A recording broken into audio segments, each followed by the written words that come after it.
Legendary teams, major players, and electrifying tactical action are back in CSGO Regional Major Rankings 2021. From June 27th till July 4th, 10 teams will clash in the thrilling showdown for the prize pool of $100,000 and slots at the PGL Major Stockholm 2021. Who will win more rounds? Who will show the most furious play? And who will claim the major prize? Find out at the CSGO Regional Major Rankings 2021. And don't forget to reload.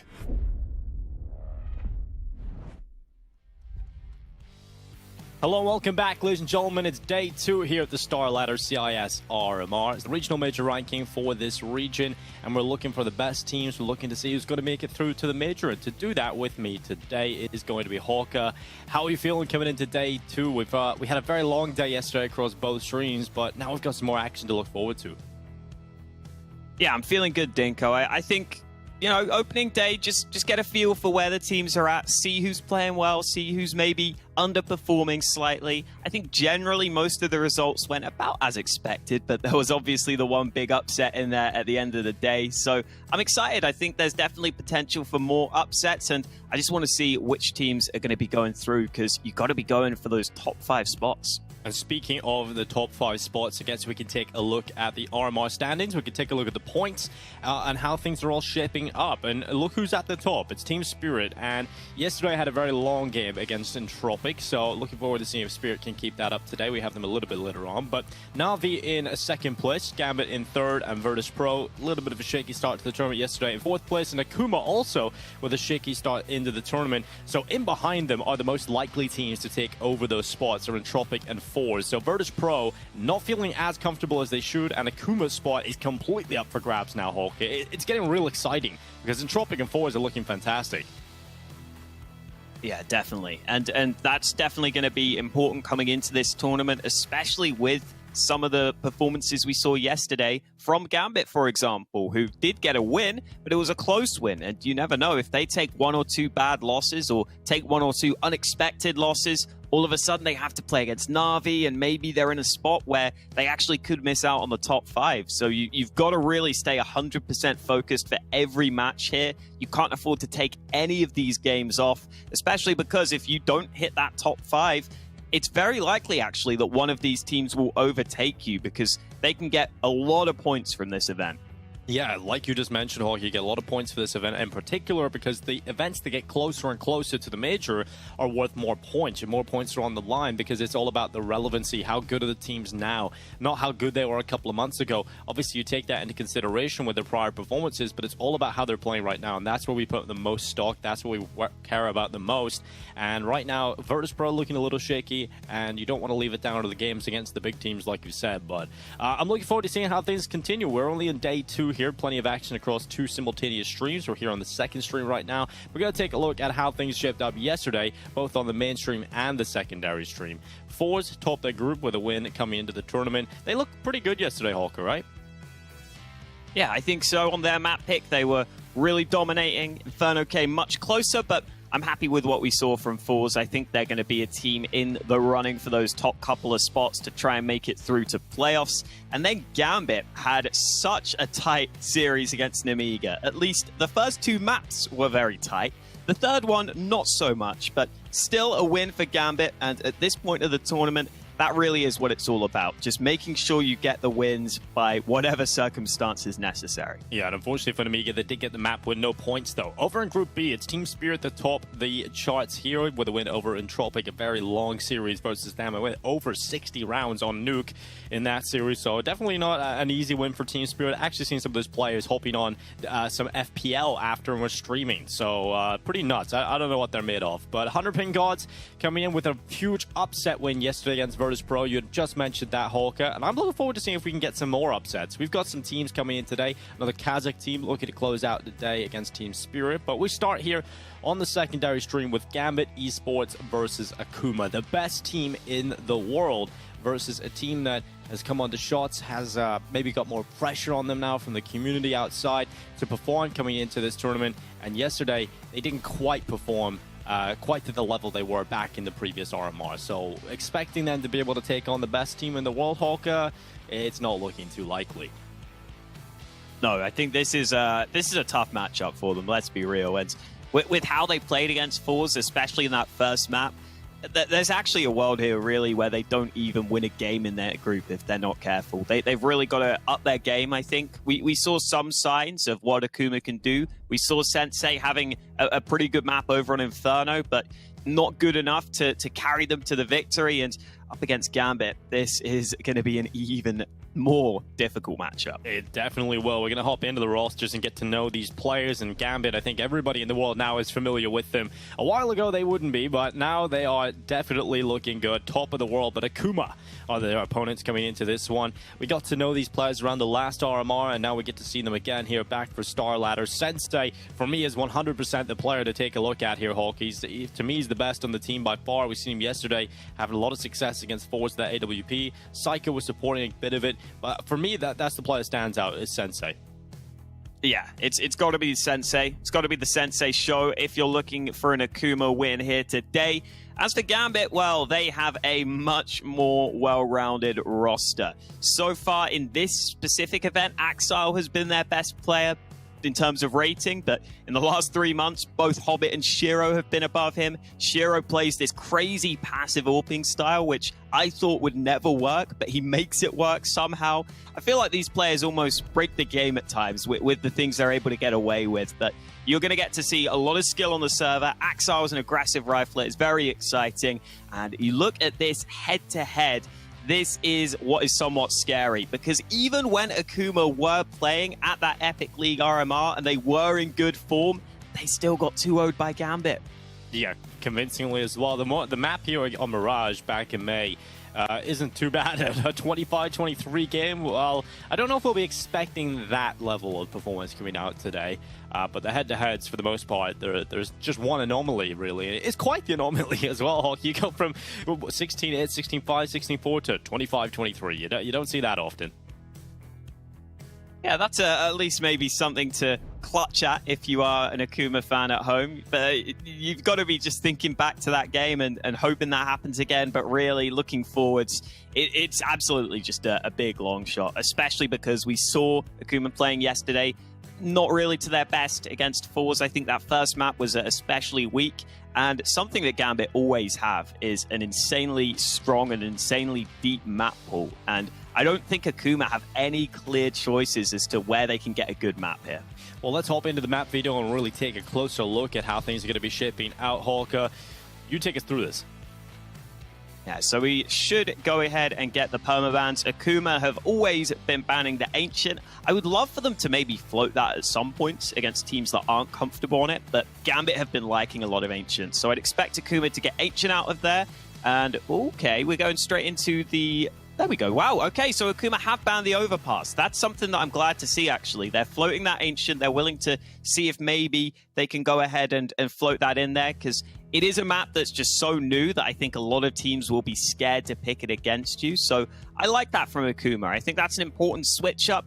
Here comes the pick from Gambit. They oftentimes switch up their pick, but I think Vertigo is probably the map they pick most often. It's pretty close for them, but it's just such a good map. You can see 92% win rate for Gambit on this one. Akuma have only played it a couple of times, and they do actually have some decent wins on it recently. They have a win against Double Pony, for example, so it's not a completely awful map for them, but it's still not going to be too good. Then we go ahead and see the Inferno pick. This is normally the go-to for Akuma.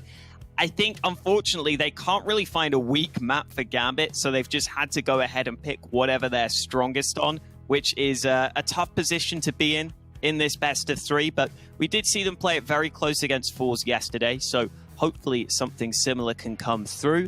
And then, as a decider, I think it's wide open. It looks like Akuma do now want to get rid of that Ancient, so we either get Mirage or Dust 2. And honestly, I think Gambit will be pretty fine with either of those. I think it's basically just whatever they are more comfortable on, they can go ahead and take as that decider. I would maybe like to see the Mirage, maybe a bit more. I think they're a really solid Mirage team, and their recent results on Mirage have just been so good. I think they haven't lost it the last 8 times they've played it, but they actually banned that Mirage at the end there and go ahead and go for the Dust 2. I'm not sure we're going to get there, though, Dinko, in all honesty. No, 92 and 80% win rate on the first 2 maps for Gambit against the best teams in the world in the top competitions in the world. So yeah, it's looking quite good for Gambit in the first 2 maps. Leaving Dust 2 there as the third. For me, Dust 2 was the only map that I really felt maybe Akuma will be able to do something on, just because it's Dust 2. It can be this sort of map that, especially in the CIS region, where it can go any way. It can be a little more tough to call, so I think that's probably where I would have given the best chance for Akuma. But over on Inferno, they're feeling comfortable. It's a decent map for them. We did see Sensei get a lot of easy kills yesterday, and I don't think the utility usage is going to allow for that. I really do struggle to see a comfortable world for Akuma.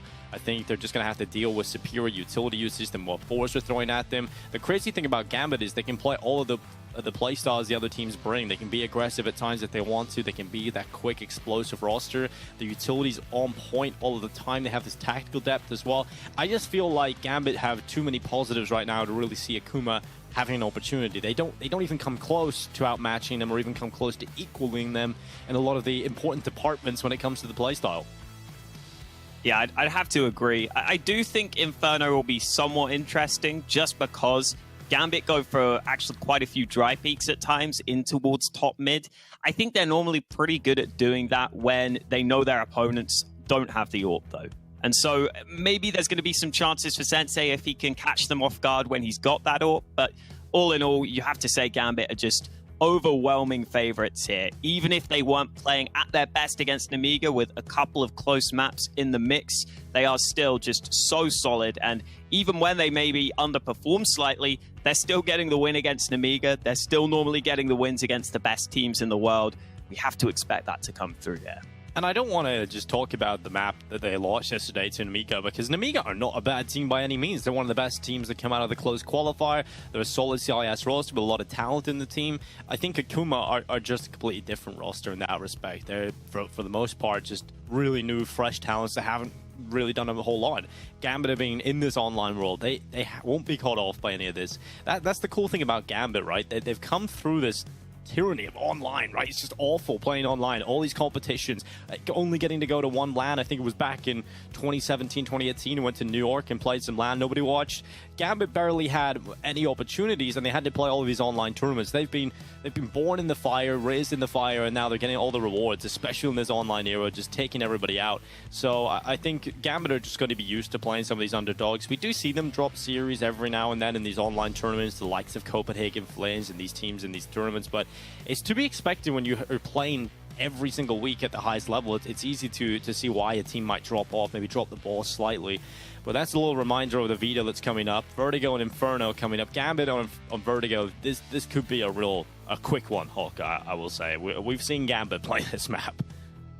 Yeah, they're so good at this. I mean, you want to watch out for Navi for sure, just towards that A-ramp position, because he loves pushing there, and he gets away with it so often on this team. I think he's definitely a fun player to watch out for on this map. So a lot to like, I think, about Gambit on the Vertigo. You do also get the chance on Vertigo nowadays to play between those bomb sites a lot more. You know, it used to feel like it was always just about those A plays, but now that CTs are starting to get better at retaking that A site and at saving their nades to deny those plants, you do have to play across the map more and maybe try and almost play, I think, in a Gambit style to some extent, where you see on Inferno, they love to play between the sites. They love to just not make noise and make their opponents uncomfortable. You can definitely do that on Vertigo too now. I think that's maybe the best way to play the map now. So I think it's just a map that suits Gambit a lot. You know, it suits their aggressive players, and it suits their ability to just completely slow the round down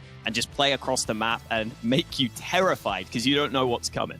When we talk about Gambit, there's two words that come to mind. Overpowered and versatile, right? They're just so good at everything they do. They have ability to slow down, go aggressive, like you were just saying. And against a team like Akuma, who will have to just try and figure out a game plan on the fly, what Gambit are throwing at them, you can do all this preparation for Gambit, but the cool thing about them is they're not linear. They can just figure out a different response. So Akuma are going to have to do a lot of adapting inside of the game. And doing that against such a high-level team is very hard. You've got to hope that everybody is able to chime in, is getting a good read on the game, and it has to just work perfectly. This machine needs to work perfectly for Akuma to be able to do something against Gambit. Otherwise, they're going to be given new problems over and over and over again. So for that reason, I'm just seeing Vertigo being a very quick affair for Gambit. Inferno definitely where the series is going to get most interesting. But it's all about whether or not Akuma can live up to the hype again. Because we asked ourselves yesterday, will this be the Akuma from Epic League? Will this be this team that came out of left field and was beating teams they shouldn't have any right in doing so?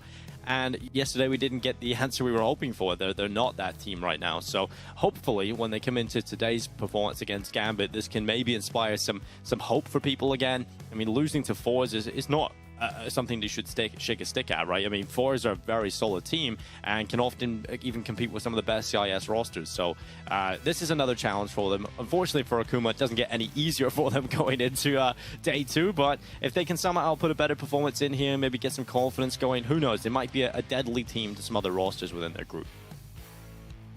I think it's always scary when you have an up-and-coming team who comes up basically just relying a lot on their standout AWPer, which I think is what Akuma have been doing. Because you look at their ratings in the last 3 months, Sensei is by far and away their highest rated player at a 1.34 rating. Their next highest is DemQQ at 1.11. I like some of the stuff DemQQ does. I think he's a good aggressive rifler.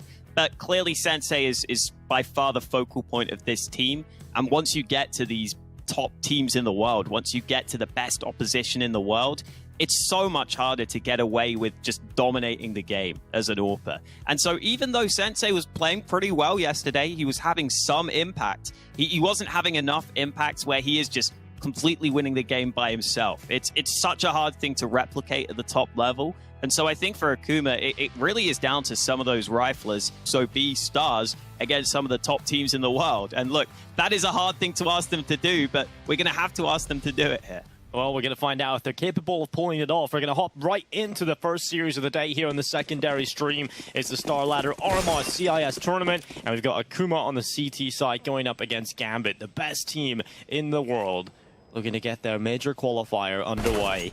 And Jackie at the top of the stairs spots one out, gets info, as Gambit are going for a heavy B lane in the pistol round. Akuma have players ready for a fast rotate too. They have 2 CTs in towards mid. That nade could have done more, but it doesn't do a massive amount of damage. And now with the play at the ready, Axar's going to be boosted up. He's going to try and run onto the stack. Good headshot from Jackie, second in as well. Hasn't been traded out, and oh, he gets away with 3. Gambit just get destroyed in the pistol round. Akuma off to a flying start, and it's Jackie who's the pilot. Someone we didn't really talk about, but Jackie had a couple of good moments yesterday. I think he was one of the players actually that held up best for me on this Akuma side compared to my expectations from him. And that's a bit more like the Akuma we were used to seeing over at Epic League. They got some good reads. They got themselves stacked on the right site, and they hit their shots early. So I think if they want a chance here, this is the way to do it. Maybe Gambit will be a bit slow out of the gate. You can get a couple of early rounds on the board. This one should be a gimme, considering Gambit just have 5 Glocks.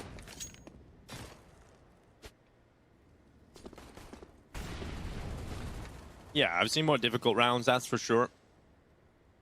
For Gambit, I mean, in this round, you want to try and get a bomb plant if possible. They're about to challenge the rifle. Jackie doesn't get a chance for some early kills, but he's been dinked up and damage done. The Glocks have overrun him, and now a bomb plant can come in for Gambit. That's a nightmare. Now they've got a rifle as well, and another kill. There's no way you lose the Glock rounds. There's absolutely no way you can afford to do this.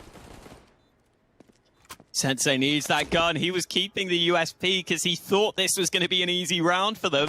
Now they've got to be a bit careful. Shiro is going to be dealt with, and Hobbit tries to get the trade, but now the T's are stuck on the site, and I think it should be Akuma saving this one, but Inter still somehow gets a kill. Oh, wow, it comes somewhat close, but in the end, Sergis can run it down with the MP9 and make sure that Akuma save themselves any embarrassment from this one. Yeah, that's a little bit of an early sign for Akuma of what is to come. But Glock's running at them. They lose 3 players, nearly 4, and they can see the bomb plant.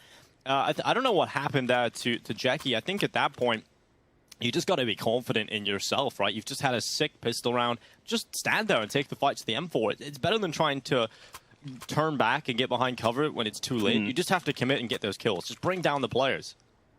There's just nowhere to fall back from in the position he's playing. If they're going to go for a fast play, you basically have to stand and fight. That's what you're saying. You know, if you want to play it safer, you're probably going to have to play back from those gens, and then maybe you can fall back or at least survive there. But yeah, in the spot he was playing, he was basically committed to the fight, and Jackie's about to be under pressure again. In the corner, he's spotted, and he peeks out and gets a double kill. That's much better from Jackie. Great start to the round for both sides. They've equalized in terms of kills, 2 apiece for both rosters. Navi coming in towards that mid play. I remember before we really got to know Navi, everybody used to call him Nafani. I think some people still do, but I'm on the Navi hype train now. Kill up to construction, good headshot. It was a peek out from down QQ. Revealed Nafi's kill, and he gets another one. The aggressive play from Sergey. He tried to get the timing, nearly did get the timing when the utility was being thrown, but didn't work for him. Now Psycho, the last remaining player, that bomb is leaving as well. It's going back over to the A site. Navi has a good read of the situation. Looks to cut off the rotation if it is to come through CT to elevator. But it is Psycho who is dropping down, would be playing in towards the CT boost position. He has evaded Navi for the time being. He's got a kit on his back, no utility though. So this round is definitely looking difficult for him, and I think Psycho's probably realizing it's done because Nafi's just come around the backside as Psycho was retreating into spawn. The timing not good enough, and that is going to be Gambit with their first round on the board. Navi just getting into a good position. Not on the A-ramp aggression we're used to seeing. He did get that first kill there, but then went back to mid, and this is where he got himself in a good position to just completely snuff out Akuma in that round. Definitely getting to see the play from Navi that we were expecting towards the start here on Vertigo, and I would expect to see him going for those plays a lot. I think he's going to be really comfortable, really confident that he can just take fights constantly here as a very aggressive piece of this Gambit team. It's always nice when you have an in-game leader who's not calling for you to go in first either. He's happy to do it himself. He's happy to believe in his own calls. We get to see a payoff from that.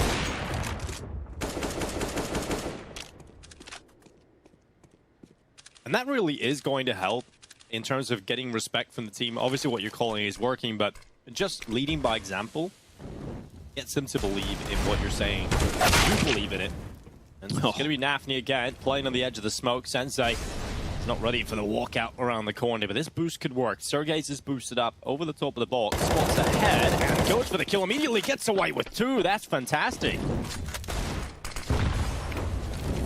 Now, that's the nice thing about that boost. It can be a little more awkward to clear. It can be a little more unexpected than the standard one. And Sargis is still going. A 3rd kill on the A site hold. And Gambit have to tuck tail and try and go back to this B bomb site.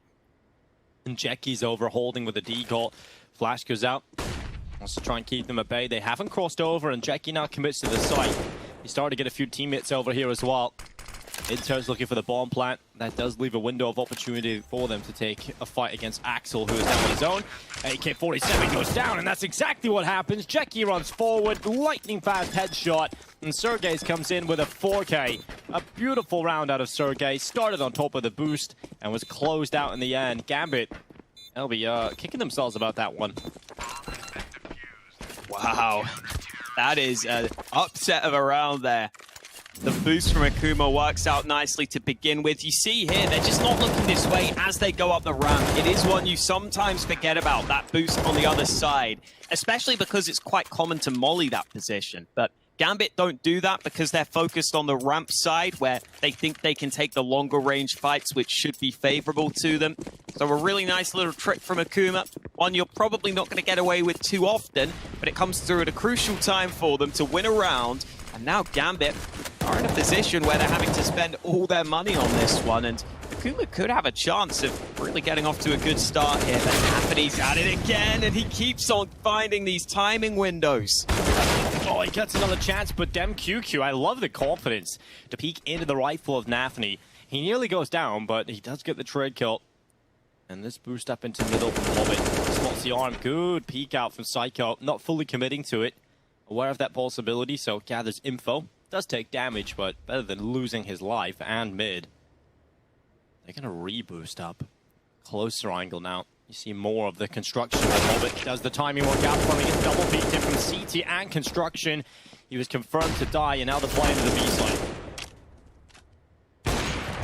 Oh, nice kill from Jackie, but he's been traded out by Shiro. It's that man with the AWP. We know he can clutch, but he's got 3 against him. Another shot gifted into his possession, but Psycho's there to come through with the AK, and Inter's just now arriving to the party. A little late to help his teammate, but he's still got a chance. Popping the smoke down to try and get this bomb down safely. The molly won't do anything, but Inters has still got to maneuver around these boxes, not getting given any fights early. Taking the sound cues. He's going to try and play with the cover of the site, but that smoke is going to allow them to move a little bit closer.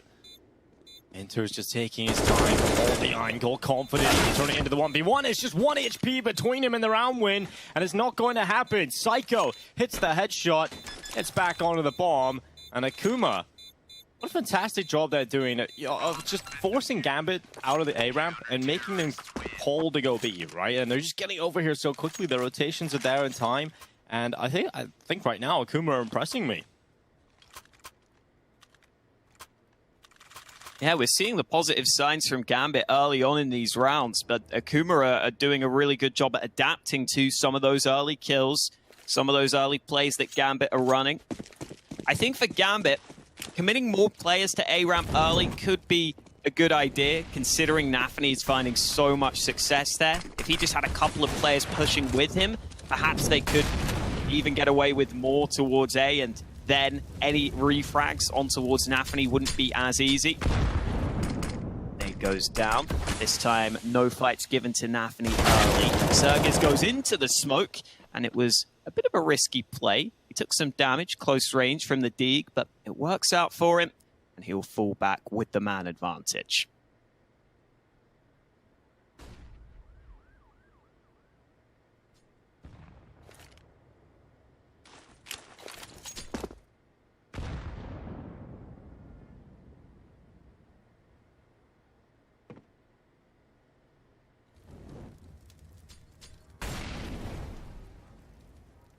Gambit are just waiting for that mistake. They're just waiting for the player of Akuma to peek around, give them that kill back. But right now, Akuma are not doing that. They do not want to make it easy for Gambit at all. Utility starts to come on up. There'll be a smoke out into the middle of the site. Down QQ is spamming through. Trying to connect on the walk-up. Gambit have somehow just walked up and taken the bomb site. A couple of smokes, bomb gets planted. Wasn't denied at all by Akuma. Now, Gambit, they may have the bomb down, but they're still at a man deficit and only have pistols to play with. Akuma starting to use the final pieces of utility, and that could be a problem. Not enough utility, really, to limit the angles, but they're getting the kills now. And everything is falling apart for Gambit. They get 1 kill on the Tech 9 as a parting gift, but a bomb plant and a kill is all they will find as Akuma sweep up the retake. Decent A-take from Gambit, but Akuma stay on top of it, making sure not to commit too heavily to the early site fights, especially when you know your opponents only have pistols. It's a good idea to fall back, especially once Sergis gets that early kill. He knows he can just sit back and stay in a safer position. You don't want to give away those rifles too easily. And Gambit have been pressured enough that they want to take a tactical timeout early into this game. They're 5-1 down. They don't want to let this one get out of hand. And I really do think they might just commit a couple more players into ramp early. Like I was saying earlier, Nafany's just finding so much success there. If they had a couple more players with him, I think they'd be in a much better position to win those early trades.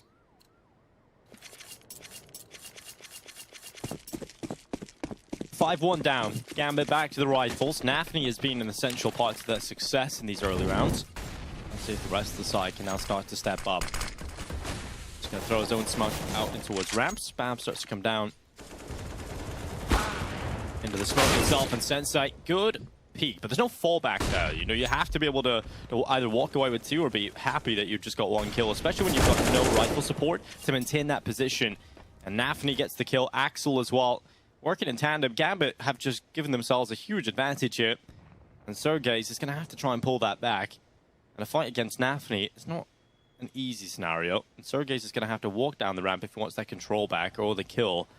So right now for Gambit, feeling very comfortable. They can slow that time down. They can wait for another mistake and regroup to close out the round. Sergey, oh, he didn't have much ammo left, so once he starts missing shots, he's in trouble. Nafny wins that fight against him, which should lock the round in. And instead of committing loads of players to that A ramp fight, Gambit just decide to stick with Nafny, pressuring that position, not fully going for the aggression, but instead grouping up with plenty of players towards mid. Psycho's a dead man here, but I like the way that Gambit played that group up towards mid, and I think it's also important to point out, yesterday, Sensei was getting away with a lot of fights where he was somewhat committed to angles, and he'd get away with multiple kills. He was able to go in and out of the angles and find multi-frags. But here against Gambit, they're just so quick on the trade. He's traded out in a 1-for-1. And that's why it's going to be hard for his AWP play to hold up against Gambit, because there isn't much room for error. As soon as you take a shot, they're going to be trying to trade you.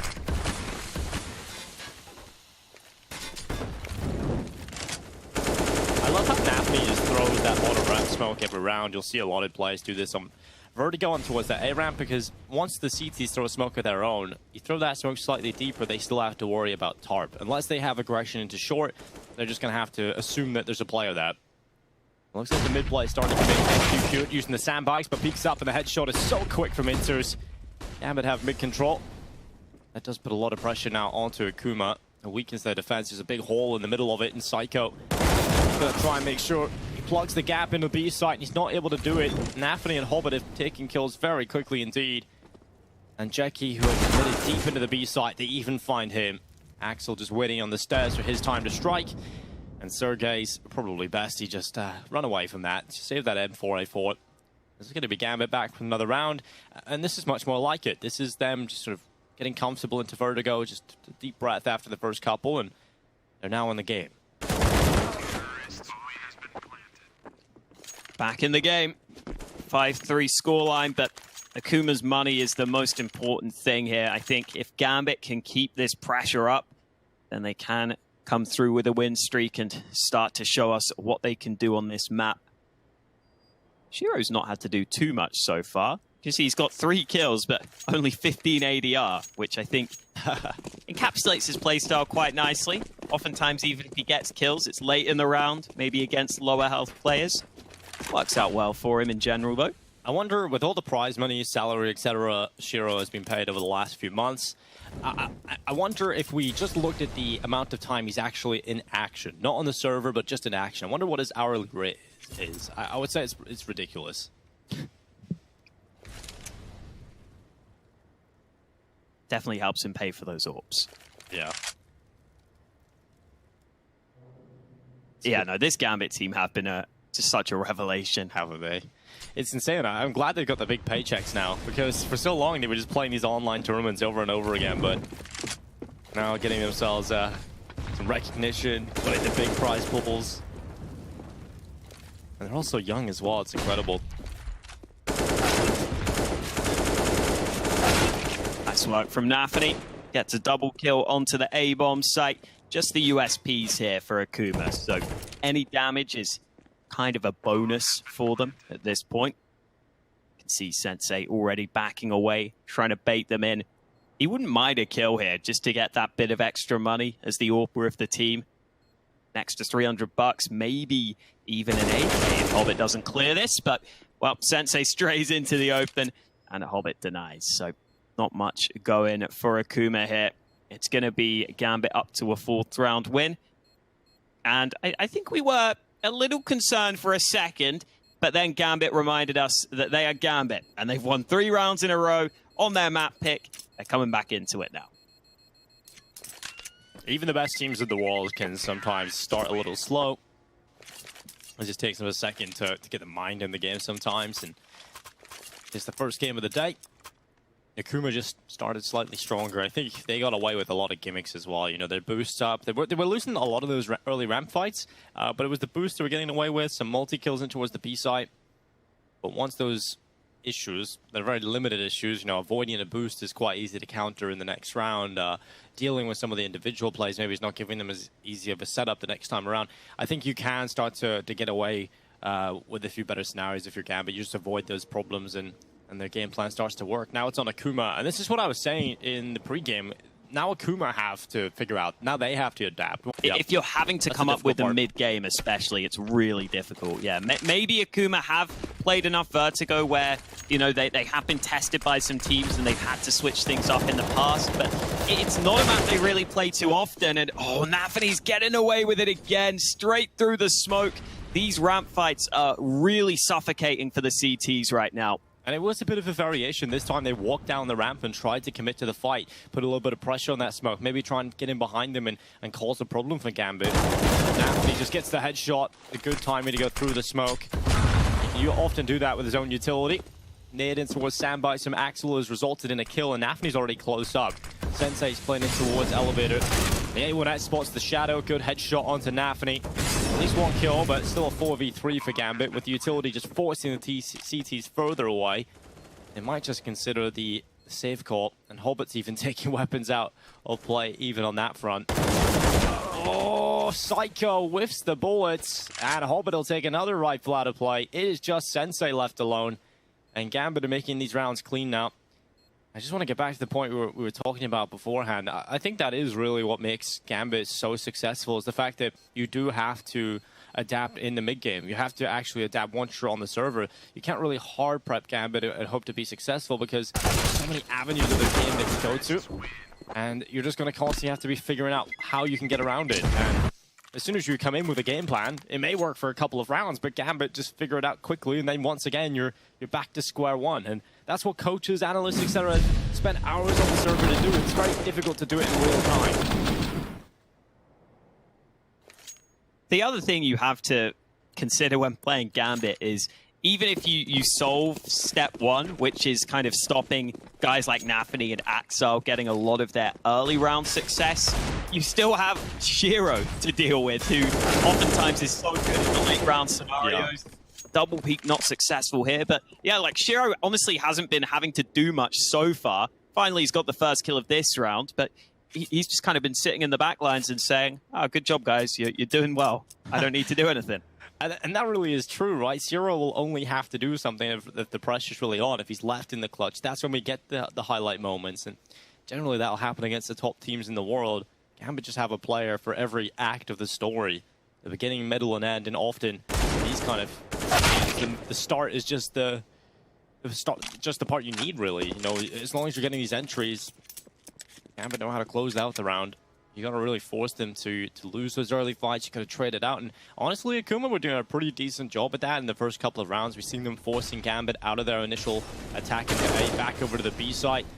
But in recent rounds, it has just been domination in the opening duels from Gambit, and no real chance for Akuma to get back into the round off of them.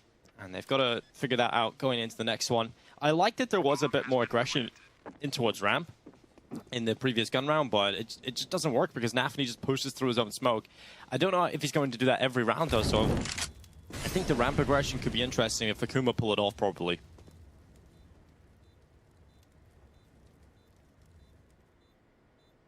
Yeah, I think if you have 3 players pushed into ramp, or at least peeking it, you can hold the separate sides of the smoke, you can hold the opposite positions, and then maybe one of the players can sneak up close if you want.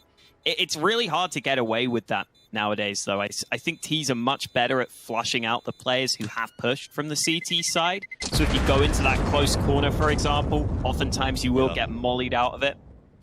Also, and then pushing all the way down ramp is also just really hard to do. Yeah, it's also risky as well, because obviously they're getting away with so much with just Nafany at the bottom of the ramp. So that means there's players everywhere else. So if Nafany gets in for the 3 players that committed into ramp, you just have the rest of your teammates who can heavy hit into the B site and have a huge advantage there. So there's lots of problems you've got to figure out right now.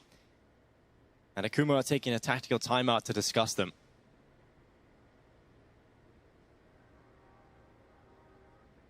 can definitely feel that they are struggling to solve this puzzle right now.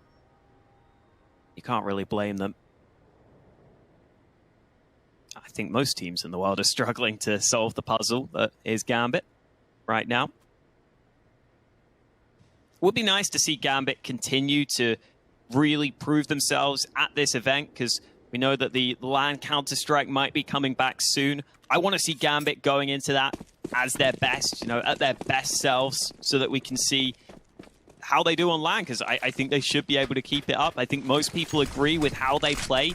They should be able to continue to be at least one of the best teams in the world, maybe the best team in the world. DemQQ finally countering Navi early, and Jackie switches things up. He's got that AWP for B, and that's helped him make sure that he can resolve some of the pressure on this B side of the map. He's going to start trying to cross back over the quad, and that utility is just so good.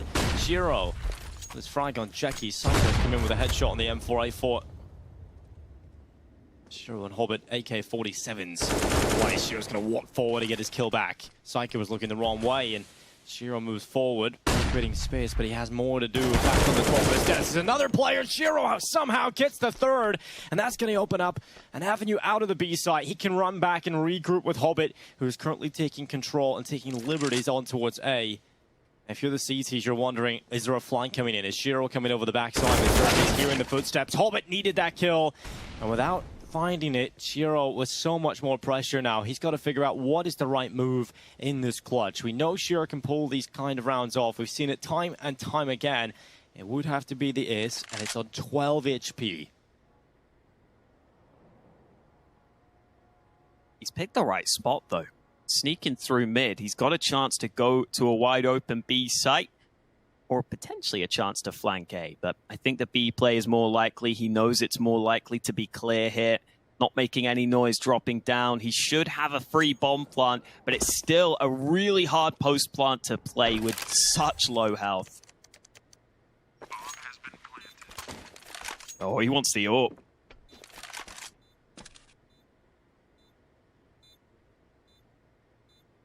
He's going to be holding for it. We've seen him win these kind of clutches with the AWPs before. It fits like a glove in his hands.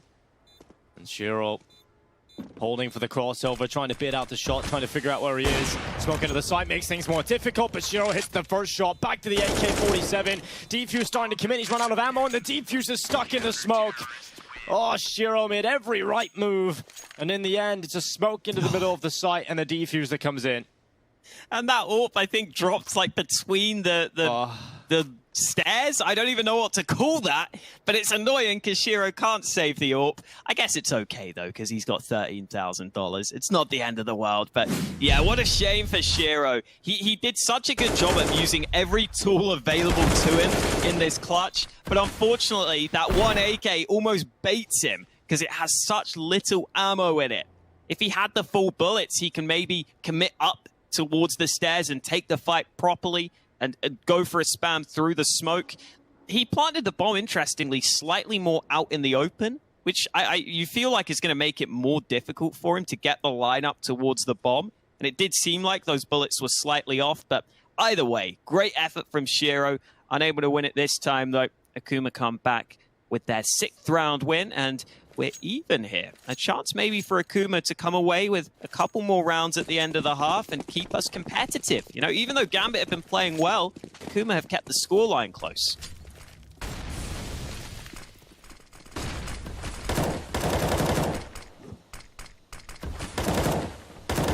Oh, DemQ's not too far off, but there's a little bit of cover onto the boost, and Shiro gets away with a kill. On top of the smoke, DemQQ down. And a man advantage for Gambit. Found off the boost play. Sergej is going to press it down into ramp and fades away, and Hobbit still wins the fight. Even when they're in a position and given the prime opportunity, it is Gambit that are winning out these duels. And if you're Akuma, you really got to hope for some magic now out of your star man. It's Sensei on the AWP. He peeks into the A site, and Axel is found on the other end of it. But they're going to throw some utility in. Sensei is now out of play. Shiro's lit. Oh, but that is Psycho checking forward, aware of that possibility. And a headshot has just drawn this back into a 3v3. Better chance now, but Psycho has gone down in towards ramp. Shiro got the early information, could prime his teammates and be ready for that flank. And now a 2 versus 3. Gambit in the post flank, just letting the time tick on. And Akuma, more pressure on them. Obviously, money is not that good right now, so in the back of their head, they might even be considering the save, but they're still going forward. Gambit are throwing some utility onto the site, but with limited time, you've got to eventually get some kills here. And Gambit, they're not being forced to take fights, they were just waiting for the peaks. Akuma aren't really going to get too many of those. Finally, as they start to flee the site, Sensei gets his exit kill. But in the end, it will be a Gambit 7th round. Getting those early kills at the start is just going to put them in such a good position to win the round. Even if Akuma make a couple of nice plays to try and come back into it, it's so difficult to get back into it at that point. Gambit with a good job on those early fights. They continue to find those switch-ups over towards ramp, which we talked about as being so important for them. And it's been working out for them so far. They've got a 7-6 lead. Akuma still with a bye here into round 14, but if they were to lose this one, Gambit would have a really good chance to come away with 9 rounds at the half. Yet again, Navi is already starting to get into the midst of those smokes, trying to see what he can find. Oh, they've come close to a lot of spams here, Akuma. So the rounds hasn't really been working for them, and there goes Navi through the smoke again. So often what he does early in the rounds on the A site. Once again, it is Akuma who have lost that player. And it's hard to be able to trade out that kind of kill. She's not really expecting it to come in. There's not really a setup in place to deal with that. So Navi just walks through the smoke, gets a kill, and then evaporates. Just disappears completely. Nobody even knows where he is. And now the play from Jeki. Tried to get aggressive to take some map control back, but Axel was ready for it. Gets the kill, not without taking significant damage, but as long as they have the 2-man advantage, Navi is going to try and go for the smoke play again. He's going to hide in the top round smoke, starts to fade away, and Navi faces the smoke, gets the kill. Damn QQ out of play, and now Psycho and Sensei, what can they really hope to pull off here? Every single part of the map is being watched by a Gambit player. No matter where they go, they're just getting picked off. Finally, Sensei's AWP strikes, but it's come way too late. This round was a bit of a shame for Akuma. I think they were maybe slightly unfortunate with Sergiz trying to spam the smoke, because you heard at the end there, he was literally just tapping bullets onto different positions to see if he could hit Navi with one of those shots. But once he didn't hit anyone, he assumed he was safe. These are some decent shots from Sensei. They might keep him safe to save his AWP, but it's all just consolation prize right now. Saving the AWP is the best he can do going into round 15.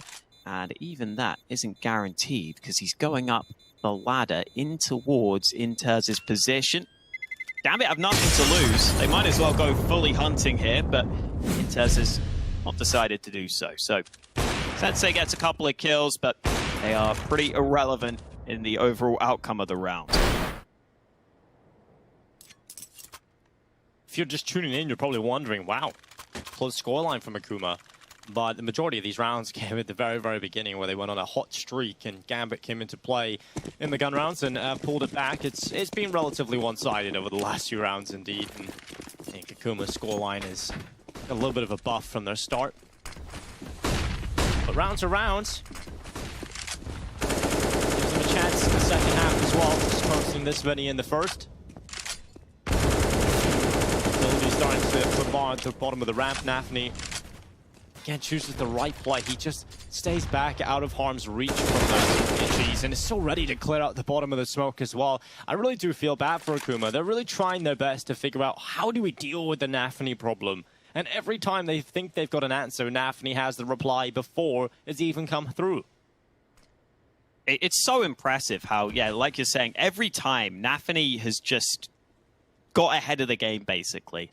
It's unreal that he's so good in that position. He's so good in A ramp on both sides of the map. You're going to see it on CT side too. Don't you worry, folks.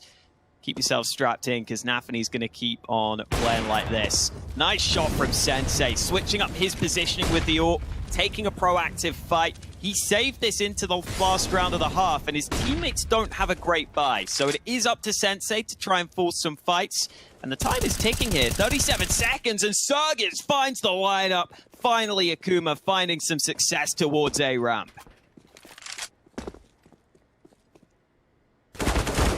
Oh, Hobbit looked up towards the top, and Sergei peeks out with a 3K. It's just into his left. Starting to run with the AK, utility bombarding him. And that's the kind of round that they desperately need. It gives him an extra round to play with out of this first half. It's 7. Now Winter's run through the smoke, gets caught on the fallback, and the headshot from Jackie is secured. Individual skill displayed in the final round, but you can see on the board there just how many of these rounds were picked up early on for Akuma. Gambit went on a bit of a streak.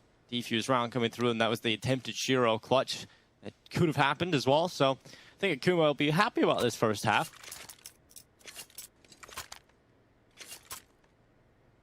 Yeah, the scoreline is all you can really ask for here. Coming into your opponent's map pick, you've done enough to keep it close. Now we've got to see what they can do on their T side of Vertigo. It's not a map that Akuma play too often, but the times they have played it, they have performed a bit better on their T halves. They've got to do that again here. Axel solo holding this B site. He spotted them early, but he could be in trouble. Well, he's going to sit back with a USP. There's so many angles to try and fight from. Good flash over the top from Nafany, but it has not worked in Axel's favor. Instead, a headshot for Jackie. And the bomb plant starts to come in. Another kill for Jackie in this pistol. For Akuma, they can somewhat get comfortable now. As Gambit have got to figure out how they pull off the retake, how they even take control back, and Sergei's gets aggressive. The clock comes in for the 3K. That's a beautiful pistol out of him, and one that Akuma need to get started here in this second half. Well, that's the way that they want to be winning this one, Dinko. They got off to that hot start in the first half you talked about. Part of that comes from winning that pistol and getting an early 5-1 lead. A lot of those early rounds were pretty competitive for what it's worth. Gambit kept the pressure on. A lot of them had to come down to post-plant scenarios. And Gambit will be hoping this time they can try and just completely deny Akuma in this round, but Akuma have a lot of rifles to work with. You can already see Nafany getting away with his CT aggression on towards ramp, something that Akuma could basically never get away with.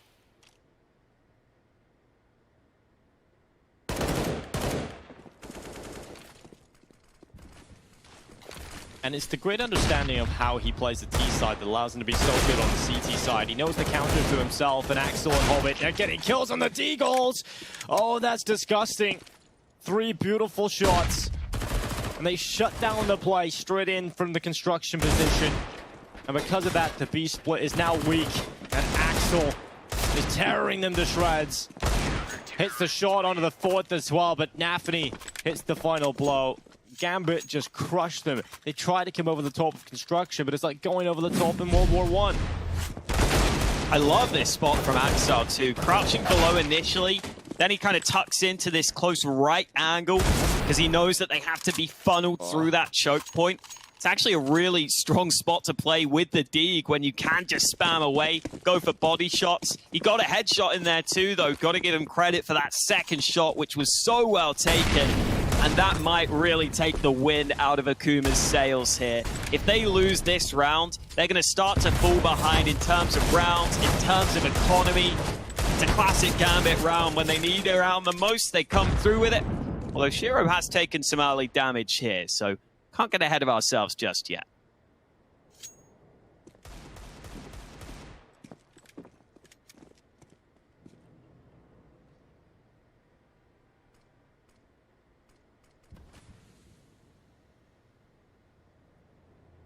The damage done and received from both players. Shiro up on 13, but damage has been inflicted on 3 of the players of Akuma. Pretty cool that Gambit switched the AK away from Shiro when he's low on health, actually. Yeah, you don't want to be having that rifle in his hands. Obviously, 1 bullet is enough to get rid of it. Well, if you put it over in Nafany's hands, he's got the utility, he's got the Kevlar, and the health. Definitely worthwhile making that switch over. I love this angle. It's dirty, isn't it? It's real dirty. But it's dirtier from Psycho. Actually works against Hobbit there, playing with the pipe. Couldn't actually see on the other side of it. Another walk up into the site from Akuma. They've got this opening kill. The ball plant would be fantastic for them, and they will get that. Molotov's not going to land in time to deny, and they find a follow-up headshot. Nafany's come in with the AK, making it sing for now. But a 3v4 right now for Akuma is more than they could have ever asked for. And Gambit need to try and turn the tides of this one. Nafany walks into the site, spots the Eagle. He'll take that free upgrade and now gets onto the bomb, sticking it with his head down. They're not hitting the shots, not taking him out of play. They're even trying to get him through the smoke, and the knife kill comes in, but it's just too late. A second after the defuse was confirmed. And I like that from Nafany, but it's heartbreaking for Akuma. Yeah, I love it from Nafany. You know they've got Deegs, you know they've got pistols, you know they're going to struggle to spam into that smoke. They had to just try and run at him with the knife. And, well, they get the knife kill, but they get it too late. The rest of Gambit can delay with the fights in the meantime. Honestly, they weren't even delaying that much with the fights they were taking, though. Akuma was still just focusing on that man defusing. And still, Nafany's able to get away with it. Important that Gambit hold on there, but they're still under pressure. Another force spike coming from Akuma. Sensei. Up in the top ramp. Oh, Molotov going to make things difficult, forces him away, and Nafany again, he's going to be a real thorn in their side. I think for the rest of this map has been and will continue to be. Clearing out sandbags, Hobbit throws the smoke out to the left side. Allows him to maintain his position and continue to be a problem, but Nafany's going to try and help his teammate out with some aggression here. He gets forward. Good headshot from DemQQ, and Reply gets away with a second. But it's Nafany again who's keeping it even right now. Gambit still with a shot, and look at that icon. Nafany's unlucky to get away. Not get away with that one, should I say. Psycho able to somehow pull out his AK in time and get the kill back, but that was ripe for a 3K. Yeah, can't complain about the positioning. Just misses a couple of the early shots, gives his opponents a chance to fight back, and now Gambit have to come through in another late round scenario. Shiro is in a great position though, but he misses the first opportunity. Now he's got to see if he can find safe passage back towards the site, but his teammate's been dealt with, and it's all on Shiro. He's got to go for a fight. He's got to get proactive, but he just can't land any of these shots, and he'll be ganged up on by the remaining Akuma players. They fought hard with all these force buys, and finally, it pays off for Akuma. Their 9th round on the board, and now it's Gambit's turn to have to go down to one of these weaker buys. And this is exactly what Akuma want, Dinko. They want to turn this into an absolute scrap, and it is a very close game right now. Exactly. What is going to beat you about Gambit, right, is their play style, is how they're going to approach these rounds. If you can take that utility, those rifles away from them, it brings it down into a level playing field where the individuals become much more important. And Akuma have got individuals, so this could definitely turn into a real scrappy affair. When you speak of individuals on the server, it's hard not to talk about Shiro, and he gets the opening. Dropping the opposing AWP too. We always talk about Sensei being such an important piece of this team, but he's out of there early. And with that man advantage, Gambit mostly fall back, but Nafany sticks around, and he's been caught off guard by Akuma's re-aggression.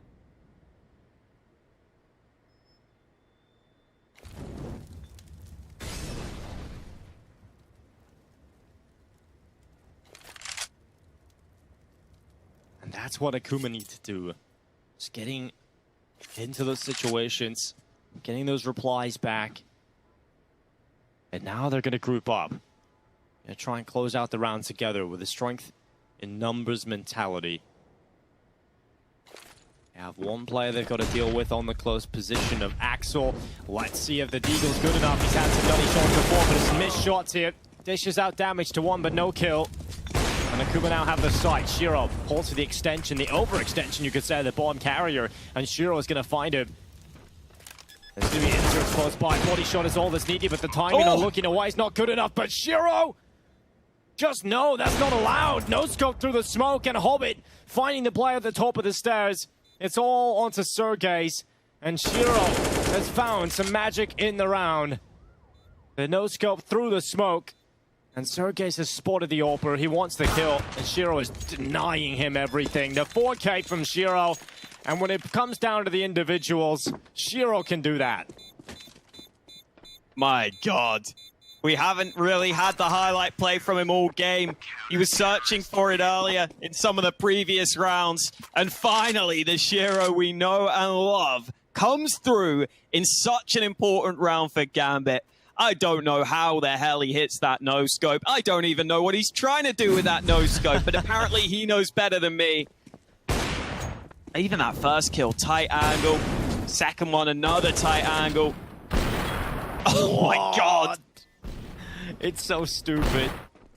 And even the way he plays that at the end there, just jiggle peeking up and down. That's not an easy shot either. Yeah, he was also buying time for Hobbit to get closer, and in the end, Shiro just sees his opportunity and gets the kill out of it. Don't peek that angle again. No, don't do it. Shiro's gonna kill you. Easy again. Shiro's is back to back, same position, same start to the round.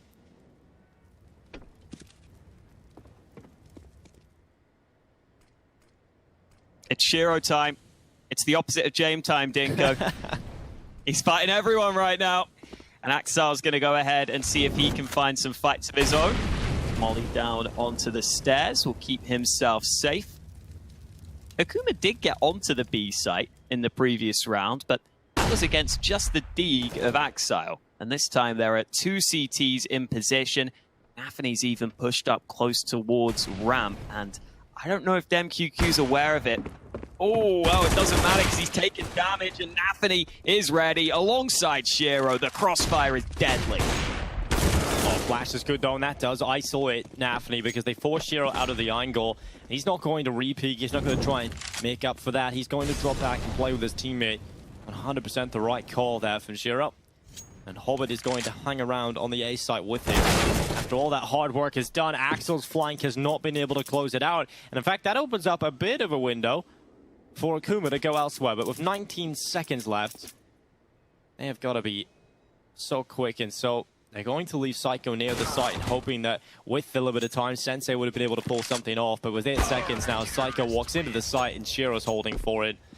I kind of get the idea there for Akuma, but there's not many options available to you with such limited time and when you've been dealt such a deadly first hand.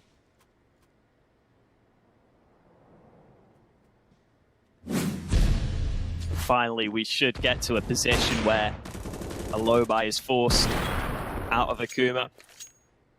So quick. It's a nice setup there. You just have Nafi up close, and Shiro, yeah, he's really quick on those peaks, so he can go ahead and help out very quickly. Nafi back with the SMG. Sensei has not had the best of times in towards bottom ramp on this T side. And he thinks better of maybe challenging Nafi now. He runs back to regather with his teammates. And Shiro, once the information is passed on to him that Nafi has taken ramp control, Shiro is going to actually leave himself open again by taking that tight angle. Luckily, Nafi had good over to the other side. The MP9 is able to take the kill. Once again, it's the Nafi and Shiro shut down here on the ramp. I think there needs to be a little bit of a hazard sign, a hazard warning when you approach the ramp room. Shiro and Nafi are here to shut you all down. And when Nafi falls, Hobbit is quick to reply. And Shiro with another 3K. 13-9 for Gambit. Really taking these rounds in their stride now at this point. And for Akuma, here comes the buy. It hasn't all been negatives for Akuma. I've been impressed by a couple of the rounds that have come through. So I really do hope they can figure something out here in this gun round. They need to deal with the issue of ramp. If they're going to go over there, that is an easier issue to solve when said than actually pulling it off. Smoke down from Gambit, as you're always going to see from the CTs. Nafi can start to hold some of these angles. The boost on the other side has taken some damage. You can see Nafi just aware of all the options. He himself did that boost earlier over on the T side, so he's going to spam for it. He's going to force them away. Meanwhile, over on B, Jackie's in a pretty good position here. He could just call for one flash and try and see if he can go. Oh, he gets out. It's going to be Axel. Blinded and still taking the kill on the B side attack. Still trying to come in here for Akuma. And they have been able to get that trade onto Axel. He's just good for one. And so the utility for the retake is starting to set up. It's going to be Shiro throwing the incendiary in. to clear out the site itself to limit the positions of the Akuma players. Psycho is the only one that's really playing in the more advanced spot. The rest of them have dropped back and will be playing passive post plants. Navi's arrived over here as well. Eventually the smokes that the T's initially threw will begin to dissipate. And that opens up the retake attempt for Gambit as they start to come on in. It's a missed smoke into that retake, and now Psycho, he gets overrun. Not before getting a kill, though. And with this time starting to tick, Akuma still have enough players left to make this doable. In fact, it's looking very good for them, especially with Inter shooting his own teammate, but right through the smoke, gets the kill, and just down to DemQQ, but the time is all so far gone. And Gambit, they throw the AWP away just before the bomb blows it in the other direction. It's no round for them. But it's Akuma with that quick B hit that is beautiful to watch. Yeah, Intaz was the man with the smoke and the kit, but he just assumed the bomb was planted on the default spot. He didn't actually check to see where it was planted, and it was planted slightly more out in the open. That's actually a pretty nice plant spot for Akuma too, because it's just that little bit easier for that player that's close to watch towards that bomb without getting peeked from separate angles. And then in the midst of the chaos, not only does Intez not put the smoke onto the bomb, but he also gets the team kill. So not the best round for him, sadly, but at least Gambit still have money for the buy. This is a round that Akuma really need, though. They need to break this bank of Gambit. It's an important round here, and Hobbit could be called out early. Fantastic flashbang, and Navi can't help his teammate because he's stuck behind the smoke.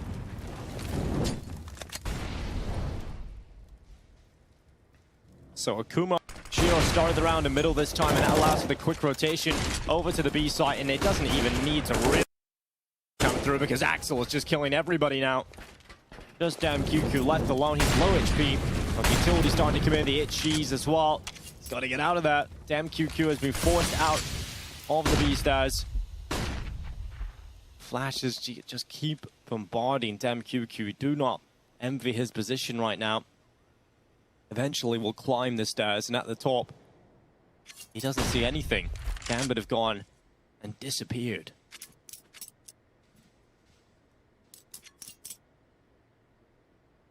And not giving him the fight means that Gambit have the round guaranteed. Nothing that DemQQ can do about it. Low on health, running into crossfires. It's not going to happen for him. 14-10 Gambit. Starting to run away with things slightly now. It may only be a 4-round lead, but this late in the game, that is a big deal. And as you pointed out, so good at playing around this B site, finding all those. I don't think I've ever seen this before. Where is this? It's up on top of the ramp, in behind what used to be the wooden wall, but is now metal. It hangs there. I think some TOs have actually been using it to be a sponsor banner, which is kind of cool. But Strat, built on trust. I wouldn't trust this company to build my construction site. Holy crap, it's turned into a skirmish between terrorists and counter-terrorists. Terrible idea. And they haven't fixed it. It just keeps going on. It's been over 2 years now at this point. It still looks like it's pretty well constructed, though. I mean, the building, but there hasn't been really any progression since the last change we've seen. So, yeah, a bit slow in building it. I will get back into the action with Akuma having a pretty hard time of things here. They have the one saved AK, but everyone else is forced up onto weaker weapons. And Shiro has been so solid in this position. These are very tight angles, but he still wants to see if he can find one over the top of the smoke. Navi continuing his work with the spam. The nades not going to do too much, so Akuma have dodged the early damage. They're going to go for the fights, but Shiro's here. Yeah, Shiro's over here. And for Akuma, that means, oh dear, oh, it's Shiro. And he goes again at 3K. Everybody falling, finally overrun by the P250 of Psycho. But Navi, his trusty companion, looking to take them out. Revenge is found, it's 2 kills. And secured AWP for the next round as well. Map point for Gambit on their map pick. No drugs or alcohol on that construction site, or music. Sounds like a horrible place. It's probably for the safety of everyone involved in. I mean, these players are sober and sometimes they fall off the map, so... It's a dangerous place. At least that's as far as you know. Well, true. Yeah, this has been a decent effort from Akuma, but It just feels like Gambit have taken over when they've had to here. Their players are showing up in such an impressive fashion right now. Sensei's trying to see if he can force some fights. It's his teammate Sturgis who gets the opener, though. Maybe Akuma aren't done yet. Some utility coming in towards Sandbags. He's going to try and force out Hobbit, and, well, careful what you wish for, because Hobbit does come out of his Hobbit hole, and generally when Hobbits are forced out of the comfortable abode at which they live, they're not so happy.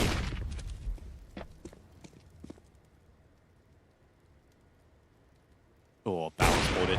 Easy kill for Shiro. Damn, QQ out of there. And a 4 versus 3 with Gambit looking to try and close things out here on Vertigo. Just 3 kills between them and that victory. And with only 2 rifles in play, not a whole lot of utility, but they do have 2 smokes. Here come the kills though for Gambit. Just Sergey's now left alive. He'll start his walk out through short. Just hoping someone from Gambit is aggressive and gives them a fight, and that's actually the bottom right ramp peak that's opened things up. Axel's gone down, and Sergey's 23 HP.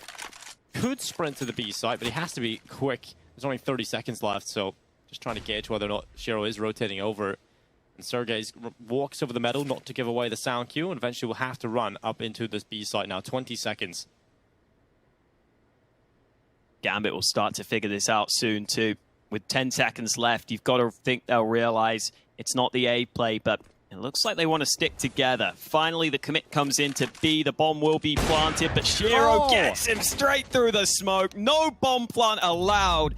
And Shiro had such a slow start to this game, but he still ends with 28 kills, Dinko. That's how good this guy is.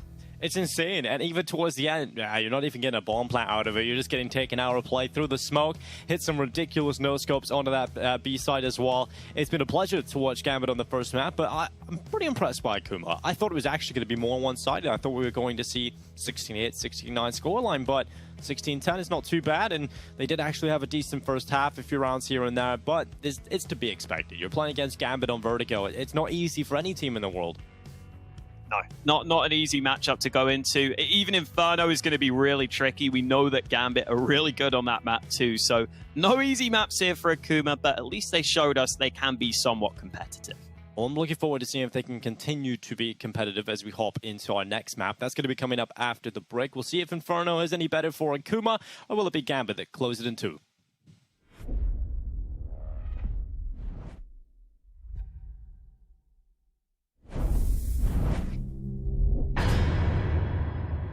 Да вполне нормально все, группа довольно-таки неплохая.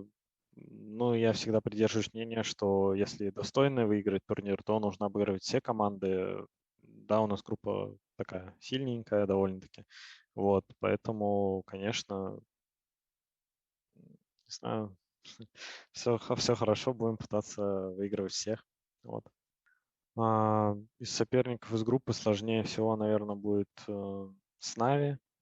Мне это кажется, у нас всегда с ними такие близкие матчи, и, в общем, они хорошо очень индивидуально играют, и поэтому иногда бывает сложно. Про Нави мы больше, наверное, знаем информации, поскольку они все время на виду и играют очень часто матчи. Ну, с Немигой мы не часто играем, в основном это на РМРах, там, минорах, в основном вот так вот. Ну, да, в целом не очень часто мы с ними встречаемся.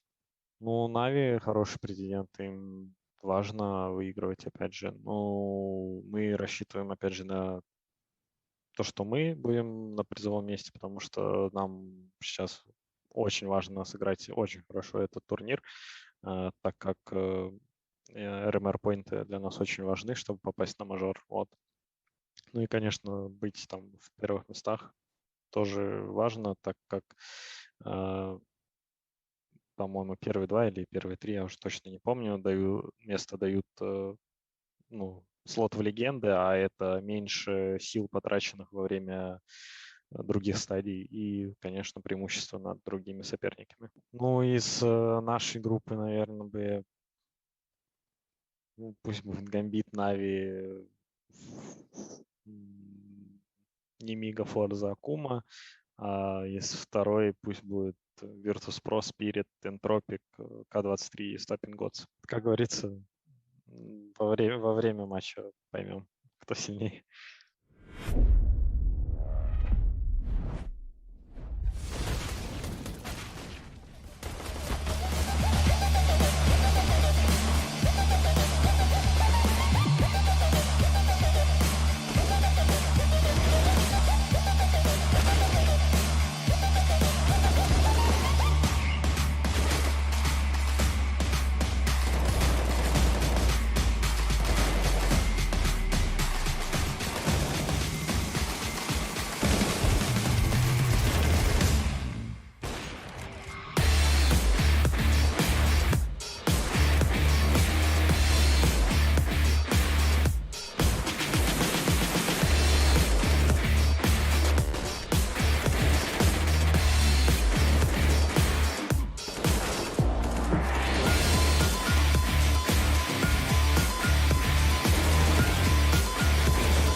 Legendary teams, major players, and electrifying tactical action are back in CSGO Regional Major Rankings 2021. From June 27th till July 4th, 10 teams will clash in the thrilling showdown for the prize pool of $100,000 and slots at the PGL Major Stockholm 2021. Who will win more rounds? Who will show the most furious play? And who will claim the major prize? Find out at the CSGO Regional Major Rankings 2021. And don't forget to reload.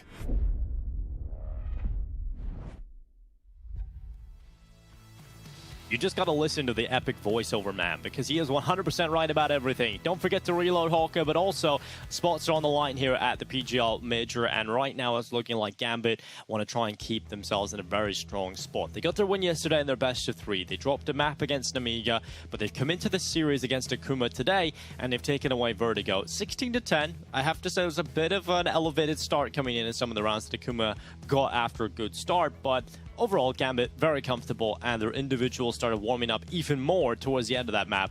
Heading into Inferno, how are we feeling about Akuma's chances here? It is their map pick. It is their map pick, but I still think Gambit are just very good on this map. I still don't think Akuma have much of a chance at getting the win. Now, Gambit did lose it yesterday against Nemiga, but I think Nemiga are one of those teams who play a style where they can catch you out sometimes. They can just go for some aggressive plays, and maybe you're not ready for it. I don't know if Akuma quite have that same ability as an underdog to really surprise you. I feel like they normally play fairly by the book. Maybe they'll have a couple of cool things and ideas every now and then, but I think it's going to be hard for Akuma to come in and just dominate here on Inferno. I just don't know if I see it happening. I think Gambit is still really good on this map. Yeah, I have to say, when we see Sensei step up, that is when they look good on Inferno over for Akuma, and he got neutralized pretty heavily over on Vertigo, right? We got to see Shiro winning a lot of those battles.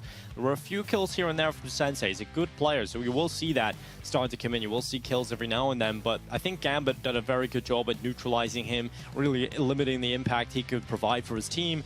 And we've kind of talked about how Akuma have even got to this point. It's really off the coattails, right? Riding off the coattails of Sensei as a next level operator in the region, right? He's really solid. He's a great individual player, but when you're going up against Gambit, they're the best team in the world. One player is not going to be enough to even bring it close, so they've got to hope that a team effort is going to come out. They're starting on the T side here on Inferno. It is their map pick, as Gambit are underway with a 1-map advantage. It's Axel up into the apartments early on with some aggression.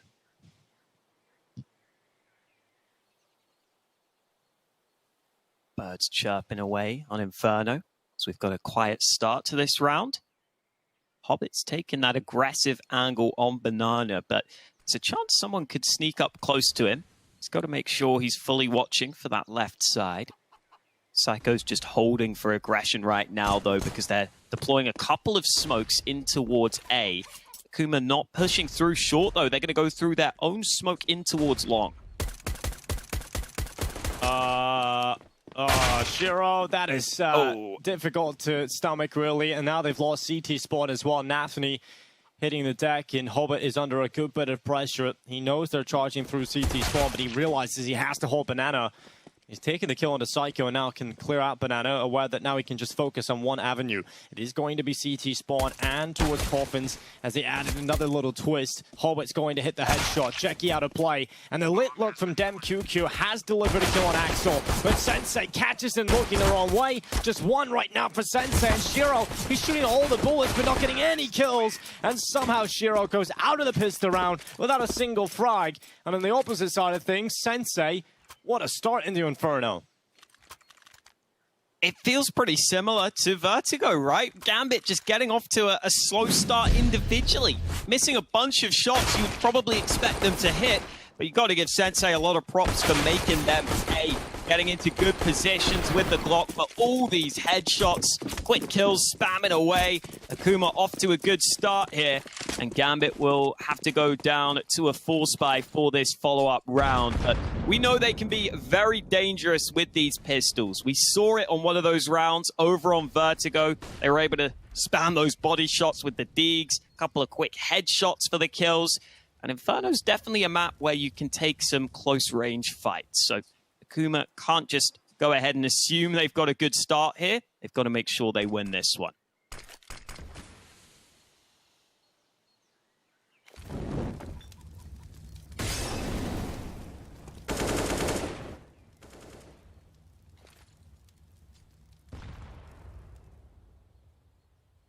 We've seen some Deagle rounds from Gambit already over on Vertigo, especially on that CT side. We've seen it come through after a good start for Akuma. And here comes Hobbit, MP9 in play. That's going to open things up. A lot of damage done onto Akuma as well. An actual unchecked. He's always crouching behind wall for the Deagle, and he gets 2 out of it. 2 kills quickly. Sergey's luckily treading back, and Psycho alongside him, getting kills. Not too far on the spam there, but because the kill didn't come through, Enters is able to take his teammate out here, Sergey's. He's got a 1v3 right in front of him. AK-47 in hand, and Gambit again are answering on a force buy. It's so hard to just get that second round against these teams. These Deagle body shots just delivers every single time, it feels like. Axile's so good at finding those spots where he can put that Deagle body shot to use too. We really are seeing teams and players get now to a position where you almost feel like they're aiming to get close range with the Deag to go for some of these fights. He stays in mini pit, which is always a really hard position to clear out. Unless you're wrapping in from long or you have a molly you can put there, it's such a good angle to just get those close range fights in. You see Akuma basically having to go ahead and just jump at him with the Deag, and Axile's going to take those fights all day long. Gambit come back with that second round win, and now they've got a chance to go ahead and get off to a really strong start here. Axile already opening up this round, and Akuma have bought the pistols, but they're already a man down.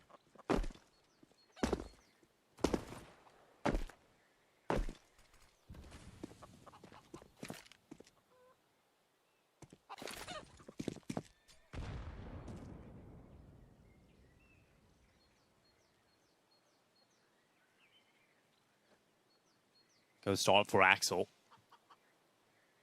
Shiro playing towards sandbags at Banana. It's a difficult setup to break down if Akuma are to go B, but they are taking the time and walking up into top middle, and now turning their attentions up Banana. Utility's already been used by Navi. Instead there, he's going to hold them back, and Hobbit out long as Jackie now brings the bomb back into the A plate. Difficult spot to clear. Hobbit gives himself the most solid advantage possible right there with that MP9. Drops down off of the ledge. And now with Akuma with 24 seconds left, they have to figure out how they're going to get onto a site. Walking past Axel is not going to be the right move here. Axel just takes both out with a UMP. And that's the round done. Jackie, what can he really hope for here? Walking to the line, stand and die before time is the best case scenario, and he's done that at least. Great positioning again from Axile. When you have a player like him who not only has incredible aim, but I think also is pretty smart with the positions he plays, it's just a recipe for massive impact.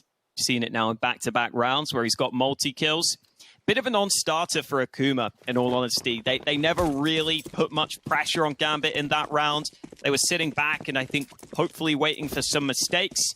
And again, it's that same scenario where maybe in some of their games they're playing against the weaker opposition, there are some mistakes made, and they get the chance to get into that round. But against Gambit, they're not going to give away anything for free, and then you're just left with such little time left that you don't have much of a chance.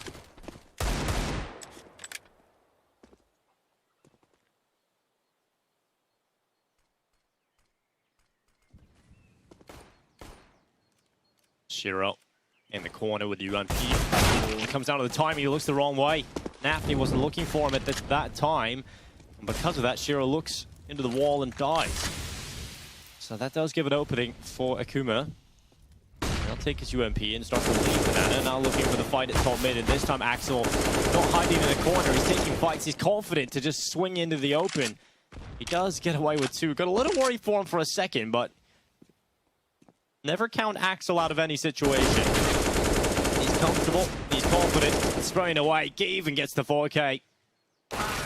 That's the round saved, and there's a third for Gambit.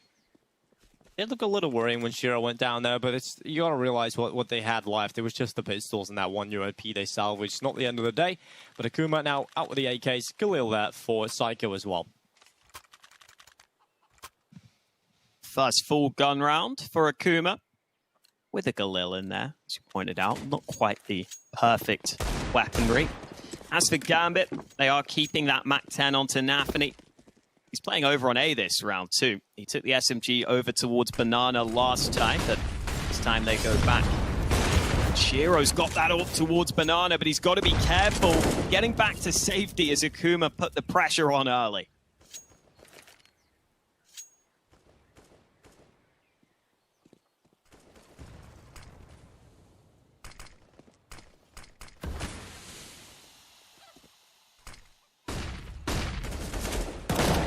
Hobbit getting aggressive, good flashing from his teammate as well. Shiro perfectly placing the flashbang.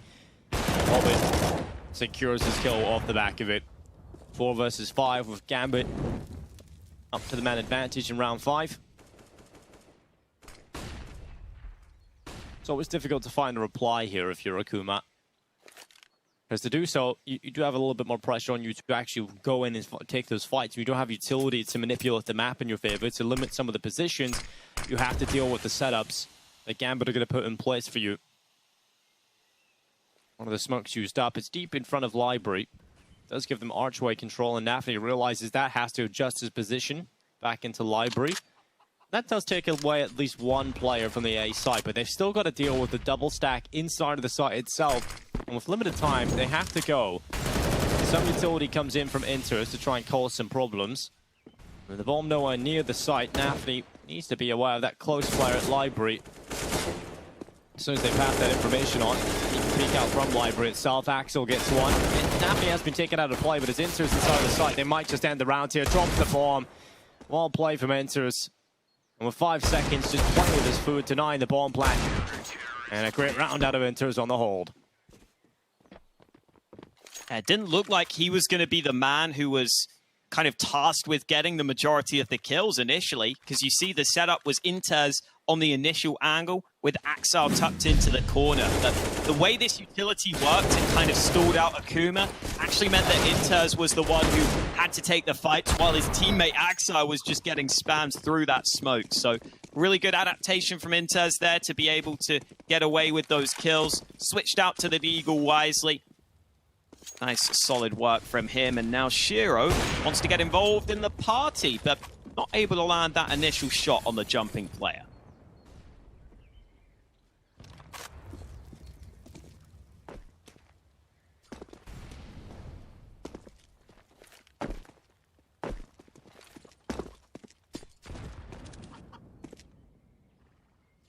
Shiro.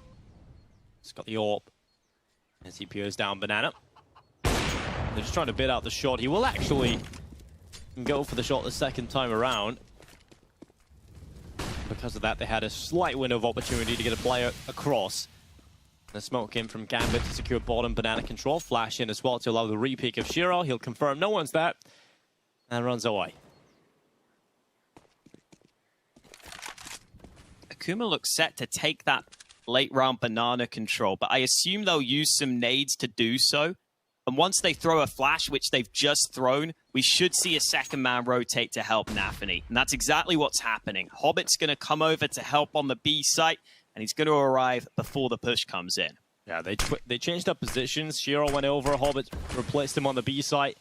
And then this double stack between Nafany and Hobbit on oranges. This is so difficult to deal with because once you get the kill on Hobbit, you think it's going to be clear. You're not ready for that second player. Hobbit actually goes down into the first orange, just smoking. Nafany's now the first player to open things up. 2 kills in from him. This could be genius. He gets a third. There's no way they're ready for Hobbit. They look for him, and it's 1 kill for him. Shiro, no scout through the smoke again.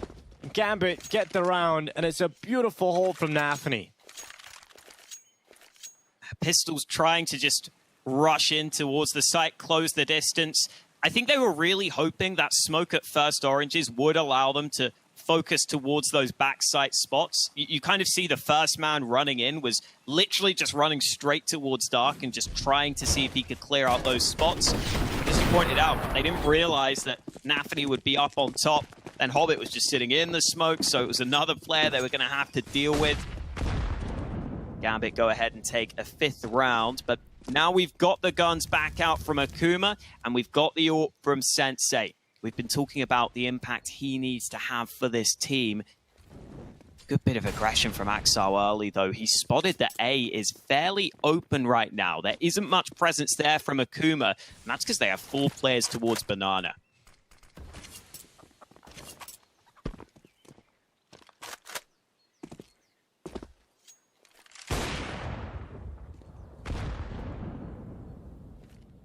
Oh, Axel's position could be nice here. Yeah, Axel is in a good spot in these mid. It worked perfectly. That Axel getting away with murder on the double.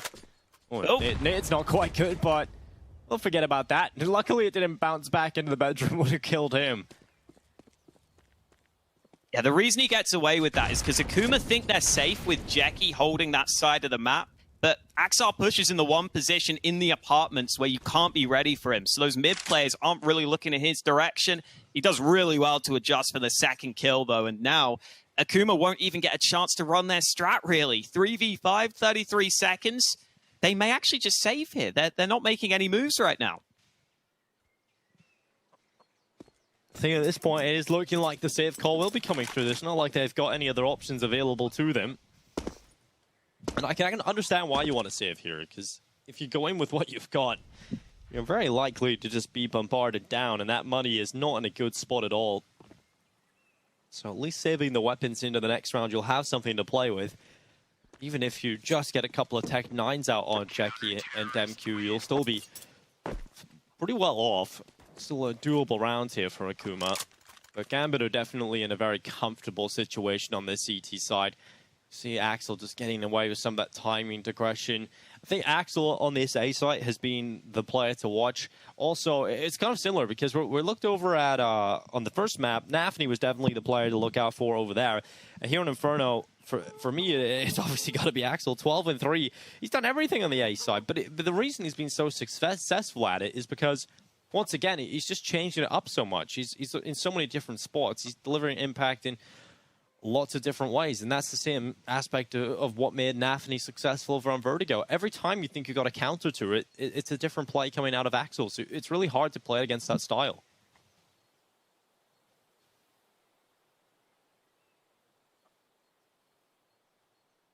I think we need to see a round from Akuma where they show us those early protocols just to get that bit of map control, just to make sure they're not getting pushed on either side.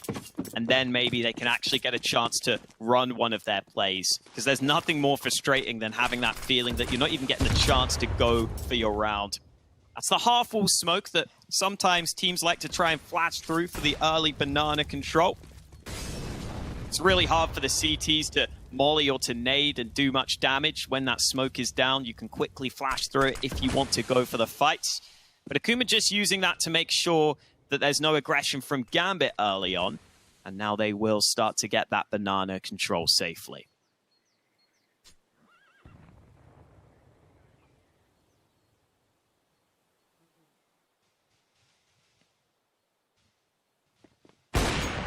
Oh, Shiro. Nice quick pick. No one trying to bait the shot out. Often they've been trying to just bait Shiro's shots out, and he has fallen forward a little bit. He's been biting on it a few times, but this time they just dry peek into him, and a kill comes in for Shiro. Sergey's trying to pull that kill back, just pre-firing the shot through the smoke, hoping that Shiro was still hanging around. But Shiro changes up his position. Even when utility goes down, he doesn't hang around in the same spot. And that is a very standard AWPing style, is just take the one pick, drop back. Shiro does it even when utility's up. And with that one kill, Akuma are going to try and finish the round on the A side. They go back over here, and obviously dealing with Kid is very difficult, but dealing with Axel even more. Comes through Boiler, mows them down. 3 kill for Axel. They didn't even see that coming. Axel's the best player on the server right now, and it's not even close. Not only the aim, but the positioning has been pretty much perfect in every round. And this is a situation where Akuma actually get a decent start to the round. Yes, they lose a player over on B, but they draw a rotation. Top mid was wide open for the taking, and still Axile's in the right place at the right time to get the flank going, and it shows on the scoreboard right now. Axile has more kills than all the Akuma players put together. That's a pretty horrible statistic if you're Akuma. So was the scoreline. I'm gonna try and pop the flash out. It actually just blinds Dom QQ instead of Inters right there. So he's gonna have to fall off that boiler peak and back up the holes. Shiro going for an aggressive peek into Banana this time. Not quite what many would consider aggressive, but Shiro, this is definitely a more advanced peak than he has had so far. And because he's holding an Eincore, he can get that opening kill, but he also allows his teammate to get over. And now there's rifle support in the corner. Hobbit gets into position quick enough, and they don't even know he's there. An easy 3K, and Hobbit goes out to finish off the job. That is a beautiful round for Hobbit. Played to perfection. He gets into the position at just the right time, and because of the distraction, they often expect the AWPer to be there alone. They don't even think about the sandbags. Gambit have such incredible individual strength. It still just astounds me every time. That is a sick clip from Hobbit. Just so comfortable, so clean on all those kills. Their big three is the best in CSGO right now. 8-1 lead. Akuma are feeling the pain right now. And I've got to say, this is almost like a bit of a statement from Gambit after that close series yesterday. They're not messing around anymore. I wonder if it's a statement from Gambit or a statement from Nemiga as well to show how they're a strong side. Because if you're able to beat Gambit whenever these individuals are like this right now, this is scary for all the other teams in the RMR. Jackie. I don't even know if I've ever seen anyone play Axile's current spot. Up near that smoke. I think he's fallen off it. Does feel like a risky position. Yeah. I feel like that's something that can only work with the timing. If you're at the beginning of that smoke, right, you've got to be right there while the smoke is up. There has to be no risk in it fading anytime soon. I think just getting back to the site there, Axel was just hoping maybe someone tried to phase the smoke, walk through it, but didn't happen. Yeah, the nice thing about that is sometimes T's like to just jump out of that smoke onto short to try and flank that short player. So you can almost like body block that and stop that from happening, which could be nice. But 35 seconds left. Akuma haven't lost a player early this time, but they don't have many nades left for the site take. And look who's just got into the site as well. Once you've got players inside of the site, it's a nasty surprise. Axel, this time only managing one kill, but Nafny's in there. You've got Inters in the pit right now as well. And Nafny really will be the player that closes this. There's no way they even expect him to be there. He hops up over the top, and what a nasty surprise. Another one still inside of the site. But quick kill from Sensei. He keeps the dream alive. He's got to win out the round now alone, and Shiro, he's taking one kill. Instead of committing to the 1v1, he's going to show restraint and fall back as well. So many players will have gone for that, but Gambit want to play the 2v1. They want the advantage, and Sensei, still alive, needs to get these kills to go his way, and he's just missed the timing. They've wrapped in towards long together. And Shiro and Hobbit now walking their way back in, and Sensei does well to turn it into the 1v1. It's now just Hobbit left alone. He's got no utility, so he has to tap the bomb and hoping that is enough to draw him into the open. In fact, he's just going to stick the bomb and going around the corner. Sensei cannot deny. It's the defuse for Hobbit, stolen away. He just sticks the bomb in the corner. There's no tap, there's no bait out. He just holds it. Oh, Sensei did so well up until that point.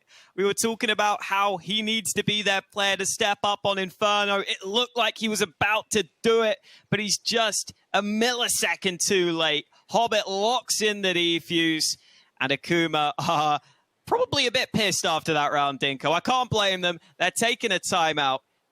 And at this point, when you're 9-1 down, it's so devastating to lose a round like that. I think you do need the timeout, just for your own mental fortitude at this point. Just for a little breather. That was going to be so frustrating for Sensei. He had to have just been a few milliseconds away from winning the round. I think when he hears the tap on the bomb there, no peaks coming out of Hobbit, no shots being rattled. It's just, you got to realize, hold on. He's been on that a little too long now. Got to give it a little look, and in the end, it's just too late. But that is definitely a positive out of Sensei. This is the play we talk about. Has to be the one to show up for Akuma. Getting kills now, but they need some rounds.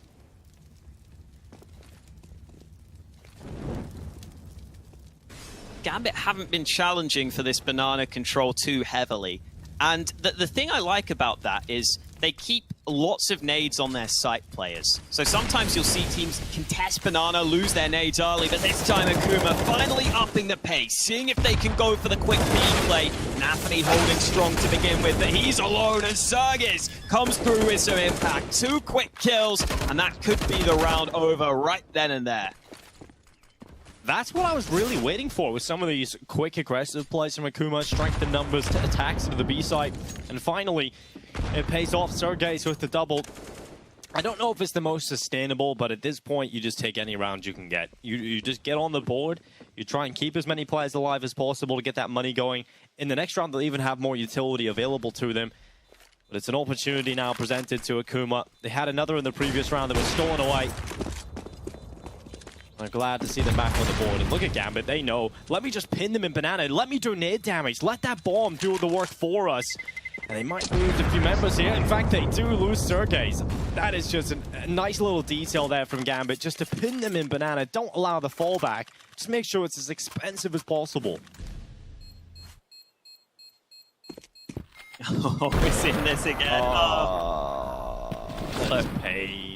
At least Akuma can be happy with this round win. And we get to see these entries. This second shot, it was just straight through the smoke.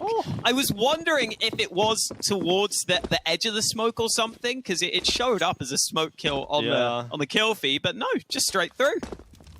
And I did just say, you know, that's not the most sustainable round. That just adds to it. That just adds to it. This, in fact, isn't a replay. This is the live round, and we're hopping into it. It's going to be Axel showing some aggression up into the apartments. I'm so confused. This is a replay. Oh my god. Alex, I was so confused for a second. I was like, what is happening? But there we go. This is the round? Yes, okay. We're good. We're good. Oh, flashed in, but Axel goes down early, and now the A site is looking like it's in trouble. Shiro having to ult close quarters. Could be difficult, especially with his teammate falling. He's got to step up in a big way, and they're wrapping him, but he's got the first shot. He's not able to get the second, though. Sergey's starting to show up to the server, and Gambit with a 2v3 retake might not have a chance at winning this one. They need an early kill, and Navi tried to force it, but he's gone, and so are their chances at the round. Great stuff from Akuma. That is a really good round out of the team. It just wasn't an individual doing that. It was everybody hitting their shot, getting their kill. And that's how a T round should go. 3 now for Akuma. The issue is, even with those rounds they're winning, you got to look at the economy of Gambit and realize they saved quite a few players in the last round, even the one that they lost. And now we're looking at a scenario where, okay, Akuma are doing everything they can to get the round wins, but you're still going to have to deal with buy round after buy round. So they got to try and keep this up. I think they get 5 at the half. I think 6 is obviously the most ideal world, but I think 5 is probably the minimum I would give them to put up a fight in the second half. So 2 more needed to be found here for Akuma, and they're going into a timeout as well. It's just a lot of gun rounds you've got to go up against from Gambit. They've still got money in the bank. And that round was somewhat unfortunate to begin with for Gambit, just because they're going for that flash play into the apartments, which can definitely work in a lot of default rounds where there's only 1 T towards the apartments. But this was a round where Akuma had 3 players there. And so when you have 3 players in the apartments like that, you're going to have at least one of them playing anti-flash and being ready to just go ahead and quickly turn around to keep your teammates safe. Whereas if there was only 1 man there, then you can see how the flash probably would have just allowed Axel a much easier fight, a much easier kill. So maybe just a bit unfortunate for Gambit. That's going to happen to you sometimes, though. That's Counter-Strike. You're not going to get the right read in every round. Now we go back to another gun round. Akuma still have to stay strong here. Only 3 rounds for them. They continuing to go up against the gun rounds. Gambit will go back to their default setup.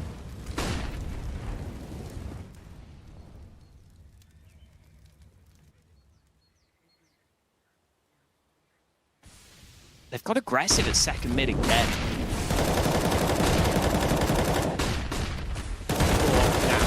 First Orange's line up perfect into Pool, and Inters helps him out. Oh, it's a shutdown, even a little team kill coming in from Hobbit. Nafny had done so much in the round, and his reward is getting blasted out of it by his teammate. And Jackie, well, you can't really hope for much here, unfortunately, if you're him. You walk in, and a quick death is the best reward you can find, 10-3. I guess Hobbit was just trying to eliminate Nafny because he was doing too much work. It's like, come on, I want a piece of the pie. I want some kills. So just blows him out of the round. He was down to 1 HP, to be fair. I think this nade, where's it go? Oh, okay. No, that's just not a very good nade. He's landed in towards the pool position. I thought he was trying to nade onto Banana, but yeah, that's not great. Either way, it's a round win for Gambit. They won't be too bothered about it.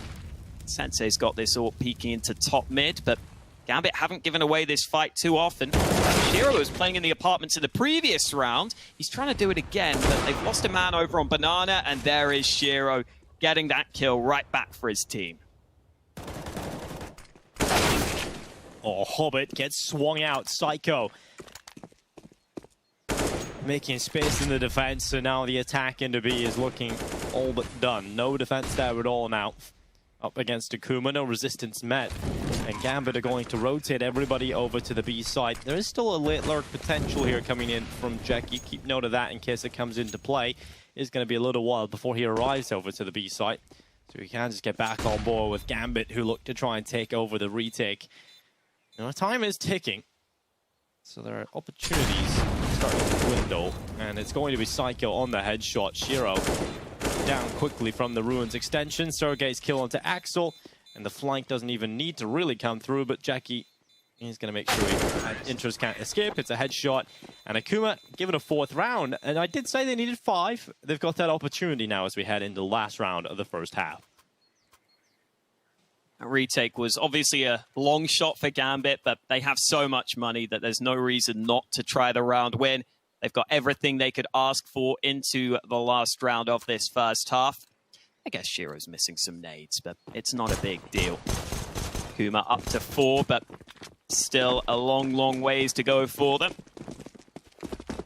3B setup for Gambit this time. They haven't contested Banana too heavily so far in this game. This might be the round where they switch that up, using a good bit of early utility, and Akuma have been forced off the Banana position. Oh, they're fighting back though. The T's want this.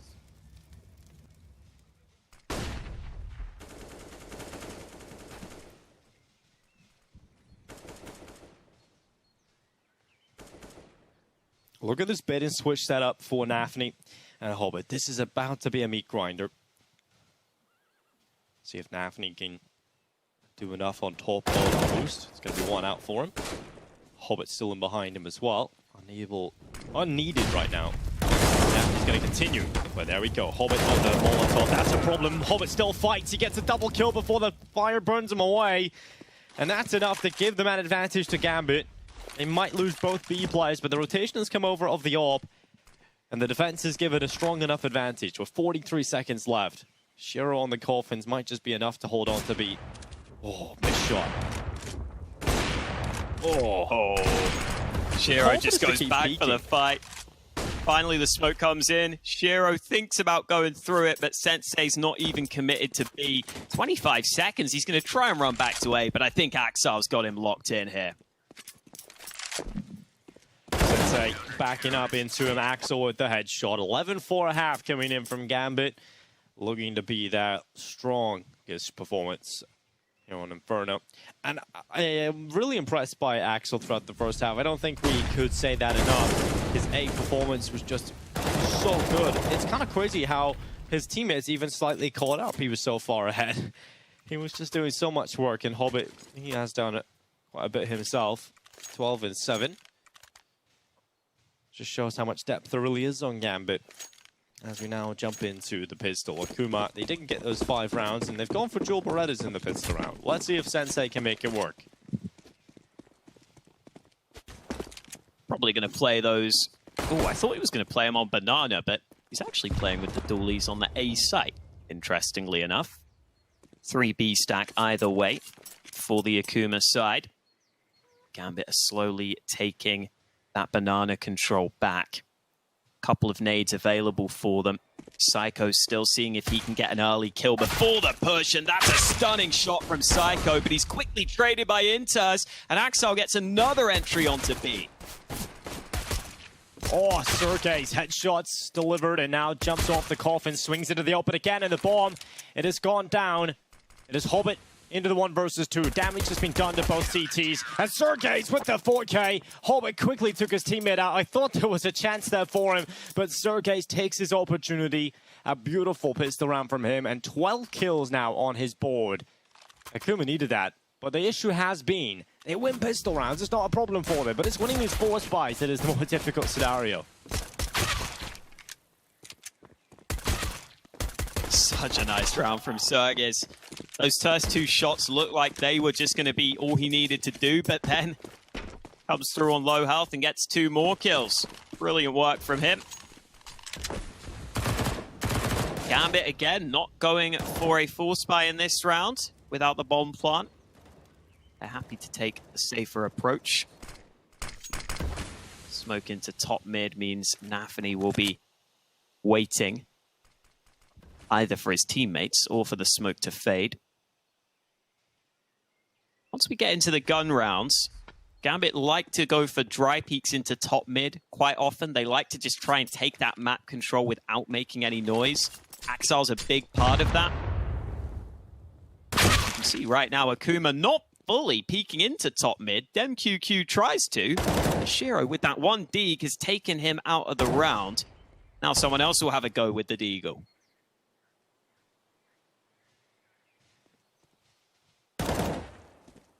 Sensei, MP9, rattling away at Nafany, and now Axel up in the apartments. Again, like you said, not the weapon for it here with the Glock. Gonna try and charge into B. Psycho should be taking this one easily enough. P250 has to land some quick shots, and it will. That's a bomb plant for Inters, if nothing else. He just gets it down in time. Sergey's is running at him, but it just wasn't enough time for him to get over that to stop it all from happening. And now Axel just being a little bit of a nuisance. The round, obviously 1 here with a defuse, and Axel just runs away. He doesn't give the money over to the SMG, and we'll save into the next one. Walks away with $4,500 with the bomb plant. So 11-6. It is Akuma who are steadily coming back into things, but here comes their first real challenge. It's going to be the guns coming out for Gambit. Full nades too. The bomb plant really helping make sure that happens. You can see Shiro had to spend all that extra $800 on getting these nades in his hands for this round. Akuma obviously with a couple of MP9s carried on over. So they may look to fight on Banana with some of those closer range angles, and Jackie actually just gets aggressive into the apartments, but the quick top mid play could allow them to go into A long, which is wide open, and Nafany loves getting into this position, cutting off that rotate and allowing the wrap into A. Jackie has just used this utility. Shiro is going to get that kill easily, and now puts pressure onto the site defense, and not a single player holds. It's the bomb plant for Gambit. It's the round as well. And that is heartbreaking for Akuma into what is an incredibly important round for them. They needed to be able to deliver something, some resistance on the defense, and they just didn't.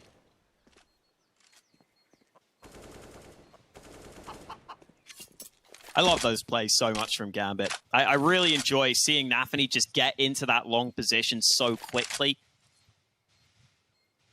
You do see quite a few rounds where CTs will rock 3B early, and that gives you the ability to just gain a lot of ground on A and put yourself positionally in a great spot to quickly wrap onto that A site and win the round. It's a really nice way to start this T side for Gambit, who have got themselves their 12th round confirmed. Saving with 4 players will also help make sure they can keep their their money good going forwards.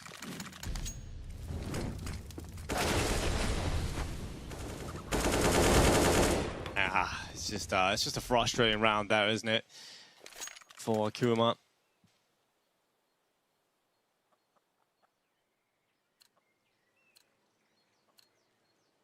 And what they've been able to bring to this round, I mean, it's not the worst, but it's certainly nothing in comparison to what Gambit have got in this round. M4s on 2 players, MP9 for Psycho, and just the Eagles in play for Jackie and DemQQ. Utility bombarding Banana yet again. A deeper Molotov into logs to really force the run back out of Banana. Psycho has taken Banana control. That smoke has gone quite deep, and it's great utility usage here from Akuma. And it does really make you think, obviously, the utility becomes so important on Inferno that it's probably better to get that utility out than an upgraded weapon, and you can see why. The scary thing here is now Gambit know you've used all those nades over towards B. So if they can retake Banana, if they can just use a flash or 2 to get that control back, a B execute could be really nice with no counter nades really at the ready on that CT side. So it's all about getting that Banana control back for Gambit, and this is what they can do with flash over the top, clearing out the close angle. Axar was so valuable with some of these early kills, and now Akuma want to fight, but this is not looking too good for them. Mollied out of position, DemQQ alone with a dig. Good luck, buddy. He's got to hope he can hit some nutty shots, maybe some body shots, pull them closer. He's not finding anything yet. Eventually won't get at least one shot off. Kind of unreal how long he survives that. He is down now. There's no smoke in the ruins. And Sensei's going to creep into the side. Molotov in. Oh, second shot from Sensei. Shiro and Axel both down, and Sensei's taking damage, but a third! Oh, that's the bomb! And that is the round. Beautiful stuff from Sensei. Oh, no way! He does it!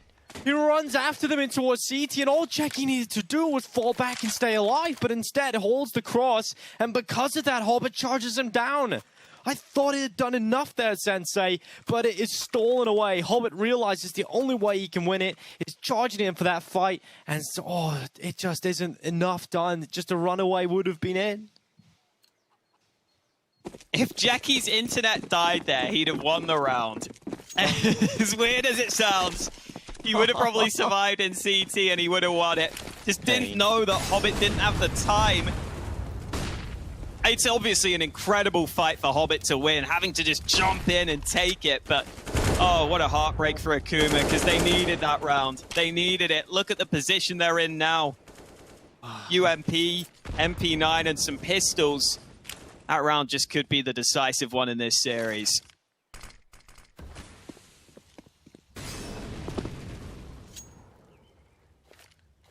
That is a tilter right there. You are tilted off the face of the universe. Not just Earth. If universe had a face. But anyway, Navi throwing the nade down into Boiler is one onto Jackie. He's going to look for the second pick as well. Sensei was looking to peek up into him with that UMP. Not coming out with a kill though, and it's all going downhill right now for the defense. Even when Nafany's blinded, he gets kills. They'll throw the Molotov into pit. They're clearing everything. They're limiting the positions. Well, 40 seconds left. It is Gambit who have already won the round here. This one I can actually call with pure confidence. I thought that round was done, Hawker, than the previous, to be honest, but that is how the cookie crumbles sometimes.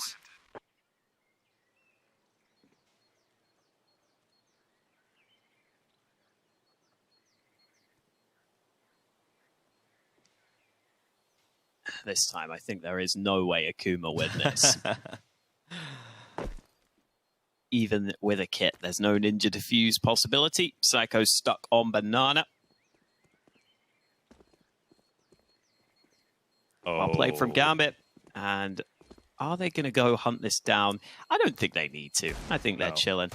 Their money's not too great on the Gambit side, so no need to take the unnecessary risk. Inter's just staying in pit, can watch the bomb and get their 14th round win. I think you see from that earlier round why we're seeing teams go for those banana takes with the full nades just way less often. It feels like the kind of play you only go for a couple of times a half now, because the T's can just get it back so quickly with a flash or two. They can force you away, and then they can take some fair fights, and all those nades haven't really got you enough. And that's unfortunately what happened to Akuma in that earlier round. Now in this one, they have basically nothing to work with. They kind of went all in on that last round, hoping they could maybe break the bank of Gambit and get a streak going, but now that you lose that force, you're in such a bad spot. Oh, Hobbit. Great movement to get up into the apartments quickly. Because he got up there so quickly, he could actually win the fight at Boiler, but he's not ready for the second. Nafni's just taken out the apartment's balcony player, and he couldn't get down into Boiler quick enough. So Sensei does dash out of there with a kill. Not without receiving damage. He's down to 46. And is still the man advantage for Gambit, and a very weak A site right now for Akuma. So they've pulled over a rotation. Shiro, needed to take out the AK there. Sensei's done a good job in this round, but that is his work done now. Sergeys is the only player on the A side left, and he's up in apartments and just has a USP, and Nafni's even ready for that. Look at that awareness. Really great stuff from Naf, and he gets the read on the last two. That's a 4K from him. Yes, against weaker weapons, but done in style. And Gambit now looking to close in style. 15-6 on Inferno. The map pick of Akuma. And this is a great statement for Gambit. I like how Sergeys basically tries to make that play Axile made in the first half, where he pushed the apartments and flanked. He was like, yeah, that's a cool play Axile did. I'll try and give it a go. And then just dead. Headshot. Nafni was watching for it. Again, great awareness from Nafni to be aware of that. And Gambit are looking good to take the 2-0 here. And this is the hard thing against Gambit, man. The first map looks close. You kind of think you can maybe see Akuma, you know, putting up a fight on this second. But they've just got such a deep map pool that anything you pick into them is not going to be easy. Oh my God. There's nothing you can do about that. That is so quick from Axel. There's no window of opportunity to fight back, and Axel's going to do it again. Second quick kill. The B site's just crumbled. Rotation's over. This is a quick end if they close it right now. Gonna pull off a retake with 2 flashbangs left at Itchy and 1 smoke. Another kill at least, but this time it's for Akuma. Through the smoke onto the head of Nafni. They'll use up that Itchy grenade, at least getting something out of it. Some damage trickled on to the Gambit players. Akuma starts to search for the final moments of the round. They run on in. Shiro from New Box connects his kill. It's just a moment of time before we see victory for Gambit locked in. And Dem QQ goes down through the smoke. Gambit have done it. A great statement, a strong showing, and a 2-0 win. Such a pleasure to watch Axile on that map. The dry peaks, the entries, all over the map. CT side was obviously just brilliant from him, and Gambit as a whole, great team on Inferno. Again, I think it does suit them pretty well. They can play a lot of different ways on it.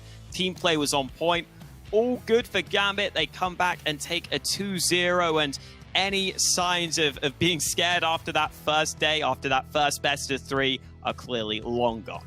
And I mentioned it during the cast as well. It is a bit of a statement from Nemiga to show what kind of level they're capable of playing out. That they can win a map against the Gambit is playing that well. They had so much depth every single time Gambit turned a corner. If there was a slight adaptation for Akuma, if they started playing a little bit better, Gambit immediately had the answers. Sometimes even before the response had come in from Akuma. Remember Nafni back on Vertigo at the beginning of the series, just seems to always have the right call. Whatever Akuma did, whether it be right or wrong, Nafni made the right call.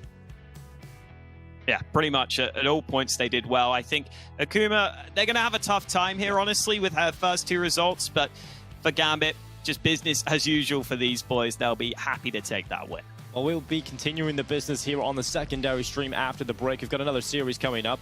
And actually, before we do that, we're going to take a look at Group A and Group B. We take a look at how things are standing now with that Gambit win. That's 2 now for them as they head up to 6 points. I don't know. I think Navi are the only team I really feel right now that could even bring it to Gambit if they're playing like that, Hulk. How are you feeling about it? Yeah, that wouldn't surprise me. I think maybe we could see Force try and play them somewhat close just because they had a good game. I could see them at least putting up a fight, but actually having a chance to win the series, I don't know. Well, we're looking forward to jumping into it. It's Team Spirit and K23 that's coming up next. It'll be at 7 o'clock here in European time. So that's around a 1 hour's time. So you guys can go and get some snacks, get ready for the matchup. And I'm looking forward to it. I think this is going to be a great one. Quickly before we go to a break, Hulk, any thoughts on this matchup before we get into it? I'm excited to see K23. I want to see what they can do coming into this tournament. But yeah, I guess from Spirit's perspective, just hope that they don't have all the overtimes again, because they might be a bit exhausted after yesterday. Yeah, Spirit had a very long one yesterday. If you guys missed it, you can go take a look at the results all over HLTV, because that was a super long game. One of the maps went over 60 rounds. But Spirit will be coming up against K23 in just under an hour's time here on the secondary stream. Over on the main stream, you can continue to watch Counter-Strike action. It's Sidicus and Moses hitting the microphones over there. But for us, it's time to take a short break. We'll be joining you in just under an hour's time for a second match of the day. Legendary teams, major players, and electrifying tactical action are back in CSGO Regional Major Rankings 2021. From June 27th till July 4th, 10 teams will clash in the thrilling showdown for the prize pool of $100,000 and slots at the PGL Major Stockholm 2021. Who will win more rounds? Who will show the most furious play? And who will claim the major prize? Find out at the CSGO Regional Major Rankings 2021. And don't forget to reload.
Legendary teams, major players, and electrifying tactical action are back in CSGO Regional Major Rankings 2021. From June 27th till July 4th, 10 teams will clash in the thrilling showdown for the prize pool of $100,000 and slots at the PGL Major Stockholm 2021. Who will win more rounds? Who will show the most furious play? And who will claim the major prize?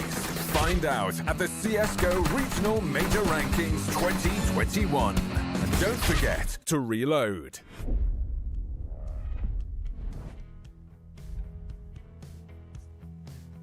Well, we get back into it again. Map number 3 of our opening series today. Remember, we've got a few more games coming up. There's also a game that just concluded, I believe, on the secondary stream. I think Gambit should have taken that 2-0. I didn't actually look at the final score, but it was pretty lopsided the last time I did. So I'm just going to assume, Jason. They did indeed take it 2-0. Right, you're getting away with one this time, Matt. Nice. I think that one was pretty clear cut. Yeah. Ours is not as clear cut as Entropic, will go once again against 100 Ping Gods, and they've looked pretty decent today considering they're the underdog in this series.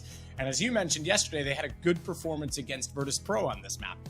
Yeah, they not only a good performance, they took the entire map away from them, and that was the third map and deciding map in the series that got them an upset win. So you have to be happy with that if you're 100 Ping Gods, and you have to be happy with having it as the third map again today here against Entropic. And now Overpass isn't exactly a weak map for Entropic, at least statistically. They've got like a 63% win rate on it. They've taken some decent scalps. They're nothing special on it, but it's a map that can be competitive on it. And at least in this series so far, from what I've seen between these two teams, is even when they're not comfortable on a map, like neither of these teams is good enough to really overcome the skill of their opposition, even if their opposition isn't exactly playing the best Counter-Strike or having the best setups. This feels like two teams that are relatively evenly matched and are having a good battle here. So I think this is going to be a lot of fun, especially considering the level we saw Nickelback at, especially considering the opping that we've seen at a Smiley on 100 Ping Gods.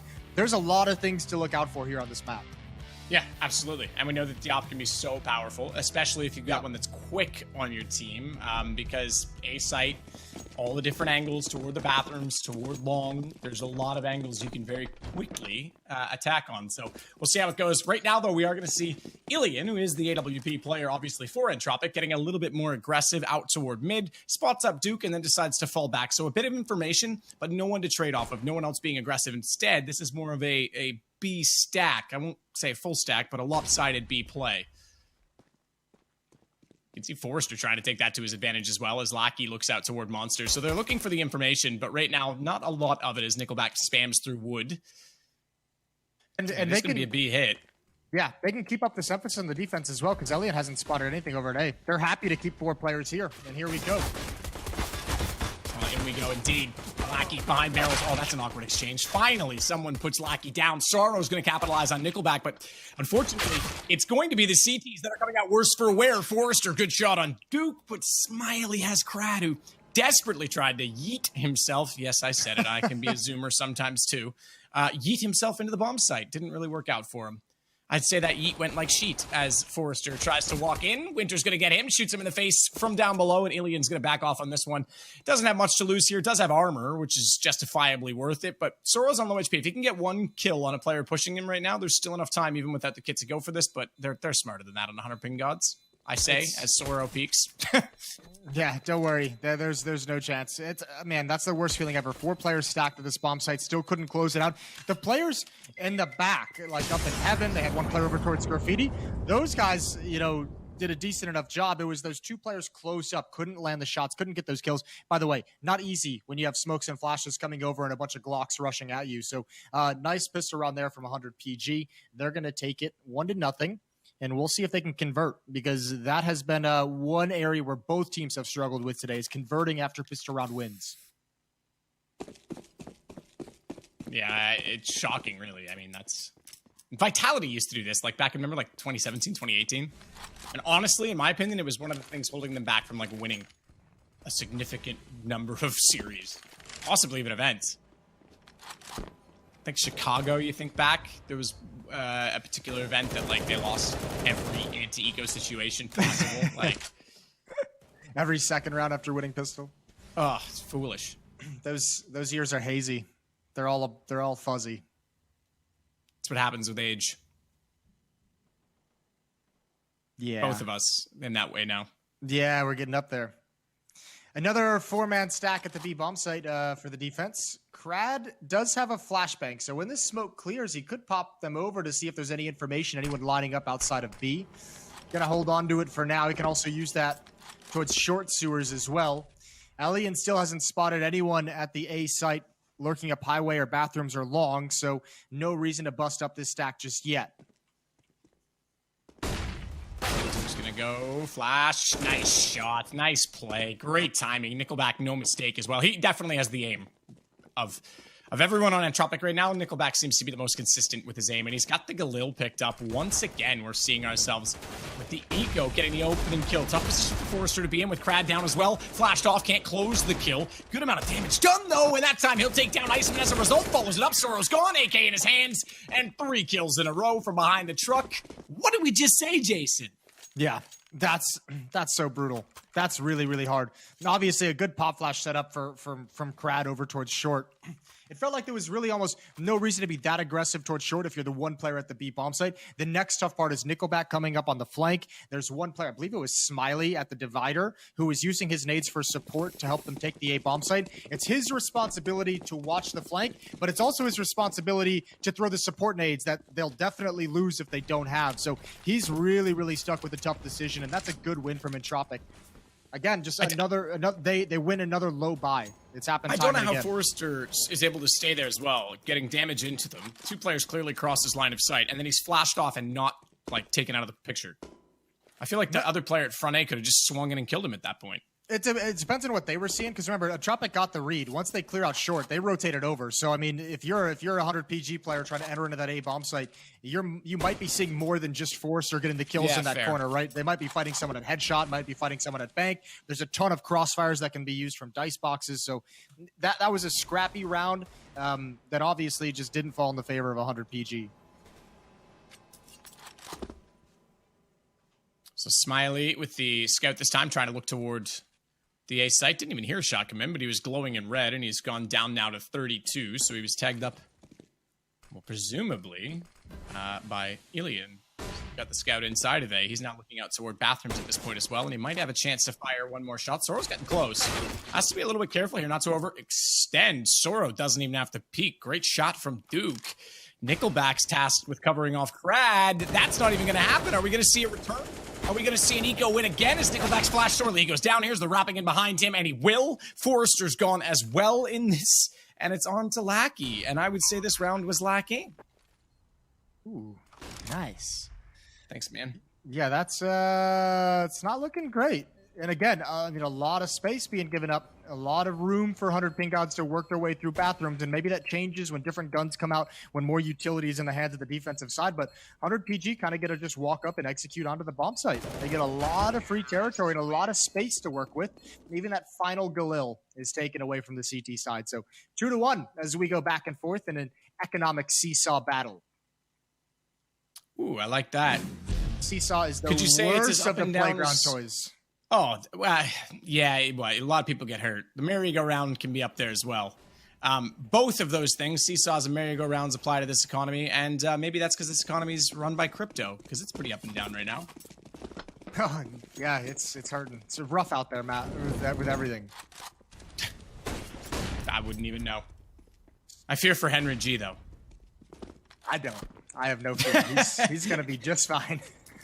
Yeah, I think he is. He's probably doing all right. Ilian does look to long. Duke has the headshot with the AK-47. Lackey's going to respond, though, and take down Winter, so we do sit 4 aside, and Lackey smoke toward Monster, buy a little bit of space for the CTs, but there's pressure on both sides of the map right now, including nades, so there's really not much of a read for the CTs, and they're forced to turtle again. Entropic so deep inside the A site, and when you're up against guns, sure, this worked on the Eco when they were able to rotate back on the take, but it's a map where you want to get CT information. That's information. Crad going to wait and make sure there's not more than one. There isn't. He wants the knife as well just to get the extra money. Takes the AK. Pretty smart over. Oh, door's going to open. Oh, he gets it back just in time. Great shot. I thought the AK wasn't going to be drawn and ready, but somehow Smiley was not fast enough. And it might be Eco. This would be, what, double reverse Eco now? That's, well, you know, it's back and forth 4 rounds in a row. That's how I like to do it. I don't like to get fancy with these things. Yeah, I got a little too fancy there and just turned into a broken record, so. It's good, though. It's good. No one really experiences the broken record anymore. So it's nice that you gotta give the people that. All these Zoomers in chat are like, what? What does that mean? If you dropped your iPod on the ground and it went, that's what we'll call it. The dropped iPod. I don't even think dropped iPods do that. I think that is a sensation. That is something of life that the next generation just does never have to deal with. Spoiled. They've gotten away with one, I know. Here we go. 2-2. As Iceman and Duke save their AK-47s. Neither team being able to take complete control of this situation. And Entropic have a chance at it. Whoop. Hit him with the shank. Good second kill as well, dropping that bomb down as soon as he gets that AK. I mean, that's just unfortunate. You got to check your corners, especially when you're up against ecos. You know they're going to be doing something cheeky to try and get those angles with pistols. Oh, do we have a B rush? Nope, they slow it down. 2 players in the short tunnels. Standard utility to slow down any fast play. And it's the 2 AK-47s going to work. Forrester gets a pop flash, almost found a perfect timing on it. It's not quite there, turning the corner. Iceman wants the battle, and he's got it.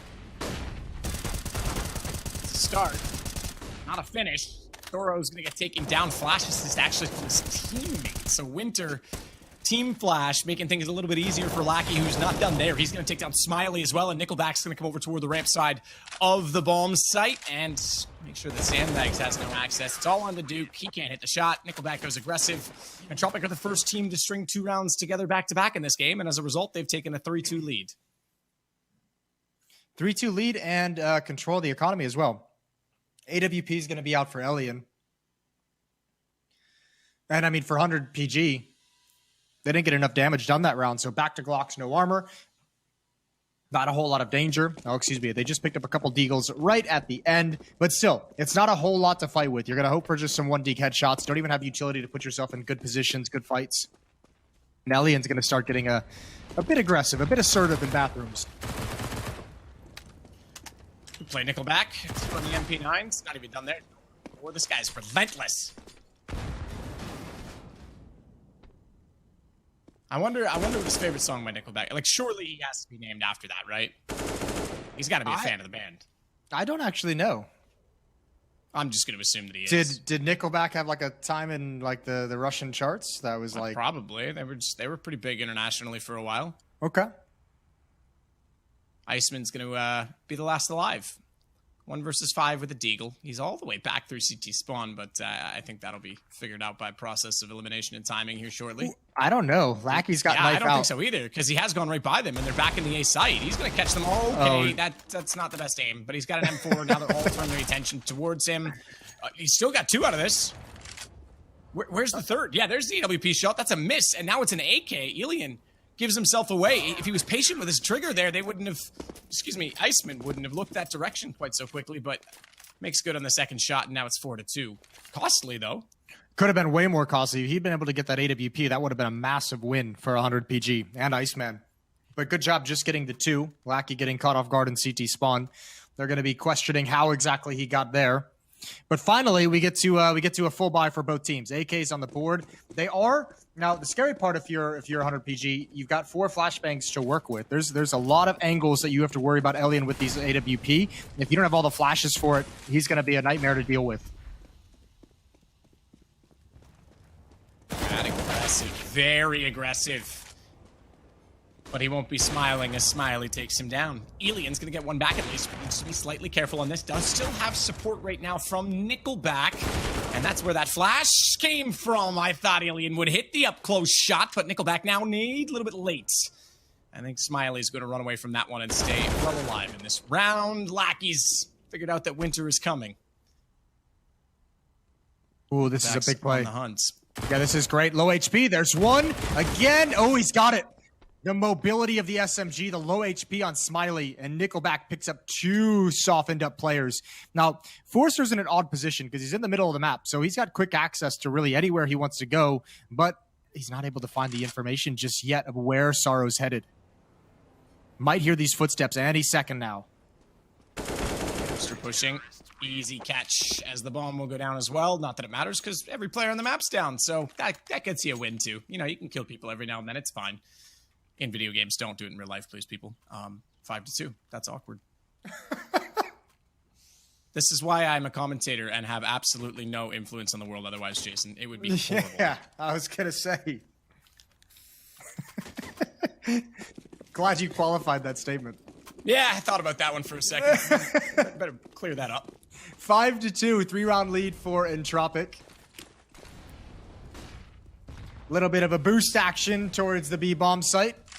To peer towards the door, blown open. Smiley's just past the danger zone. Danger zone! Elian with the AWP in towards Highway wants to get in front of that smoke for 1 kill, and now gonna back away. And he's got plenty of help from Crad. We're already hitting this level. We're just gonna go downhill more and more. I can tell.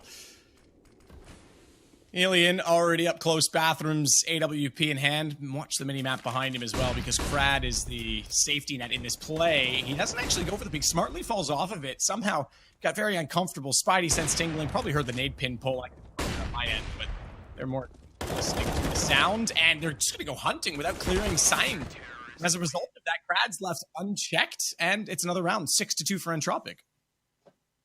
Yeah, even though Crad wasn't kind of swinging out wide at all, Nickelback was there at the headshot angle to at least take 1. Give Elian some safety to tuck into that corner, and obviously a difficult crossfire. Yeah, they turned that corner, but, I mean, not in a round like that, you're kind of just so focused on that first kill, and it's like, okay, let's see what we can get before we really worry about clearing everything perfectly. 4-round lead for the defense, AKs, and an AWP back in the hands of Smiley, and this is the best buy that 100 Ping Gods have had in some time. This time, the op for Entropic on Elian is going to start out towards short. Crad is alone at the danger stairs, and Forrester finds a kill with the boost. Crad's going to fall off of it now immediately after getting that opening pick. They don't need to get caught out being overextended by any stretch of the imagination, or quite literally. In fact, it wasn't really a stretch. It was a stretch of the map as they ran all the way down long. But now they'll support this up. This is smart. They'll leave a good rotation position as well for Nickelback. He can go either way, playing from jungle at this point. In fact, he's still looking for sandbag information, and jumping on this as Ilian also goes back to find more because things have slowed down enough now that they don't have a read. They will in a second. Ooh, spotted the jump. Yep, Crad saw that. He's not going to repeat that. AWP is out toward the front of the bathrooms. Can't really justify trying to go for a one-on-one peek against it. Shoulder baits a shot out. That's pretty ballsy considering. Crad's going to easily spot shoulder, but even though it was a right-eye peek, Duke's got the shot back on Crad. Alien's down at 2. Rotation's already given, though. I mentioned Nickelback was playing in a position at jungle that he could get on the horse immediately, and Forrester's actually going to join him in this. No one at bank. Headshot position and headshot acquired, removed immediately. No nade came through the back stairs, though, and that leaves Ilian alive with the AWP. It's allowed Nickelback to slide inside of the site. He finds one more, but it's down to a 2-on-1. Excuse me. Ilian is still alive in this with 2 HP. He's got that up, but he's all caught off. Great shot, Zoro. Surely that's going to be the round. Ilian's got to go through a smoke. 11 seconds, commits to the bomb plant. Doesn't have the wall bang lined up perfectly on the boxes. And they may not have a read as to what his HP is, but they've definitely got the advantage, and I think it's going to be a save. Despite that there's decent money, might as well get everyone padded up a little bit in the bank. Yeah, that spam through the smoke at the end from Elian was about the only Hail Mary he had left to do. That's a tough round. And Entropic, I mean, they had the correct number of bodies. Like, they had enough people going over to assist it. Again, it just felt like when they rotated into the bomb site, they didn't really have a plan of action in terms of how they were actually going to be positioned to help each other out. That aggression in the mid-round was a little bit awkward. Elian's even lucky to be alive still. Almost got picked off while falling back. And a third round from 100 Ping Gods. Little bit sloppy, but it's okay. What's we like a good that. half these days on Overpass? Still sort of 8-7. That seems to be where it played a lot. It was pretty consistently even at the end of my time. Yeah. At the end of our LAN days. Yeah. I mean, you know, to be honest with you, I don't know. I don't really have a good, ideal scoreline for the CT side, to be quite honest with you. There are halves that, you know, I think especially when you get to the top teams, there are just halves where maybe you catch a heat or maybe you want to run, maybe you have good control of the economy and your T side is great and both teams can do it to each other. So I think we're past that point of like an ideal score line, although obviously there's some that make you very happy. Yeah, it is true. It is true. And I feel like that's like a repeat narrative that we like dwell on, but it does help new viewers, I think, sort of contextualize the game a little bit. So I still think it's kind of nice to touch on every now and then. But you're right. At a high level, that's, I mean, I'm sure pro players don't even look at it that way. They look at the overall context of how the round went, how comfortable they felt. And yeah, there's lots to it. We've seen comebacks happen quite easily. Got layers like an onion. And it's just so beautiful, it'll make you cry like an onion. As Smiley takes out Lackey. I don't ever cry because real men don't cry, Jason. 4-on-5. Smiley does survive that exchange, but only with 13 HP. Iceman hanging out in the bathrooms, and Bomb starting to head that direction in the hands of Winter. They'll work toward A. Duke's been out toward long this entire time. Did Crad? No, I don't think Duke was spotting, actually. He was holding. There's no defensive nades here at this bomb site, Matt. Crad and Nickelback better just get some stellar shots. There is nothing they can do to slow this down or to make this uncomfortable. And yeah, they line up for him. And Crad distracted just well enough. Now that he's burning, he goes down. Nickelback's got one more. Make it, just 3. But the teammates are here. They've done great considering what they were in. That's all they could do. You're right. No utility. They had to bait for each other and try and pull aggro. Watch that AWP at the top of the bank, though, because Ilian had Smiley getting close, but it was op on op, and it was up close and awkward. And everyone loves a little op on op action, but unfortunately, Entropics come out on top of that action. As, yeah, that lineup was remarkable. Again, Nickelback hitting shots when he has to. There's no question about that. And there he is on our screen now. Yeah, just barely making that work. Crad had just like a last-minute distraction that caused them to line up. That caused them to slow down just enough, and this was the only way this was going to work. No smoke to delay, no flashbang to set up any kind of a peak, no Molotov to funnel them into a different pathing. Well done. 4-round lead now for the defensive side. And another buy for 100 ping gods with that plant. They've got a full losing bonus as well.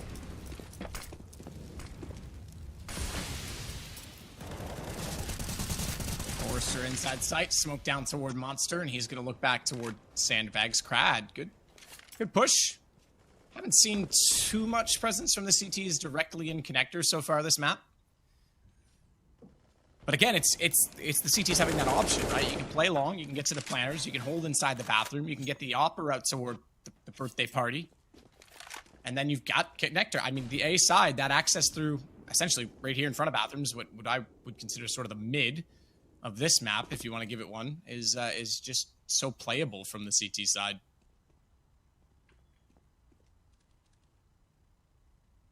That's exactly where the T's will take over this time. Now, the one thing about going down toward that connector position is that the rotation point out of it without anyone in bathrooms directly is all the way back through B. And as a result of that long rotation and the timing of this play, means that Crad's just getting back in the site now, and Ilian's had to go rather defensive and turtle up inside of the site. So they're on their heels.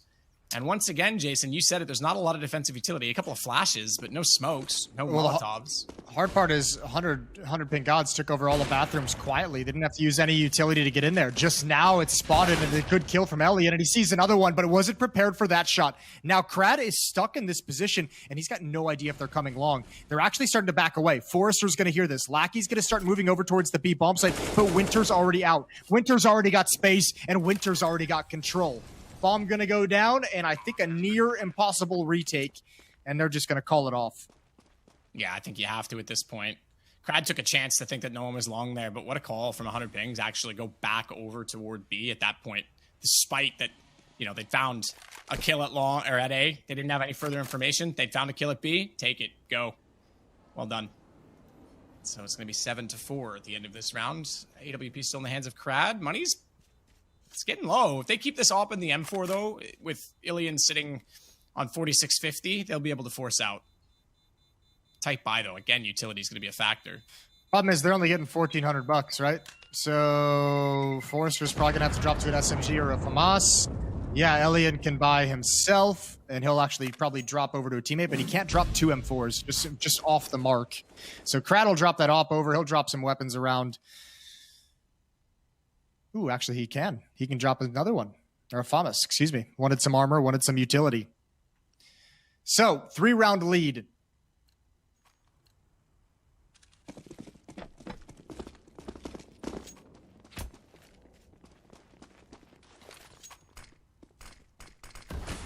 Brad's getting aggressive. Self-smoke, flash over. That's suppressed M4. No tracers through smoke. One or the other. Advantages. Oh, look at that timing.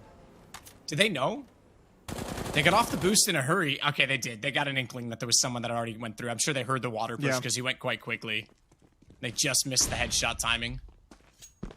That's tough. You like the temp from Sorrow. Thought he had something. And now, I mean, the attack is so far back still towards Fountain. Winter's going to go really, really late to clear out Blue and Stairs. But Duke and Iceman, again, I think they're just going to continue to walk through this smoke and up bathrooms until they get contact. And unfortunately, Elian misses a shot. So, yeah, that's what they like to find. 1 minute left, and they can readjust. They still have so much utility. Because they're so willing to walk into this main choke point and this main entrance of bathrooms without utility, they've got plenty of it to use as the round gets deeper and deeper. And for Entropic, you've only got one Molotov on Nickelback.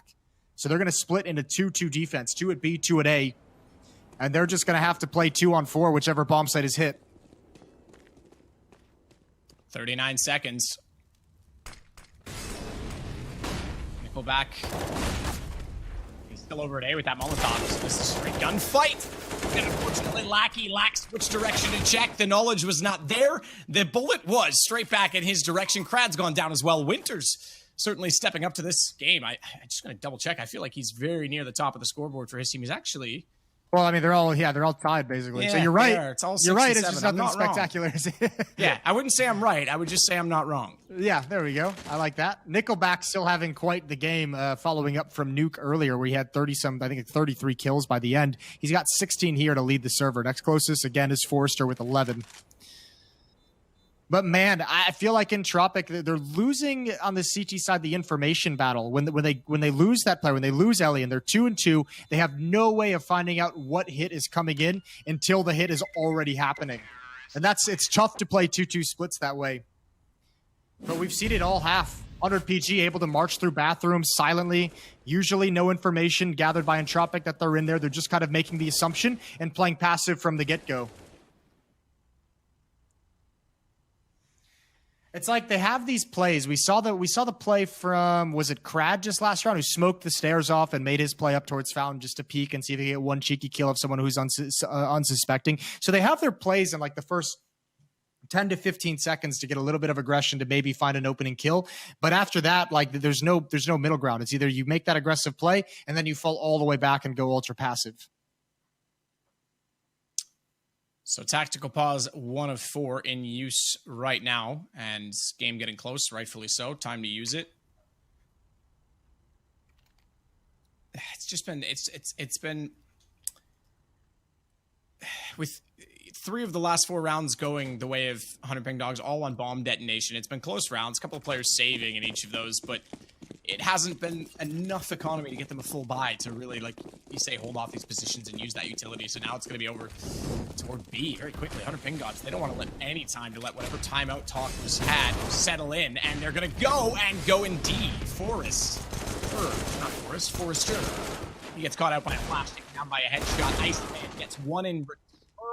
Winter's going to follow that up as Nickelback only could find one himself on the Deagle, but it's still only a 3-on-2. And Alien does have that AWP. Don't forget about it as he finds it from window. Duke goes down, and he's going to rotate back to stairs immediately. Now, Krad has problems because he's only got the pistol to work with, but he can be a pillar in this. Exactly. He's going to boost Ilian up, and the AWP finds a new angle, a new position. Smoke still on the site. They won't be able to spot the plant, but it dissipates, and Smiley's down. That is perfect support play from Krad. He should have gone first for the bait to allow the AWP the shot, however, and he doesn't. Winter has come and gone. It is 6 rounds for 100 Ping Gods.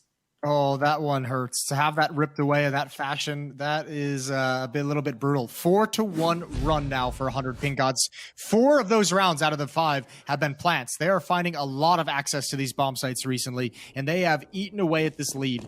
It's going to be tough for Entropic to get back into it, and now they don't have that AWP in the hands of Elian, which they obviously would have loved to have because they've given it to him whenever possible. That was such a smart round. I mean, Crad, it was obvious, right? Has nothing to work with, but the Ops already found one. They know they haven't planted the bomb, but then just that last little bit of, I guess, excitement, and they both walk out and get clotheslined. So Crad gets aggressive. Haven't seen a rock push so far from the CTs. Crad's going to find the first kill with this and information that there's more there, but they're not aware Soro's got behind. This is huge. They're both going to fall off. Lineup easy. Double kill from Soro. Feel like that's an oversight. Bathrooms is so crucial. Good read from 100 Ping Gods to get in there as well as soon as they spot 2 it long. Yeah. Now this is tough. Now 100 Ping Gods can just toy with them. Look at the fake. Look at the minimap. Lackey rotating away from the B bomb site from all that utility. Nickelback's at long, but he has no information towards highway, towards bathrooms. And Forrester's even rotated all the way over to bank. So Smiley and Iceman walk it in. They're going to get a free site, and they're going to be so happy that this fake worked.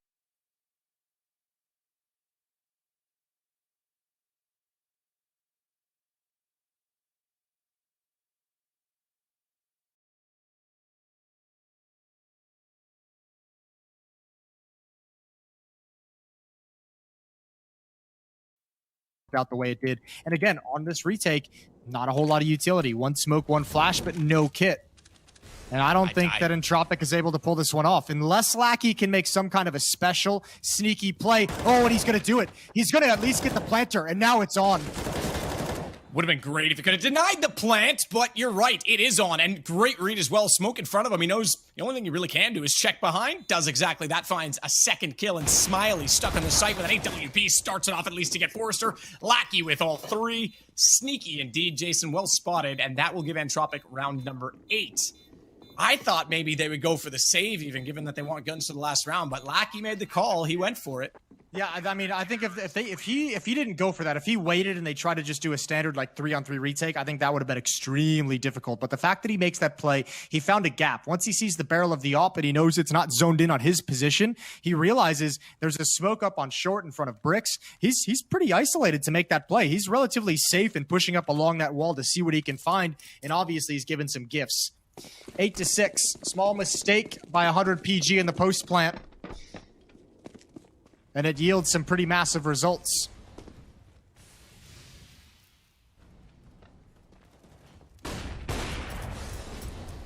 Smoke's annoying. Flash as well. Can't get anything done with the information, and the op revealed on the A site. Back to bathrooms. Dynamically falling back is what I call this. Take your first shot, go to the next position. Take a shot, go to the next position. Can actually hold in the corner. Okay, I think he was trying to run back and actually didn't know that he was in the corner, but you can see, I mean, this is very standard from an AWP on A that wants to get aggressive, right? You just keep going to the next angle. Can be hard though. There's, I mean, if you can use your flashbangs properly, these angles all have flashes that can take care of them. That one's not the cleanest, and the follow-up peak obviously not great. Duke and Iceman are down. Alien now content with the 5-on-3, wants to preserve the man advantages, so just smokes it off and backs away. Sorrow's trying to find a timing based off footstep, based off sound cues. Ooh. And now he's going to fall. Okay, somehow these kills have come out across the map. Back into a 3-on-3. Lackey's still here, though. They haven't gotten a full cell yet. Winter's low on HP. Lackey's got the bomb down. This is what matters most.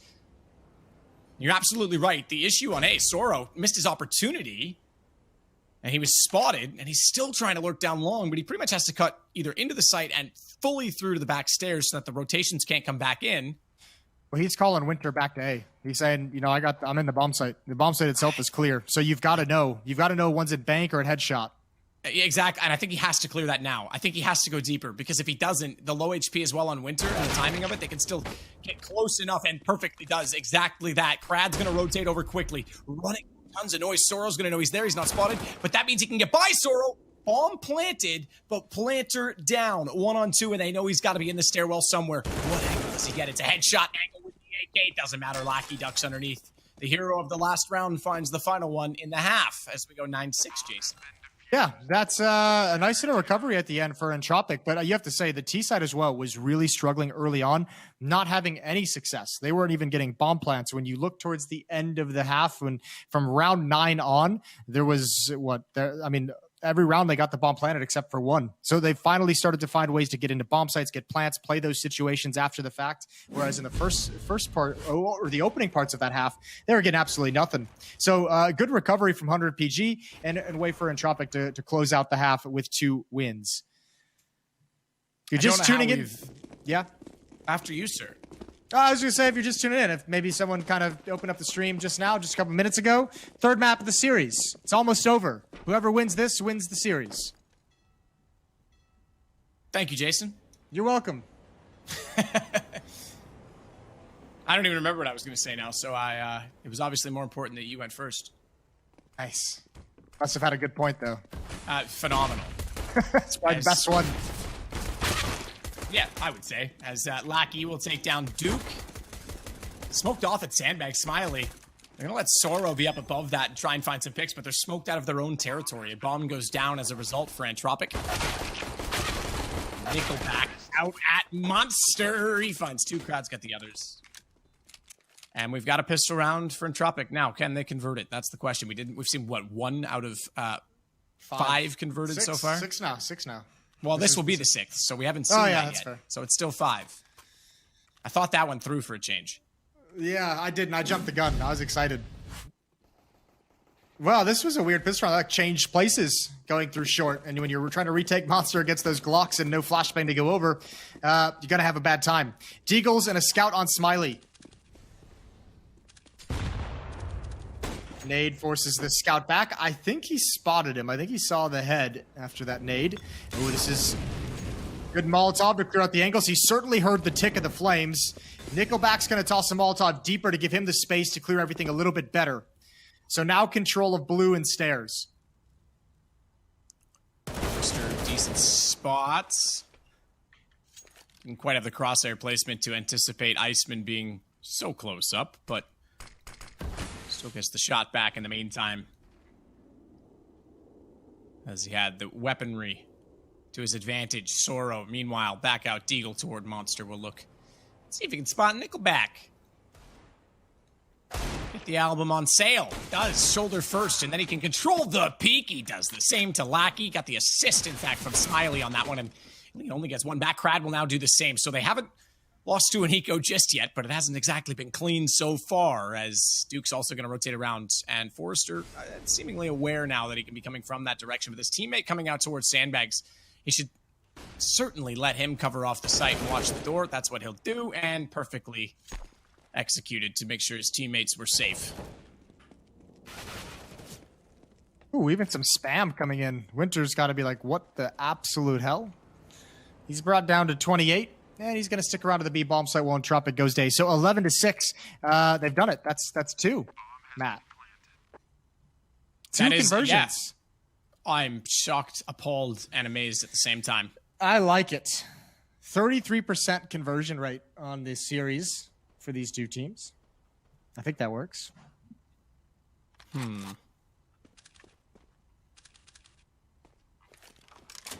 Yeah, that's right. Yeah, well, 33.3 repeating, actually. Carry the 1.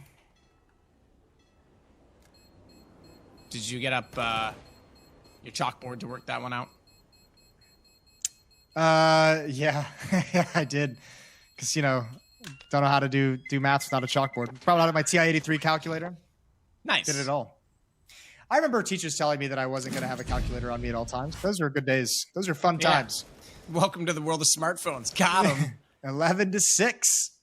Entropic taking a bit of a lead into the later stages of this series. Looking to extend their lead. Winter did pick up a Galil at the end of the last round, so he's able to kind of save that rifle and have some element of danger. Something that they can work with, but a Galil is a tough weapon to make work if it's a hero buy. Yeah, not wrong about that at all. I prefer the FAMAS to the Galil. I know a lot of people say Galil. It just doesn't feel crisp to me. It doesn't like a toy gun. Not a toy in the hands of what Winter. does the FAMAS feel like? French elegance. Okay.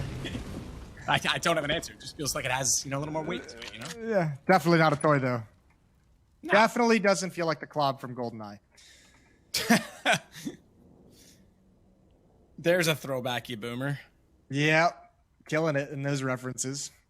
All right, one player at Sandbags, and we'll hear this door open, obviously. That's going to be Iceman. Sorrow as well, just kind of chilling over at the A site at the truck at Optimus.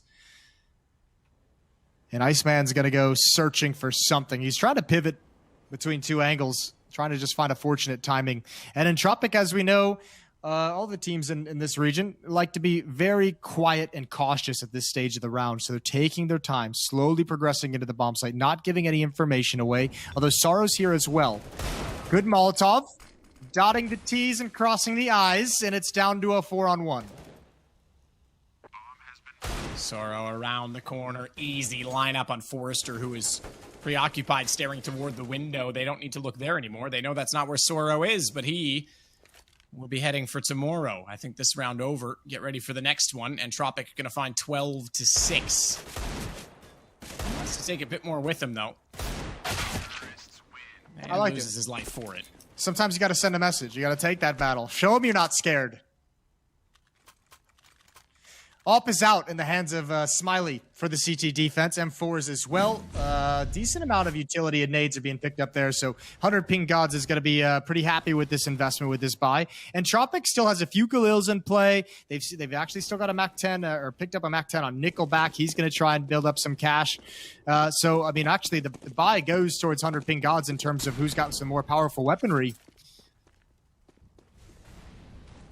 Ooh, this could be dangerous, though. Nickelback's going to hustle. Close up to the wall, and Duke gets away. Just barely, without taking any damage.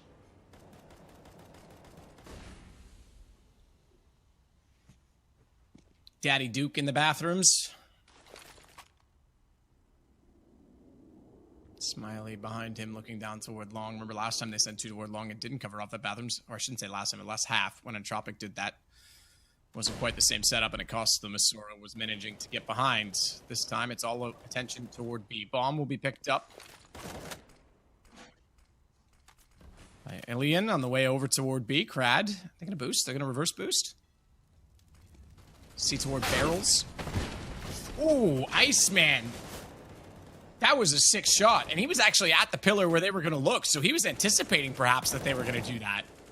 Oh, yeah, he was ready for it. And he was ready for Crad to come up and try and make some kind of a cheeky play. It's all defense at the moment. 3 kills for the CT side. And some of the Entropic members don't even seem like they're ready for the fight. Good kill from Nickelback as he backs away and picks up a Galil in the process. 2-on-4, though, and now the op is in position. It's over at Bears. Oh, but it's just giving up the angle. Smiley out into the open. Oh, this is so costly now. Yeah, they're probably still going to win it, and indeed they will. But it did not need to be that painful. Nothing ever needs to be that painful, Jason. But True. It always is. But it always is. 7 rounds, 100 Ping Gods. They're first of the half, and yet somehow I feel convinced by what I saw there, enough to think that this could get quite close quite quickly. If Entropic's not careful, they'll go into the bye this round. This will be their last bye if they don't win this one. Alien has an AWP to go up against that of Smiley. Like you say, though, very costly in the fact that the AWP was compromised in the last round. Smoke will extinguish the Molotov. That'll allow them to get out and cross toward the park. Alien was even looking for the counter pick for an aggressive CT player, but they won't go past bathrooms this time. And Winter, if I'm not mistaken, is actually down in connector. Yeah, no, he's just outside at water, so good position to be in. He is inside. There we go. See, I can't read minimaps anymore, Jason. You'll get it. It's like riding a bike. You'll get it back. They got numbers on them, color coordinated as well. I mean, you say that, but, you know, I broke my arm this year riding a bike, so. Okay. Well, it's a fair point. I guess I'll have to come up with a different analogy. It's all right. I wrote it last night. It was fine, though. So nice. I'm back. We're good. Duke. Ooh, good take. You thought maybe Entropic was going to fall asleep at the wheel here, but these are 2 nice opening kills, and they've got complete control of the round at the moment. The one X factor is the flank from Winter. If that finds a good time, if that can get a kill, a critical kill at the right moment, this hit could be just kind of thrown to the side. Lackey going to try and enter in onto the bomb site. Sorrow's got to hold on. There's a decent crossfire, and Winter never put into play. He might get 1, he might get 2, but not even that. Yeah, not going to happen. Entropic find out 13, and just as I was saying, I was convinced by the previous round and the fact that 100 Ping Gods seemed like they had some sort of strategy or at least goal in what they were trying to accomplish in getting map control, just as they did at the start of that round, to be fair. It was a decent setup, but then they just get picked apart, and now they're back to just using pistols in this round. Investment from Winter to get a smoke, some armor out on him, as well as Duke, and Iceman even grabs head armor, which is a bit peculiar considering now that they're up against the AKs and AWPs, and you're trying to save money into the next round. Maybe just leave that helmet on the shelf. Nellian tries once again. I thought he was going to actually nail the headshot on the second peek, but does on the third, and Duke goes down. Oh, double nade as well over towards the boost. They know those Deagles are trying to do something cheeky to grab a kill. They have to know there's at least one more player there, likely softened up, and there he is. They just walk out monster. One more to find on top of the ramp. And Sorrow goes down. Smiley the last remaining, and the bomb is going to be planted, and the round is going to be won by Entropic. He's already been spotted out. 14-7, and Entropic is just 2 rounds away from taking the series. And Smiley is about 1 second away, less than that, in fact, now, Jason, from going down. Forrester's going to get him. It's 14-7. They've doubled up. Yeah, this is map 3 of the RMR, which is the regional major ranking. I see a few people in chat asking, does the winner of this go to the major? No, they'll accumulate points that will allow them to better qualify for the major, or determine, rather, who's going to qualify outright to the majors. So, yeah, you can definitely keep an eye on that. And this RMR cycle is pretty much it, because our major's pretty soon, Jason. Yeah, when is it? It's October? That's the plan. Obviously, there's a bit of speculation and everything. Oh, wow. I didn't think that there was a lineup there for him to see him. Obviously, that's a GoTV thing, because they quite clearly could see each other. Not even a wallbang needed. That's a great shot to start things off for Elian. Yeah, obviously, TI got removed from Stockholm. We are still at the mercy I saw that, yeah. and discretion of, you know, the pandemic, but we're still a ways out. So right now, I'm holding hope that things will continue to improve with vaccines getting rolled out. So yeah, let's just say Stockholm major coming up soon, hopefully. We'll say it until we know it's not there. That's right. I think that's fair. Well, such important rounds, these last two, and both of them have started with 2-man advantages for Entropic. They've been able to find the 2 opening kills. This is getting away, or you know what? It's already gotten away from 100 ping gods. Good performance on this yesterday takedown Virtus Pro here against Entropic, falling a bit flat. And again, it's a good performance from Nickelback. 23 kills, 12 deaths. Yep. Elian right behind him at 19 and 9. I like him. I've been impressed with his aim. I mean, he seems to be able to win duels comprehensively. And more than enough, he's found himself in a good spot to do so. As this time, 100 ping gods will be chased from the site. This will be series point for Entropic achieved with 5 players left alive. I think this one's pretty much done, Jason.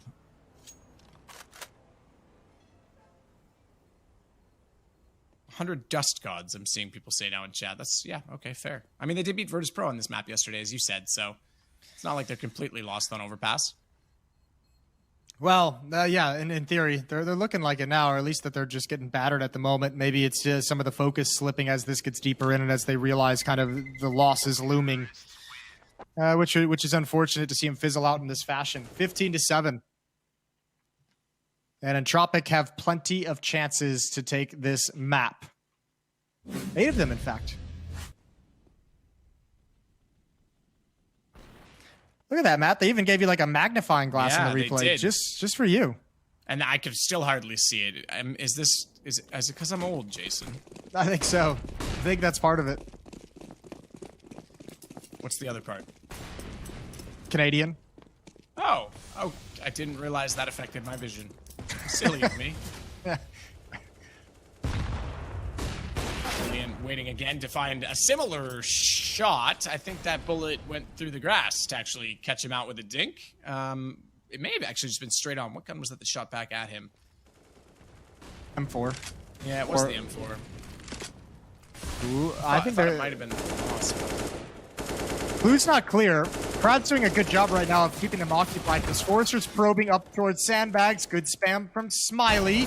Lackey finds one as well. And there's Forrester. He had the chance. He had the fight he wanted, but couldn't find it. There's still danger at this B-bomb site, though. Nickelback is going to swing. Double peek from each side of Pillar. And 100 ping gods finally starting to hold on to this, finally starting to whittle down this attack.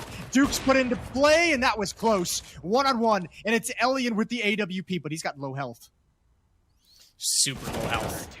One-on-one, and it's gone just like that. Soro's able to find him on the M4. We survive for one more round as 100 PG able to just barely squeeze that one out. It's going to leave them quite strapped for cash on the CT side, though, and still plenty of money over on the Ts. So they'll buy right back into this and look to close again. Like you said, they had 8 map and series points to work with. Yeah, and I mean, as long as they have rounds like that where they get like 3 to 4 kills, again, you know, that economic pressure is just going to keep building up. It's no fun to try to make a comeback happen when you feel like you barely have the money to fight. Duke, ooh, he's found a gap. I don't think they saw that at all. They're being very cautious in case there is aggression, but I don't think they know he's there. Now, the other side of that coin is the longer he stays here, the less likely it is that he's going to be able to get out, or at least it's going to be more difficult for him to get out. He's got one. He'd fight his way out, that's for sure. Duke goes back in, and they anticipated he'd gone further away, but it's Nickelback you're going up against. And that man is, like we've said, is spectacular so far in these duels. This is maybe the next evolution too, because if you look at Smiley, he's got a flashbang. Smiley was the guy kind of supporting Duke in that kind of a play, and if he just like gotten that kill on his own and then had Smiley toss a flash out for him, that would have been the play. That could have been a thing of beauty. Forrester attempting more. Map control toward B. Bomb nearby in the hands of Nickelback. Need to claw back this man deficit. They go down to a 4-on-2. It gets increasingly harder. And look at the CT's position. Great rotation points. 2 in connector. Can go either way very quickly. You've got to consider that Lackey is miles away right now on A. And even if he gets a kill and they want to rotate, they're going to run straight into the CT's Iceman. Very slow. Have to see that from his perspective. Might have been still slightly grayed in the smoke, but usually that favors the man outside of it. And Lackey has Winter. Just like that, they've got a man advantage. They don't know these two are still in middle, though, and they've got to make a decision on which way to go right now. Well, Smiley and Sorrow, they're making the wrong decision at the moment, adding up towards the A bomb site where Lackey just was. So Plant's going to go down, and this is going to be painful. They're not going to hear the beeps once they turn this corner, and they're going to be sad. Yeah, that's the beeps going G, G, G, G, G, G, G. Sorrow's got Nickelback. Hang on, still enough time in this. It might work out. Smiley finds Lackey still on the flank, and Forrester stuck in the corner. They've totally thrown that right back on us, Jason, and we've been trolled. They've won a rather impressive retake, because you're right, they were on the wrong bomb site to start that off. Yeah, we've had to eat our words on that one. We'll take it. That's well done from Sorrow and Smiley, 2 opposite ends of the emotional spectrum. I think just as much confusion as there was for 100 PG to know which bomb site they needed to go to, there was probably equal amounts of confusion from Entropic of knowing where the retake was going to come to. Or come from. Yeah, I think that's true, but man, oh man. Maybe it's our fault. Commentator's curse is still a thing, apparently, Jason. Yeah, but that would have been cool if they won it, I guess.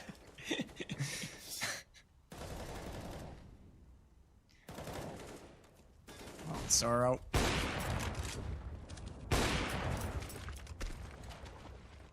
Tried to peek out toward Monster. Couldn't spot anyone there. Elian's going to back off as well, though, because that smoke's still in position. He goes for the wider angle so that he can see if anyone crosses back down in toward that sewer position.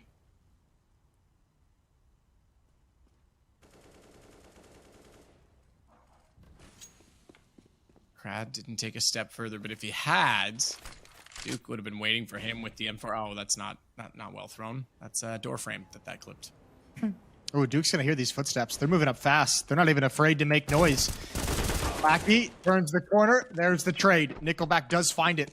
But with so many footsteps, with so much information, it's already caused the rotation. And it's a huge one. Winter, Smiley, Sorrow, all now here at the A bomb site. 3-man defense for 3 players coming up highway. Nickelback, the first contact, not ready for the peak. Great spray transfer, and Winter's got all 3.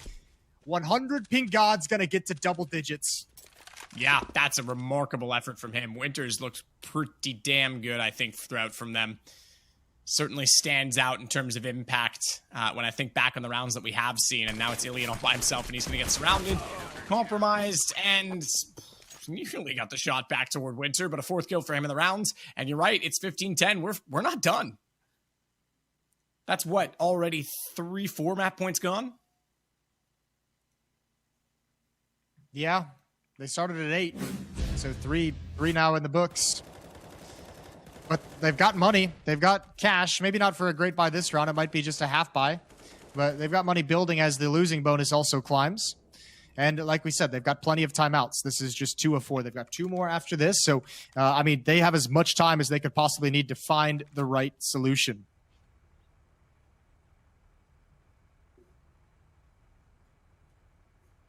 So we'll sit and wait with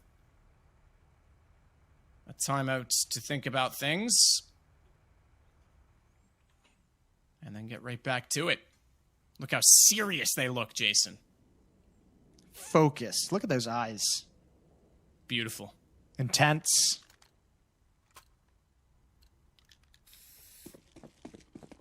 Beautiful lashes as well. Well, man. Round 26. Yeah, he obviously, you know, goes somewhere. Goes to someone to get that done. All right, short control. Winter is taking control of short water. Duke is going to have first contact. Sees the shadow, makes that easy. No chance of a trade either. He's already bailed out, bugging out and going home. Ooh, but actually the pace is going to get picked up. He's going to get more pressure on him. No one's going to clear the angle, and a nice flashbang from Winter even blinds Nickelback. And the AK-47 gets put into play way, way too late, and it's traded immediately. So Elian, last one left. Not much to do, just a deal. And certainly going to go down. Yeah, I think that that was a bit... I mean, the second shot there in that spray for the 2 in front of bathrooms was a bit... Almost seemed like a bit of RNG on that bullet because it was pretty sporadic, but like, yeah, no one even checked it. Like you say, they were a bit optimistic, just running it toward the site. Maybe just want to get this one out of the way. Bomb plant would be nice. Loss round bonus or not, excuse me. Because that would obviously then give a little bit more cash to them and they'd be able to maximize the next particular occurrence. But either way, they'll be able to buy no problem. AK, they might even be able to pick that up. Alien's going to go for it. Surprisingly, it's not being covered. I mean, if he pulls this off, it would be pretty spectacular. They've quite clearly turtled back inside of the site. Alien's cleared all the angles to confirm that now, so he knows he's got a bit of space to work with. Perhaps the element of surprise does spot the elbow, and that should call for the park sign repeak, but they're playing this very safely. They don't want to give anything away. They nearly did. Smiley nearly got caught right there. Yeah, whiffed the shot. He doesn't normally miss. Nice round from Duke Fisher. Completely blinded was Nickelback. Still, 4 rounds left. We're going to get a tech pause. Oh, excuse me. I am incorrect. Well, we did get a tech pause, but it was solved very, very quickly. Yeah. I think we're like ready to rip and roll, you know? We're already back in action. Kind of. Sort of.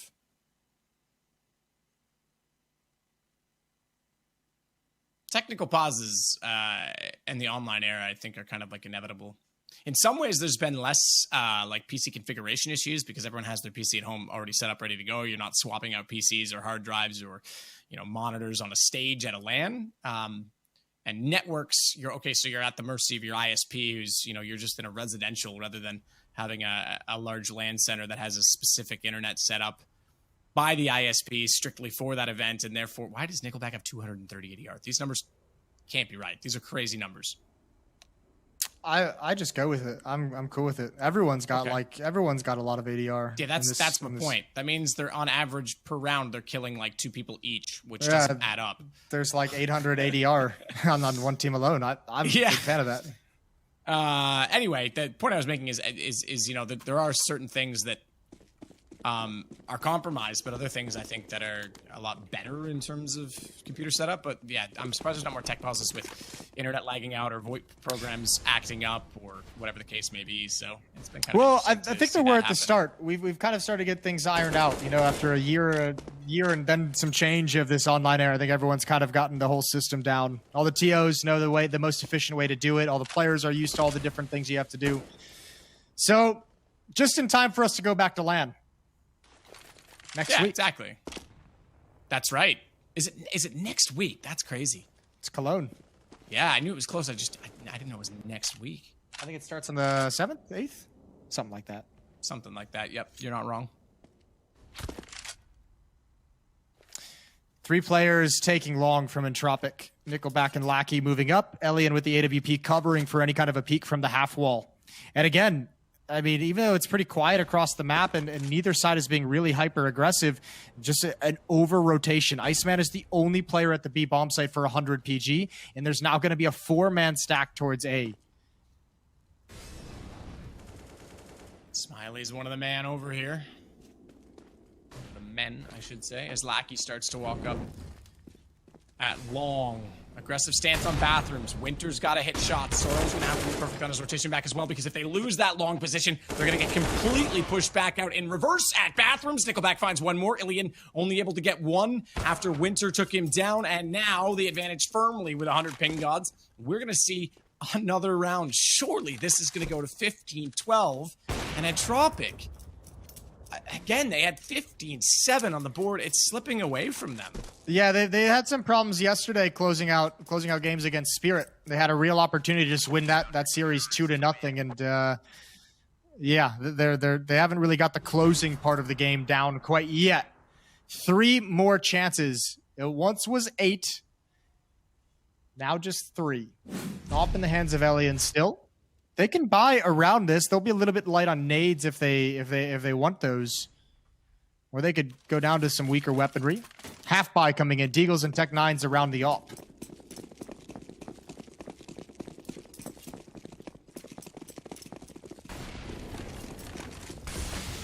Five in a row for the defense.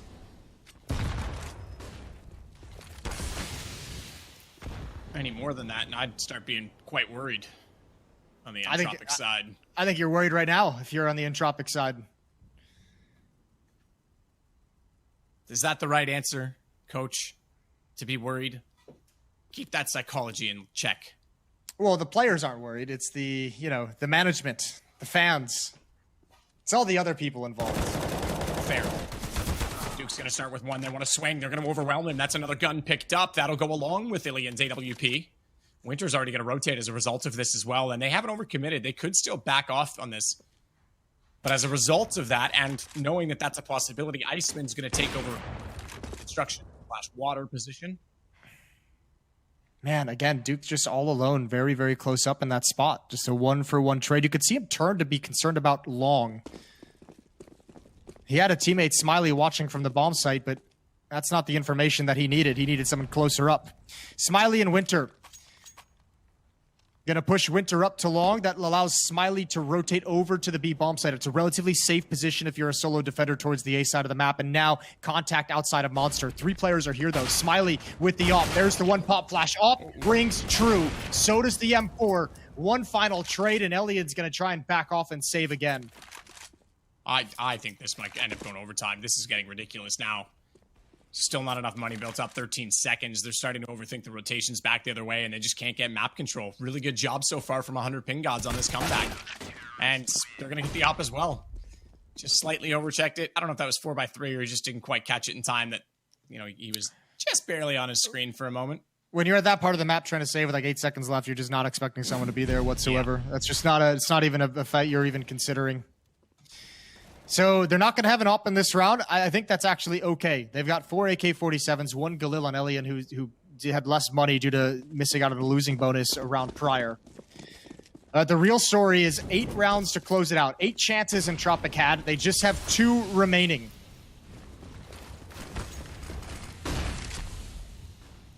Nickelback still leads the way in the server on 28 kills. Ilian on 23, just behind him. Whereas the other side, it's a little bit more tight grouped. Winter's at the top on 21. Start this one off. Forrester down, and that smoky. Crad needs to get that kill. They lose connector now. This is going to round 30. I have a feeling. I mean, they have not been able to pull themselves back from these deficits, and again, they're going to get pinched. Iceman with one. Duke does get caught off, but they know exactly where Lackey is. This round lies in the hands of Nickelback, who's rotating, and he's going to be I was going to say spotted from barrels. He sees the head of the other way. That gives his position up because he tries to go for the headshot. Now Lackey's going to capitalize or try to take advantage of that position, but this is, I'm not convinced. This is Entropic just falling apart. Well, at the moment, I mean, 100 PG is getting easy reads on them. They're playing a lot of 1-4 defenses. I mean, they had this round. They just had the one player. I think it was Duke who was in stairs, and all 4 other players were at the B bomb site ready to defend against everything. Previously, they've left Iceman at the B bomb site alone when they've stacked A with 4 people. So I mean, they're pretty content realizing that Entropic is not really moving a lot of players defaulting around the map. It's a lot of grouped up T sides, which allows them to play the same kind of defense. And Nickelback's going to go down here. 15-14, one final chance for Entropic to close out this map and series. I mean, that's... Even at the end, I mean, Forrest starts to overthink the fact... Or sorry, Nickelback starts to overthink the fact that he's been spotted, jumps out from bathrooms, runs back down. It's actually a smart play to counter out anyone chasing him to get that gun down, but then just assumes no one else is there. I mean, it just seems very panicky at that point. Classic B-Rush? Yeah, this could be decent. The timing's actually not bad on it. The smoke's going to slow them down, though. Soro just gets into position. I thought they might beat them to the site right there. I honestly thought that was going to be a chance. All right, so not a rush. Forrester and Short, they're just going to pop through it. Soro's got the first one. Important trade. Nickelback, the man of the match. If you're Entropic, he needs more. He's gotten up to 30 kills. I don't know if that's enough. He's gone down immediately afterwards, and the smoke is going to block out the attacking side. Crad through, though. This time, finally, they get through a smoke and find the exchange first. As Smiley drops, but Winner's got Alien. It's all on Crad. They know he was toward barrels. Keeps himself elevated. Smartly drops down one-on-one for the match, and he's done it. Just barely. I don't think they deserve that game on tactics in the end, but they'll get it done nonetheless. And that's why 8 series points are so important. I mean, that is a ridiculous scoreline to have come back that far. But it will be the series for Entropic. That's heartbreaking if you're 100 ping gods. Yeah, that one hurts. That one hurts a lot. That was a nice little comeback that they were making happen. And yeah, you know, you could say maybe they don't deserve it based off tactics, but like, listen, when you're in that situation, you're going to take a win no matter which way you can get it. So well done. And again, another good series from Nickelback. Another good series from him who delivered for his team. Without him, they might struggle more on Nuke. Without him, they definitely don't win Overpass. So a really, I mean, well done from Nickelback, and well done from Entropic to take a good win after a tough loss yesterday. Either way, that's it for this series. When we get back, we're getting Navi, we're getting Simple in the server. Stay tuned. You don't want to miss it.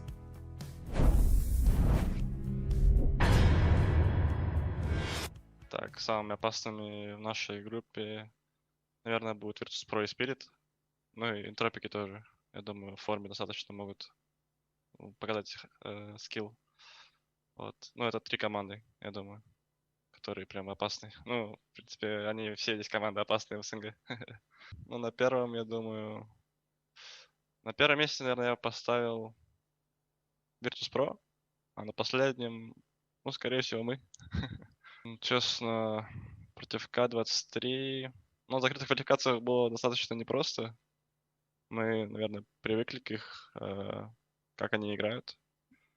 Вот, а сейчас, я думаю, это тоже будут такие main games, кто больше подготовится под друг друга. Ну, я думаю, здесь просто вопрос в уверенности и в морали, но именно в этом матчапе против К-23. Я думаю, они тоже немножко, возможно, злые после того, как проиграли нам, и они хотят тоже, не знаю, типа отомстить, ну, показать хорошую игру. Так что, я думаю, там будет 50 на 50. Так, именно против Virtus.pro 100 пингов сыграют в первый раз. И это будет, да, наш первый матчап. Если я ошибаюсь, мы должны были начать против Entropic первую игру изначально. И, если честно, против Entropic мы уже играли 2 или 3 раза, и против них достаточно сложно играть. А вот против Virtus.pro, я не знаю, почему-то нам кажется то, что у нас больше шансов. Я не знаю почему. Хотя ребята на буткемпе, и, ну, я думаю, ну, здесь все игры будут плотные. Против Virtus.pro, я думаю, почему-то у нас есть шанс. Так, ну там в той группе, в группе Navi, Gambit, Force, Nemiga и Akuma, да? Ну, честно, я думаю, в группе А будут игры сложнее немного. Потому что там по рейтингу выше команды, и как бы и самый, типа их самый нижний эшелон, получается, у них выше, чем в нашей группе. То есть там выше, чем мы и К-23 условные. Так что, я думаю, там будет чуть-чуть потнее, чем у нас. Чуть-чуть. у нас тоже не менее слабые игры будут. Прогноз приблизительно этого турнира. Я думаю, это будет... Я думаю, либо Virtus.pro, либо Гамбиты. Я думаю, так. Я думаю, Virtus.pro очень сильно хочет к этому турниру подготовиться и реально показать свой уровень. Но они могут. Не совсем удивился я этому, но, наверное, удивился тому, как быстро они до этого дошли. Ну, это очень случилось, наверное, резко, потому что они как-то играли там, на каком-то уровне, условно, топ-20, и потом раз резко взлетели до топ-1. Ну, я думаю, ребята большие молодцы, я уверен, что они вкладывают очень много работы в это, и ну, их работа окупается. Я видел то, что они пошли из открытых в закрытые. Именно в нашей группе, получается, были Киев. И... Вот, если честно, мы выиграли Киев. Мы сначала проиграли К-23, потом мы выиграли Киев. Победу над Киевом мы как бы ожидали. Вот. Потом, если честно, я думал, мы снова проиграем К-23 и будем играть за 5-е место последнее против ханов. Но мы каким-то образом выиграли К-23. Причем, ну, эта победа для нас была очень важна, потому что это реально, я думаю, повлияло на нашу мораль и уверенность. Вот. И, ну, ханы, наверное, думали то, что вот мы сейчас поиграем против Stopping Gods, а в итоге они играли с К-23. Я думаю, самое сильное это Энтропик, Форза, Немига. Ну, честно, Немига, К-23 и нас я бы поставил где-то на одном месте условно. Вот. Форза и Энтропик, они явно наверху. Но я думаю, Энтропик так, из нашей группы, наверное, это будет К-23, думаю, потому что мы знаем, что мы можем их выиграть. И, в принципе, все. Остальные все команды у нас сильные. Энтропик, Virtus.pro и Spirit. Так, с энтропиками, честно, мы, наверное, встречались раза 2 или 3 точно. Сначала мы встретились на Dell Gaming, потом на что-то вроде Snow Sweet Snow, и на прошлом RMR мы играли, если я не ошибаюсь.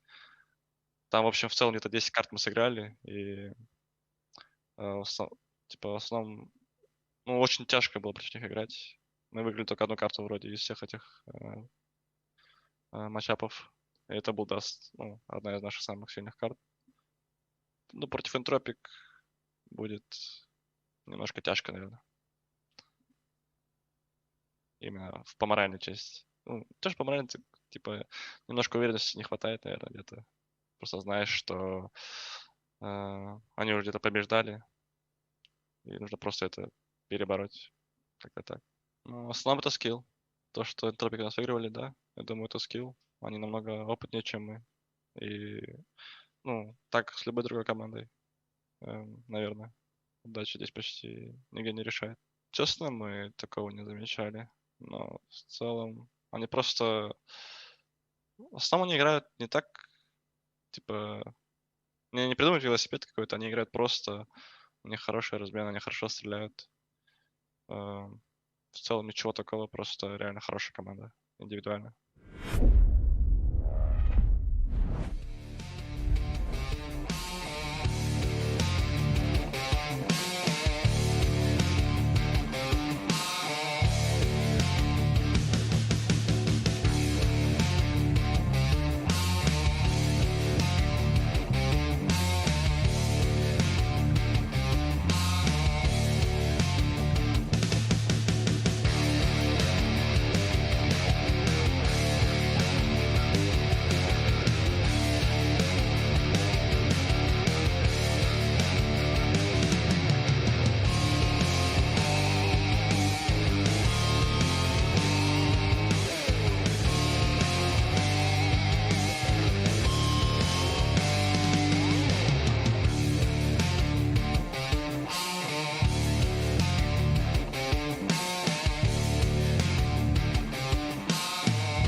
Legendary teams, major players, and electrifying tactical action are back in CSGO Regional Major Rankings 2021. From June 27th till July 4th, 10 teams will clash in the thrilling showdown for the prize pool of $100,000 and slots at the PGL Major Stockholm 2021. Who will win more rounds? Who will show the most furious play? And who will claim the major prize?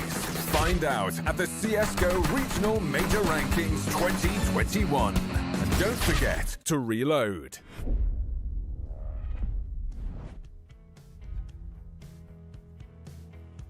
Welcome back again to the CIS RMR, brought to you by StarLadder. Now, Jason, I've never been on a green screen, so I really want to do this. I want to see if this works. Ah, it doesn't really. These are green. I wanted them to... Oh, there it is. Those are green? Yeah, the lenses are green, so they're actually, you're getting the city. Yeah, I see it. No, I thought it was like a reflection in the monitor. I didn't know it was Yeah, I know, right? It was green actually screen sunglasses. trippy, but yeah, it didn't. Maybe that made it less cool. Either way, just really wanted to do that. No, man, the green screen glasses are super cool. You should definitely wear those as frequently as possible. Okay, I'll put them back on. We've got another series for you guys coming up right now, which is super exciting because this brings you, I think probably, despite Gambit being the best team in the world, this is probably the #1 team in the region in terms of fanfare. Navi going up against a team yesterday who nearly beat Gambit in Nemiga, and you got to cast that game yesterday, obviously, Jason, with Vince. Yeah. That looked pretty tense for a while. Yeah, it certainly did. It was interesting watching that. It was really cool to watch Nemiga have that kind of a match against them. And unfortunately, it just kind of fell flat in that last map. Just as we have seen a few times, they played two very close maps. They were super close to actually 2-0ing Gambit, which would have been fantastic, and unfortunately just dropped the ball in overtime and then get wiped out on Dust 2, the third map. But yeah, Nemiga is an interesting team. They have some really cool stuff going for them. iDisbalance showed a good game. I liked Lollipop's showing as well. Jayo's got some cool things to his game. So I mean, some talent on this team. The question always is, will it be able to stack up? And I mean, to be fair, Navi is known a little bit for sometimes losing some matches they shouldn't, and they've been pretty up and down. But it's hard to argue against the names. The name power on Navi is unbelievable, obviously. Yeah, absolutely the case. And obviously, been a change even since I've last seen them as a caster. Bit being in now for Flamey. Yep. And I mentioned it at the start of the show. I mean, this was, I would have said, Navi's era. I would have said that going into sort of the early 2020, they were in a position to really take over. And Astralis was already starting to have players stepping out at that point, going on leave. That might be the one travesty of this Navi team story, is that after winning the final LAN before COVID really shut things down, that just threw a wrinkle into what that they might have been able to turn that into. But at the same time, Navi's a team in which we've been kind of declaring them to be down the path to having their own era for years, and it's just never come to.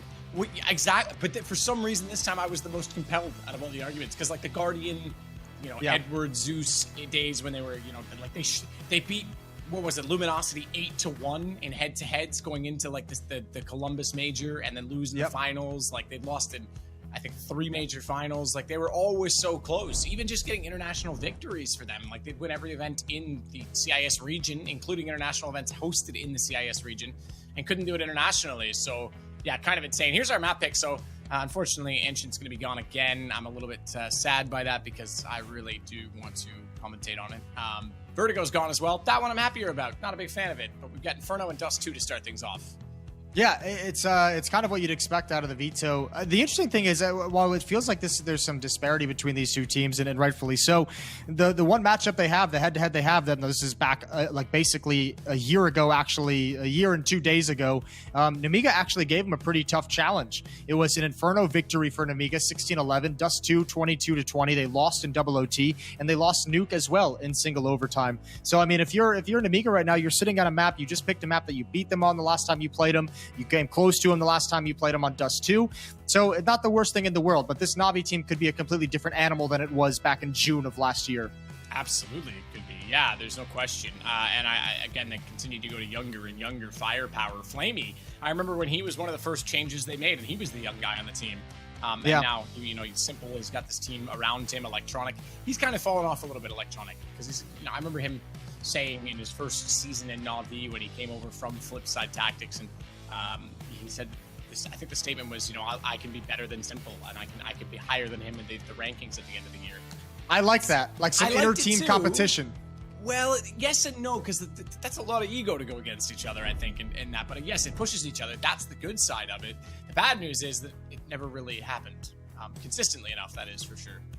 Yeah, he's still very strong. I think it's more just finding consistency and pieces outside of those two. Like, obviously, certainly they need to keep up their level. But I mean, the more worrying thing was, Flamey for a while, which is why we're seeing Bit step in, and the consistency of Bit and Perfecto is going to be a big deal. And hopefully, giving Bit more responsibility. I mean, this is conversations that have probably already happened in the last months, but we'll just catch up on it ourselves. Yeah, exactly. That gives him a chance to kind of step up to the plate, and he accepts that responsibility and puts a lot more work in as well. So. Yep. Do you know what I actually really liked about, to that point, about, just to make it personal, about us not being around as much, hosting last week, is that I could verify or deny storylines that I either thought were still relevant and weren't, or that I'd heard and would bring up on the desk, or that people had told me, this team's doing this, or this player's that, and then I'd see it and be like, no, he's not. Sometimes I think we get, kind of caught up in the storyline, and it doesn't always pan out, So, it is nice that we can verify it for ourselves now, instead of just going along with it. Yeah, we got to make our own storylines. We got to choose our own path, Matthew. The world is our oyster. With Jason and Matthew. And Nemiga and not as Vincer coming up. Yeah. I'm pretty interested with this one because I ended yesterday with Vince after watching that Nemiga series versus Gambit and just saying I'm just excited to see them actually play more teams in this to see if they're going to be able to have that same kind of a performance they did against Gambit. Because, I mean, again, they won Inferno yesterday against Gambit. They're playing Navi again on this map. Probably a surge of confidence, feeling real good. So, I mean, as an opening map, that's a huge opportunity for Nemiga to put themselves in a chance to have an upset in two maps, a 2-0 steal of a series, and they could use it. Navi is currently second in the standings for the RMR points overall. They're about 100 points behind Spirit. Yes. Yeah, for the CIS region. Obviously, they're all regional. Yes, for the CIS region. So, yeah, so you've got to consider that. But, yeah, that's absolutely right. And still in a good position then to qualify again for the major. I think they still prescribe, like I said, the legend, challenger, contender. Yes, they do. Based on where you finish in the RMR, though. Which is kind of cool, because then that way there's a sense of continuity when we do get to the next major after what is going to be Stockholm. And then we get back to normal. But like I said, this is a huge opportunity for some other teams. It's also a chance to really blow it for some teams as well. So, yeah, Navi needs to keep holding on to that position. So in that case, I think it's 5 teams from each that would qualify through. Is that right? Yes, I believe so. At least 5 teams from the CIS region. I haven't looked at the other ones just yet. You're exactly right. There's different allocations based on performance and rankings and the last majors. So, yes, you're absolutely right. I think it's 5 in CIS. Nice. They got a lot of teams, and they deserve it. A lot of talent here, a lot of skill here. Now, the fun part about the online era is obviously just it's just closed the gap between the two teams. Nemiga is going to be a lot more comfortable at the moment, and you're right. This is a perfect time for them to show what they've got before we can have to go back to LAN, and they'll have to prove they can do it in an environment like that. But for now, they get to chill at home and do some work here. I can tell you from experience, Navi is a tough team to play on Inferno. So, yeah, Nemiga's got a victory on him on Inferno a year ago. Yeah, they had a victory against Gambit yesterday. Navi's going to be tough on this map. They've always enjoyed playing it. When I was with Liquid throughout different portions this year, different events, this was always a map, Navi was going to go back to. We always knew it was going to be a map we'd play them on. And Simple's a beast on it. Where's Simple not a beast? That's a good point. That'd be a quicker conversation. Thank you, Jason. Came up with that one all by myself. I think that this ZywOo Simple rivalry is very healthy, and it's great for everyone to get involved in it, and as long as it stays as a friendly banter back and forth online, not even just between them, but between fans, then it's great. But for me, Simple's still the most exciting player to watch, just because he's so good as a hybrid player as well as just on the AWP, and he does ridiculous things. I mean, ZywOo has incredible good skill, but Simple's just more ridiculous at times, right? I mean, even just that clutch he didn't win against ENGE was like, how? That was some weird stuff. Even in failure, he's exciting. Yeah, it's great. That would have been the sickest play ever. I'm pumped for this matchup. I'm pumped to see what Nemiga is going to be able to bring. I'm excited to see if they can stack up, and I'm excited to see what kind of Navi we're going to get. This is the first series that they're playing in this event, so I mean it'll be interesting to see if they come out with all guns blazing. I hope so. I certainly hope they just come out ready to rock and roll. But I think Nemiga could be a tougher piece of competition than most people think for Navi. Yeah. I mean, judging off just yesterday, what I saw, trying to watch that as well as, obviously I was on the Gamers Without Borders broadcast still, the way that they were playing against Gambit, yeah, they didn't give up a lot. I mean, they were pretty tight ship overall. So I think that there's a real possibility that can happen again. And like you say, Lollipop is pretty cool, pretty exciting. And it's pretty cool, dude. Yeah. Good He's name. got green screen sunglasses. He's the kind of guy who would have those around in his pocket. Oh, yeah. Heck yeah. Way to go, bud. They're the best. Sorry, a little Canadian there, wasn't I? Yeah, your Canadian came out real thick there. Well, what can I say? Nothing to that, actually. Have nothing to add. Where is now, this? Are we in the Ukraine right now? Is that where we were? I'm Was not that sure. Kiev? I wasn't looking at the background. I'm not gonna lie to you. All right, don't worry about it then. I hope it was Kiev. I like Kiev. Me too. There might have been an establishment on that street that we like.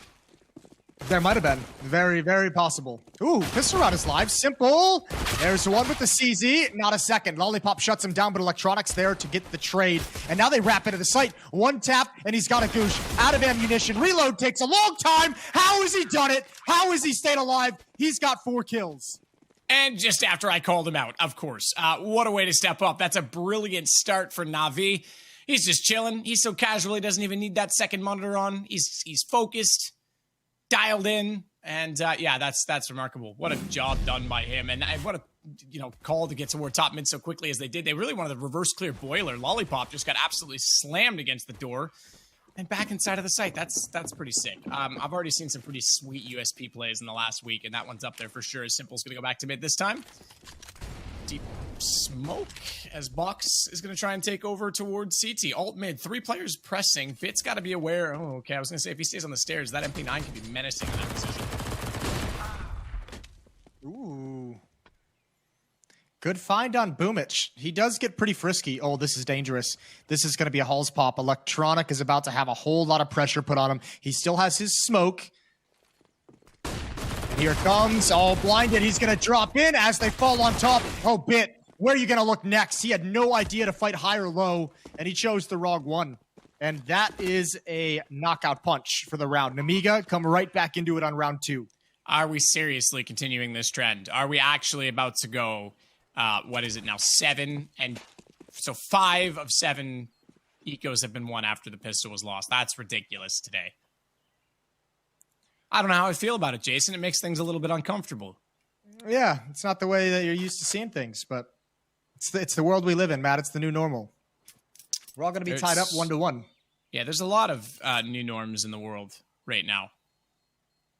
Unfortunately, some for worse. But hopefully we're getting to the end of that. As, yeah, land in a week. These guys trying to shape up for a major at this event. And not a player lost from Nemiga. Not a gun grabbed, though. I'm missing 2 on my overlay. Let's see what they've got. Deagles and Tech 9 for Box. And Disbalance, and they're going to upgrade those 2, respectively, to AK-47s. So not a bad situation to be in, as Boomich and Electronic will carry over their MP9s, but that's all they'll have to work with in terms of fully automatic weapons. They do have a Deagle. 2 of them now, in fact. This Bit picks one up as well. Been hearing a lot of people sort of ruminating about the Deagle being stronger lately in the meta. Yeah, I mean, it has a nice place. I think part of it is it feels like it got stronger in the online era. It feels like there's a lot more headshots coming out. But even without that, I mean, it is still just such a strong pistol, especially paired up with SMGs. Now that people are getting better with utility and finding ways to deal 20, 30 damage to someone. Another hull spot. This time, Electronic sees the flash coming and avoids it successfully, but can't dodge the next 3. And Simple's been brought very low. The A bomb site has been lost. They're going to have to save. They have to save everything and just try it again. Yeah, I think that's going to be the call. I mean, it's 4-on-4, but they couldn't get enough done. And there was even a little bit of team fire as they tried to stumble over each other and get those shots towards Pit. So Simple comes out a little bit worse off for it. They could arguably swap that gun over to Perfecto and try still because he's 100 HP and throw a sacrificial lamb at it, but there's really no justification in that. You still got 2 AKs on the other side to go against. Big retake, big ask. And we'll rotate back over toward B for the save. So, yeah, this is already Nemiga taking a second round.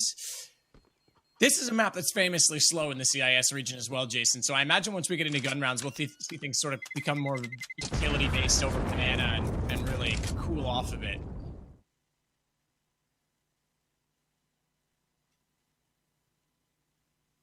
This is interesting. This is a cool start, Matt. I like that Nemiga's now busted out 2 Halls pops. They've both worked. And surely you have to imagine that's going to put some pressure on Electronic in that position, you know, as we go. What's he going to get dropped in this round? Because they've got 4 weapons. He's only got a USP, and he's going to stick to it. So Navi not willing to reinvest at this point, now that Nemiga's won 2 in a row. Content to fight with the 4 weapons they bring forward from the previous round.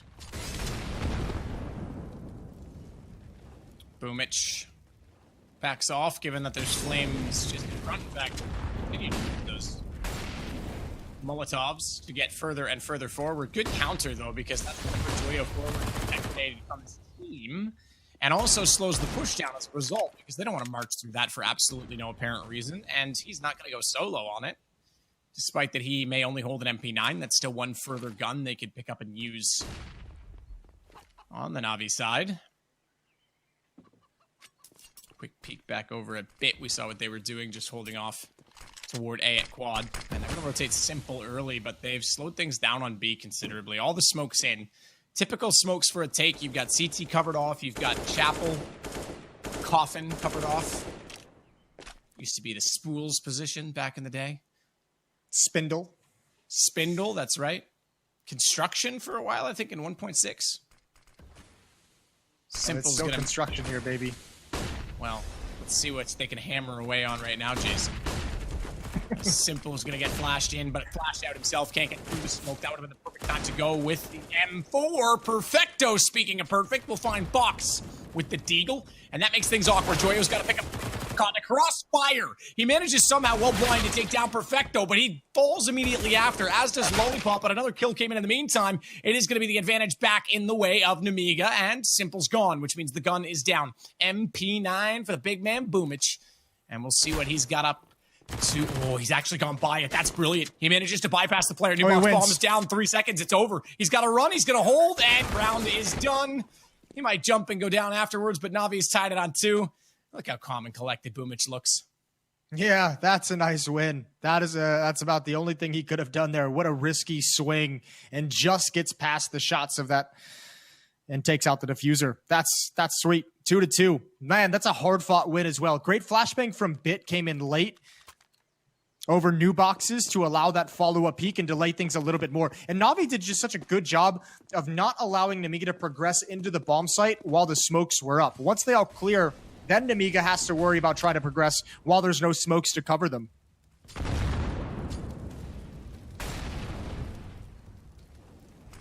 So again, that CT Molotov will cover off the top side of Banana. This time they'll double it up by putting a smoke on top of it and further preventing any activity. And Joyo's even going to get a little bit impatient. Fire back into that.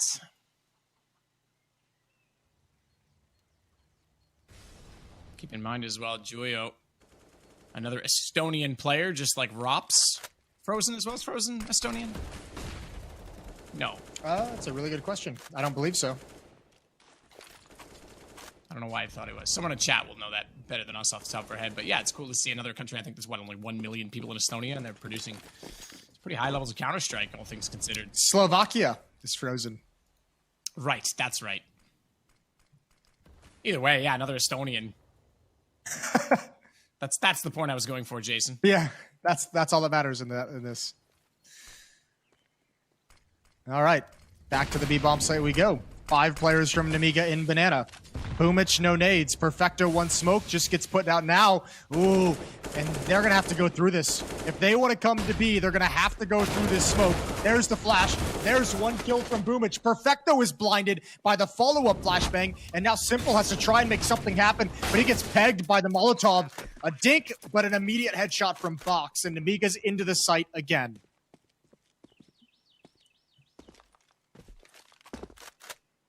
So holding off at Pit Electronic will have to just stay, I think, this time with Bit at A. Great fast take once more from Nemiga. Box that seems to be finding these great entries, disbalanced as well with one, and that's all the round's going to need. That's it. Done. And Simple, I mean, he hasn't really got going yet in this game. Sometimes we do see him a little bit late to get involved. Has 2 kills. It's early to really call anyone out, per se, but look, I'm going to do it anyway, Jason. That's essentially where I'm going with this. Yeah, okay.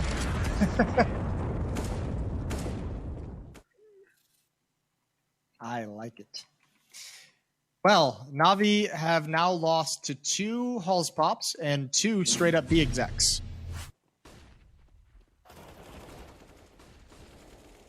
Excuse me, they didn't lose to that first B exec. They won the round, but the B exec did feel like it was successful. Boomich was able to pull out some heroics.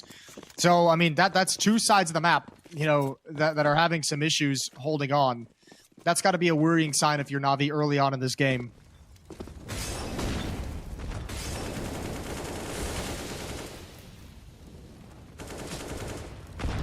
Smoke still holds the top side of Banana. This time Navi will cower back inside of the site. Actually going to go for a close boost.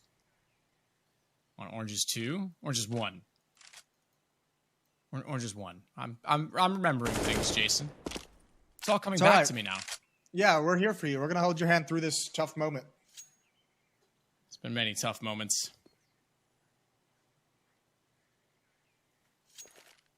Well, Electronics and the Cubby left mid.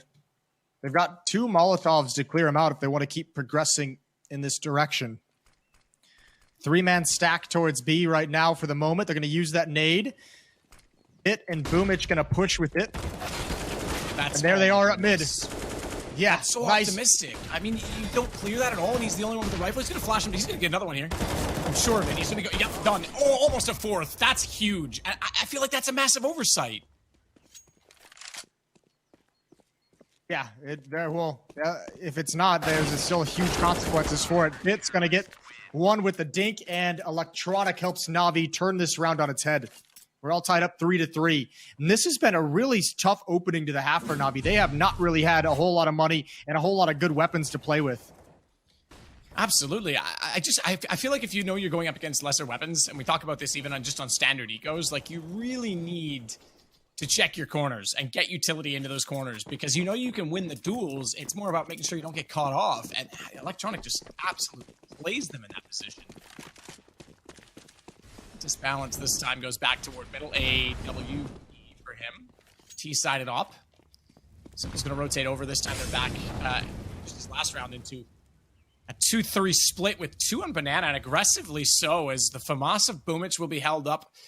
And just behind him is the AK of Perfecto. No, excuse me, that's a bit behind him. So that is going to be an M4, and it's going to work out to get the kill on Juyo. Now, they need to be aware of that. Molotov segregate them. That holds them out. They're going to go, oh, this could be clever. Oh, it's not there. I thought they were just going to go for that boost. I thought they were going to try and stay forward to the flames and actually attack back. Instead, they are caught out. Molotov catches them. They get double 1v1'd, and Box wins both of them. I think that's a battle we'll be seeing a lot during this half. Navi really, really enjoy playing someone at Sandbags. And Nemiga looks content to throw a lot of bodies in Banana as well. I mean, every time they've taken it for an execute, there's been 5 people there. This time, there's 4. Perfecto is going to gamble, rotate over to the A bomb site.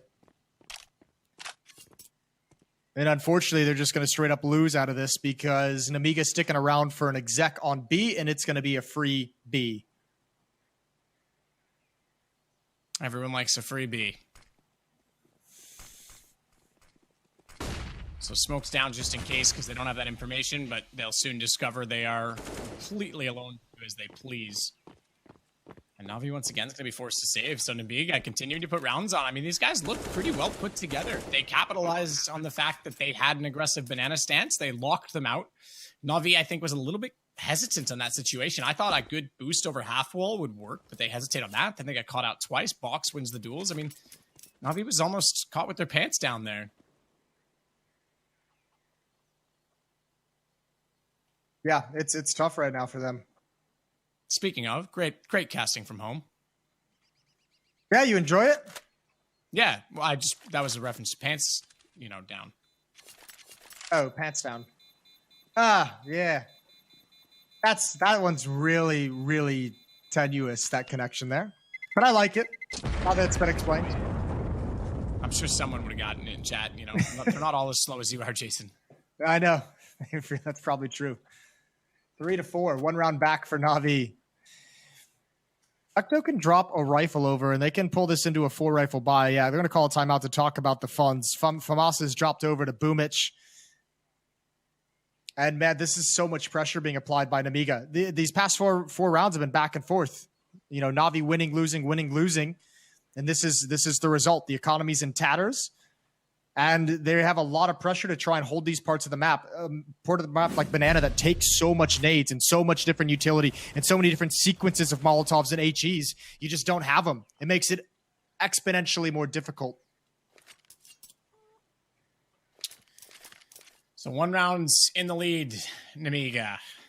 AWP again for disbalance. There is a seemingly disbalance. That's not a word. That's not a word. Start to this game. Listen, all right? We'll just go with it. It works for this context. It's Canadian English. It's Canadian. Yes, exactly. We speak Canadian. But yeah, this is, I mean, there is a disproportionate amount of utility for the team. And this round, we're going to have a full buy for Navi, but they have to sacrifice a gun again on Boomich and leave him on the FAMAS because they're really desperately trying to hold that Banana position. And it's once again compromised. And it's a 3-2 split this time on A for the CTs. Simple and Bit back over toward the apartments, and Electronic already way back toward Moto. There's a throwback for you. But they don't actually take it. So just enough smoke. And they're going to anchor Julio inside of the the Banana position, but it'll slow it down enough. I mean, they haven't gone past half well yet. We haven't seen a super deep or utility deep play yet for Banana from Navi. Gonna boost Boomich up back towards spawn. Perfecto is gonna cross back into the site. Electronic again is on Rap side. But Bit and Simple both close, respecting the fact that the Halls pops have been so effective. Still, it's just Lollipop here at A Halls, 4 players in Banana. I Disbalance and MDS with full sets of nades. So they've got a solid 2-smoke execution. They don't have Molotovs for everything they would probably like them for, but a lot of pressure for Boomich and Perfecto, who have no counter utility. Just that smoke that just went out now, and that's going to take them down to about 14, 15 seconds. Yeah, they've got to go. They're going to try and walk through it. Joyo, he hears Perfecto spamming. He knows he's got to go for the reload eventually. That's going to put him back on the far side of the smoke. Boomich gets back in. The boost works this time to go above CT side, and that's going to give them the one counter entry that they might need. That's what they try to be playing. Lollipop in a good place on the lurk. He's going to catch out Simple and Bit. Bomb down, low HP. They just barely got that. They just barely denied the plant, because if that was planted, they had a really awkward situation with low HP stuck inside of Chapel. Yeah, but again, Navi find the right read and get over there, get Electronic on that position at the exact perfect moment to put a stop to everything. Good kill up top, I think, from Boomich initially. And then, yeah, Electronic with this double kill, but clock's running down, and there's no noise anywhere on the map. You had Electronic, who was aggressive, peeking on Rap side towards brackets. It's noisy if you take control of brackets, so if the map's quiet running down that much, you can get that feeling that Banana's going to be under attack. So again, they'll throw a deep smoke, Molotov corner, Boomich and Bit. We often see this, 2 players that work in conjunction with each other endlessly. At B, we've had that sort of set up on multiple teams over the years. And Perfecto in position, utility in hand to try and flash and hold them off. He's going to do that exactly now because they've already... Okay, good 1 for 1. Still going to weaken the defense, but it will at least allow Bit to get out because they've already put that deep Molotov down. They continue to aggregate Navi, and they don't seem to have a counterplay for it. I haven't seen too many nades stacked out toward barrels yet. I haven't really seen them try and clear half wall hard. But they do continue to put that Molotov down to hold them there, and at least they get away 1 for 1. They actually come out better now as Box and Joyo are down, and they manage to fall back inside of the B side as well. So I would say job done this time. Watch top middle, though. Lollipop's just found Simple. How about that for a one-on-one? As he goes down to 29 HP, that opens the map back up and allows Nemiga to start prodding apart the defense. They've segregated them entirely. Look at how disciplined they've been about getting toward top middle as well. This time they're using their utility properly. They're even going to cover off Electronic with a smoke. Now he spotted them. The nade, I was holding my breath. Thankfully, the high HP players were at the front. That would have taken down Lollipop if he was any closer. I'm kind of a little bit surprised to have seen Electronic kind of shift out of the bomb site and concede the site to play retake afterwards. You might have thought that they were going to attack around the wrap side. But now it's a tough retake. They do have a kit on Perfecto. They've got a flash and a smoke as well. Making noise, though. MDS is going to hear this and call out to his teammates. And the position of Lollipop is going to be really, really hard to deal with, especially in conjunction with a player like Idisbalance at Pope. Bit with a good one, though, to find Lollipop. Disbalance does get one back on the AWP. Ball still ticking. MDS is low on HP. And no kid. Oh, they're not. They don't have time. That would have been close, but I think just barely out of reach by about 2 seconds. So maybe not that close when you consider Counter-Strike standards. But another round for Nemiga. They'll at least get away with an AK-47 in the hands of Bit and get a bit more money back to the team. But they did have a kit. They did have a kit on Perfecto. I think when he gets picked off, they just kind of lost it on the ground. Yeah, he gets killed, and then I think Bit picks a kit up just a little bit too late to realize it. That's actually a pretty good trade, a nice sequence, a nice protocols by Navi to control top banana. The Molotov from the bomb site from Spindles, from Perfecto, the follow-up flashbang when Bit called for it. So well done there. Nemiga's going to take a timeout. And this is now 6 rounds in a row, back and forth, alternating victors. I guess it would even be 7. No one able to take control of this first half, and we're 9 rounds in. We're over the halfway mark. Yeah, that's pretty insane. Also, interesting that Nemiga elects to sit in that configuration where, kind of like a classroom, you're behind the people in front of you, but it lets you see the monitors quite easily from your teammates instead of using sort of the perimeter of the room. We're starting to metagame boot camps. Yes. We got to do something, Jason. We're going deep. Now we're going to go deep. This is really deep, Jason. Gotta slam it in there down banana as they try and get all the way to the bottom. This is exactly what I was saying. We haven't seen this yet. So a deep smoke. Now that in itself is different. So naturally you'd expect Nemiga will try and figure out exactly what the setup's going to be. Additional smoke deployed will bloom entirely. But look at that laser beam. The aim indicator from our third-person perspective was looking directly toward it was playing. And he's now going to try and go over to the opposite side where archers used to be and sneak away. They'll do that. So with 1:09, they've already kind of shown their hand at banana, but they're confident leaving Bit there alone. And now they're going to rotate over and try and secure the A site more effectively because very, very aggressive quad side stance. So Perfecto's going to be tasked with holding off the arch. Oh, that's a perfectly timed smoked. It looked like Nemiga wanted to start setting up for another Halls pop, and the smoke just plumes, and they all back away from it.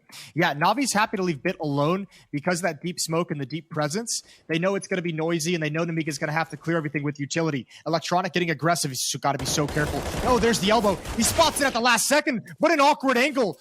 It exposes him to 2 players, and now it's all on Simple, and he's got a shotgun. What was he was holding utility. Simple does have a shotgun. Now he's got an AK. Now he's going to come alive. MDS goes down next. As Jo, you're right, came back in with the second kill on that. I thought the exchange was going to be decent. I thought Boomich was going to bait perfectly with the pistol at quad. Perfecto. Flash assist from Simple, but Jo turns around and Ayo, Jo, Simple's gone. Disbalance will try and cover it against the ball fight. Jo's going to have to do it on his own because he's been taken down by Bit, and Bit will double up. This time, no kit, no problem. He's got one anyway. But the bomb will be defused, and it'll be a 5-5 scoreline. Man, what a grimy match. That is so dangerous. And Simple, 2 kills, but 2 kills that save the day. First, eliminating the Halls portion of the attack and picking up the AK-47. That slows the Nemiga down so much. Nobody wants to make that move to try and get into the bomb site and cross over to Pit while they know Simple's up in Halls with an AK-47. Nice round from Navi, and after it started out as such a disaster.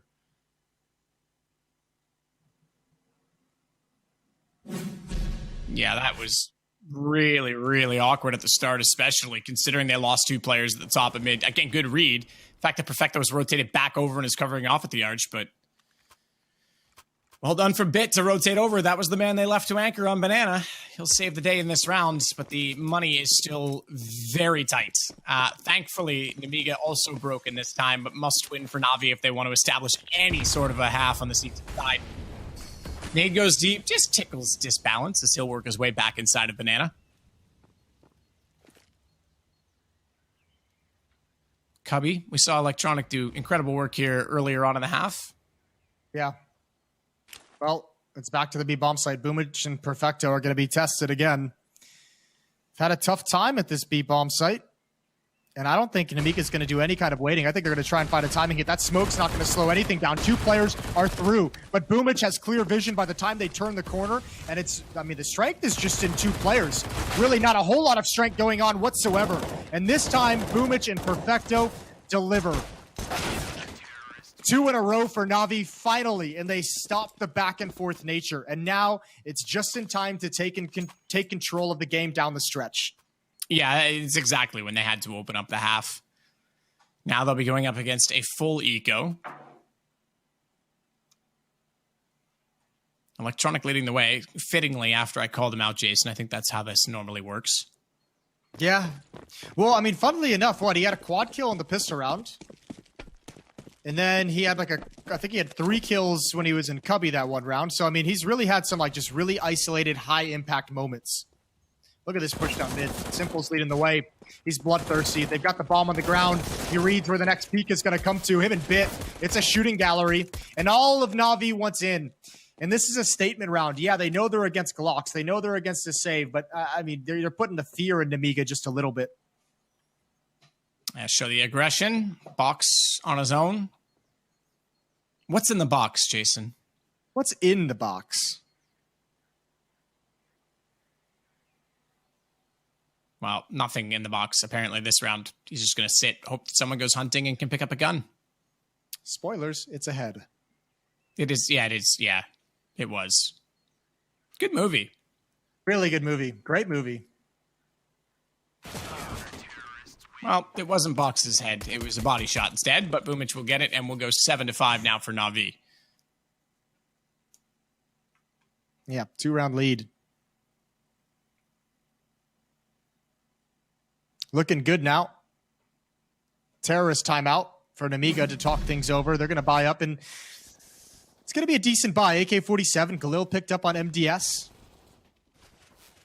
And I mean, now that Navi, here's the tough part. Navi's starting to get all the kind of utility that they need. They're starting to get all the nades, all the Molotovs and everything. That was something they were really kind of lacking and really struggling to get a full kit behind him through the back and forth affairs of the early stages. If you're Nemiga, you're like, okay, what are the 2 strats that have really kind of worked for us? It's been going to that B bomb site, the set pieces. It's been going to those halls pops. Those are kind of the 2 strategies that they kind of had that were able to keep control in their favor or keep jockeying. Now that the utility's there, I mean, it's going to be a lot harder to pull those moves off. You have plenty of utility to delay banana hits down to the deep into the timer. You have plenty of utility to delay those awkward timings of Hall's hits. So Nemiga's going to have to dig into the playbook a little bit.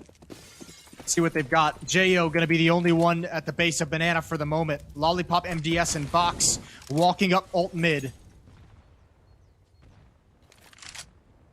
And they'll go for the boiler boost. Try and get some control at alt middle.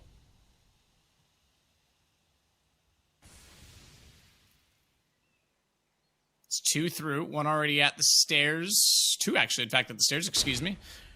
And flash out. Simple waits in pit. He'll get baited out by Electronic, who's got a clean line of sight. He did. He got flashed out in the middle of that. Thankfully, his aim was already on, and that brings Simple into the picture. MDS goes down.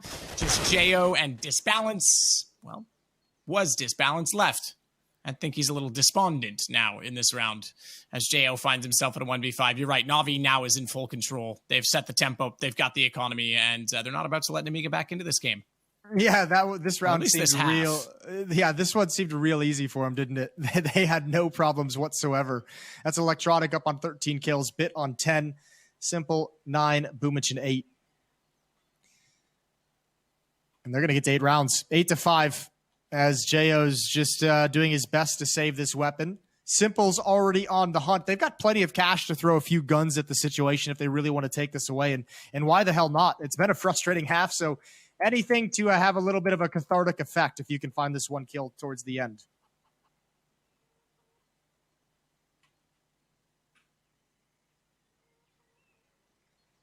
I suppose if they can find it, but he's just going to hang out inside a kitchen, and this one's going to time itself out.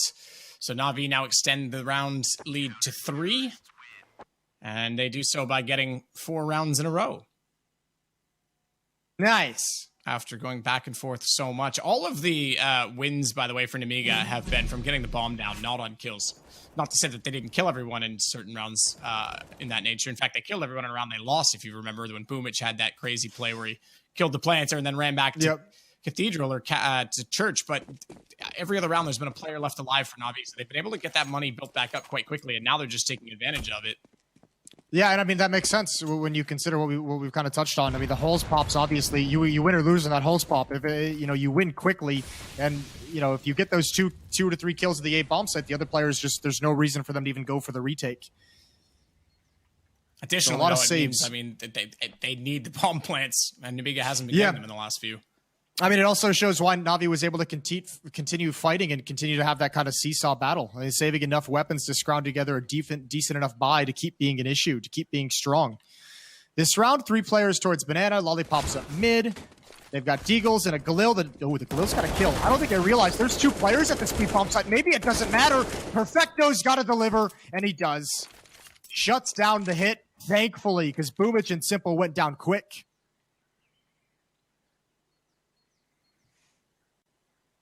Went down quick enough, that's for sure. Lollipop, now the last one alive, is Bits able to take out MDS. See if he can get a gun on his way inside of the site, but, well, there's one to work with. Galil. Bits low enough Perfecto as well that could still be effective, but the fact that the bomb's way down toward T-stairs, 40 seconds left, I mean, pretty much he's going to pick this up and run straight to B. Yeah, even if they had the success getting into the B bomb site, it would have been a huge delay of when the bomb could have actually gotten there, so there would have been a lot of time for Navi to kind of recover the situation. And Lollipop, yeah, I mean, you might as well go die. You've got a losing bonus building up. You're going to have way more money than just this Galil that you would have. No reason to try and save this weapon. So here he is into the B bomb site. Plenty of noise. Perfecto is going to be able to swing on electronics contact. And not even needed. 9-5. Now we're seeing more stability. Good hold from Perfecto from the Coffins. And last round of the half. In our best of 3. Dust 2 comes up next. Picked by Navi. And then if we need it, Mirage will be the decider.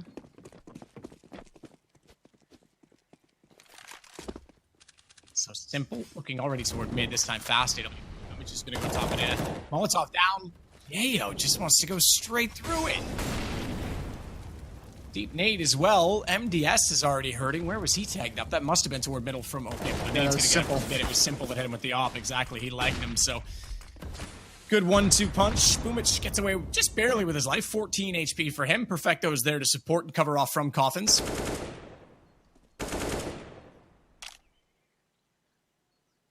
Simple again is going to reposition. Good read. Saw Lollipop coming through, and he'll take a lick of that. Did you get that one, Jason? Yeah. How many licks does it take, Matt? Thanks. I disbalance, going to try and probe towards the B-bomb site. And, I mean, really all that's left is these kind of individual plays. Like, I'm going to work B, you stick around today, and we'll just see what happens and go from there. He's never going to expect Boomich position. Good kills from Boomich and Bit to end the round. 10-5. 5-round lead, and it's all in the closing. It's all in that final 6 rounds straight from Navi. Once they got the money settled beneath their feet, they had no problems whatsoever handling Nemiga's attack. Yeah, none at all. Again, it goes back to the fact that it kind of cascades off not winning the anti-ecos round number 2. And then it just never, their money never was there. They saved a lot, but lost quite a few players in the same process of going back and forth so often. And often when we see that, one team does eventually break free from it, but this one took a little bit longer. And once they did, though, 6 rounds straight, excuse me. And now we go to the T side. First damage is done to Lollipop as he gets shot at from the bottom and middle. I think Simple was the one to do the damage. He and MDS will then fall back onto the A side as a result. But it's JO and Disbalance that will hold the top side of Banana. Box to support them. And Box has 2 flashes, which is significant on a pistol round. I Disbalance cleanly. Flash comes over. They've got to capitalize, and JO does exactly that. Good setup. Turns. P2000, baby. Perfecto's gone. Yeah, turn from both flashes as well. And now what do? Electronic's going to lurk up lane. Boomich is going to come in behind them. They do have one smoke, but they have no idea where anyone could be in this A bomb site. They don't know it yet. All they have to deal with is MDS. And he's going to peek out, looking for something, looking for anything. There's the smoke to get into the site and at least get a plant. But in the post-plant, they're not really going to have anywhere else to go unless Electronic gets that kill. Now the USP and Lollipop can no longer be aggressive before his teammates get here. Oh, Boomich finds one. And Nemiga, man, they're moving a little bit too fast. Yeah, you just said Lollipop couldn't be aggressive. He didn't necessarily peek too far, but he was already extended out in a position where Boomich just absolutely slaughters him, and Electronic controls the peak. They have to wrap so far. Get inside the box, though. Boomich is isolated. Electronics needs to go sooner than that to make sure that they can't get cover inside the site. Now they're going to push it to the junction, put to the Vespa. Too slow, too sloppy. And I think they pull this back, Nemiga. Yeah, they did. That's a good recovery. That's a good 2v2 to win. I mean, tough situation for Navi to hold on to that. Those 2 kills are great, but Nemiga did know exactly where they were towards the end. Electronic was pinned down by the second Nemiga player. And that is well done in the post-plant, even if there were, I think, some mistakes leading up to it. Still, 6 rounds for Nemiga. They got to be happy about starting the second half on the right foot, but it's going to be an investment. They know it's coming. AWP out on I disbalance, 3 SMGs, excuse me, and an M4. Disbalance fires blindly into the flash that was placed toward him. MDS takes down Electronic. Everyone's blind. It's really just dumb luck at the roulette table, and Boomich comes out on black as he's got 2 down already in the favor of Navi. It's a 4-on-2 situation. As a result, they'll cross over with the CT smoke still in place, and the plant will be put into effect by Perfecto. Yo, here's the question. How hard is Navi going to hunt? They know there's an off on the board. They know they've already got the round win. Simple's on the other side of the map, already trying to prevent them from pushing all the way towards T-spawn and through T-apartments, but do they actually want to come try with these MAC-10s, with that M4 that's been picked up? Do they want to risk these weapons to get the op away from IDIS balance? Well, Simple's going to be the closest one toward the pit right now, and an MP9 in Lollipop's hand, that's an easy duel to take if he can get the angle and read it well, but the AWP should turn quick enough from A. He's not going to go? I think if you go this far, you surely got to at least take a look, right? I think I would only go for it if you're going to bring an SMG along as well. Fair. I think Simple's just trying to get lucky, hoping someone wandered into his crosshair, and it didn't happen. But that's what I was kind of curious about. Would they bring any of those MAC-10s open and just sacrifice one to get the position of the 2 players? Because that second round up, that'd be a valuable thing to take out of their hands. Regardless, now it's a tool that Nemiga gets to use to try and turn around this economic situation. 3rd round, seeing if they can begin the seesaw again. Another 2 pistol rounds, Matt, that aren't converted in the second. Yeah, this is getting kind of ridiculous. Okay, if we could just tighten this up, guys, that'd be great. Lollipop takes out Bits. Good push with the MP9. Don't see as many apartment stairs pushes anymore. I mean, Maybe you still we see should. them in pubs. You still see them. That's for damn sure. Well, yeah. Naturally.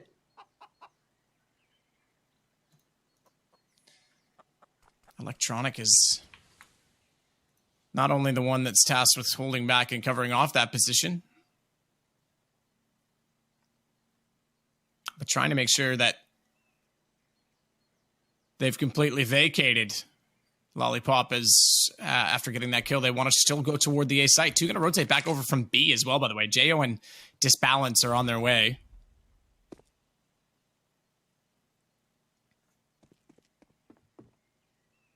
Ooh, tough hit coming in. Only 2 smokes to use. Simple and Boomich. Oh, Boomich is picked off already. Trying to get flashed through that smoke to catch IDIS balance off guard. It does not work. I think you call save here if you're Navi. I don't know, actually. Simple's so far up already. I mean, if you're going to go, you got to go now. He's backing. I think they're going to call the save. I think you're right, because they can't get out of the apartments. They don't have enough utility to do it. They've got 1 smoke, 2 flashes, and it's not worth risking. I mean, you still have a decent lead. Let's go back just 1 series ago, Jason. I mean, we had Entropic sitting on 8 map points. As soon as they started to lose that money on the T side, yeah, okay, granted it's overpass, it's a different map, but it's just to highlight how quickly it can happen.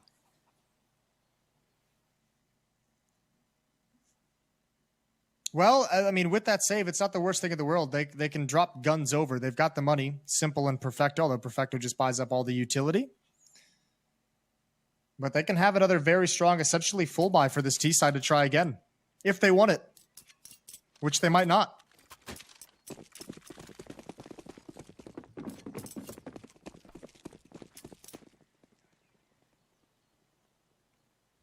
Well, Disbalance will hold at top middle.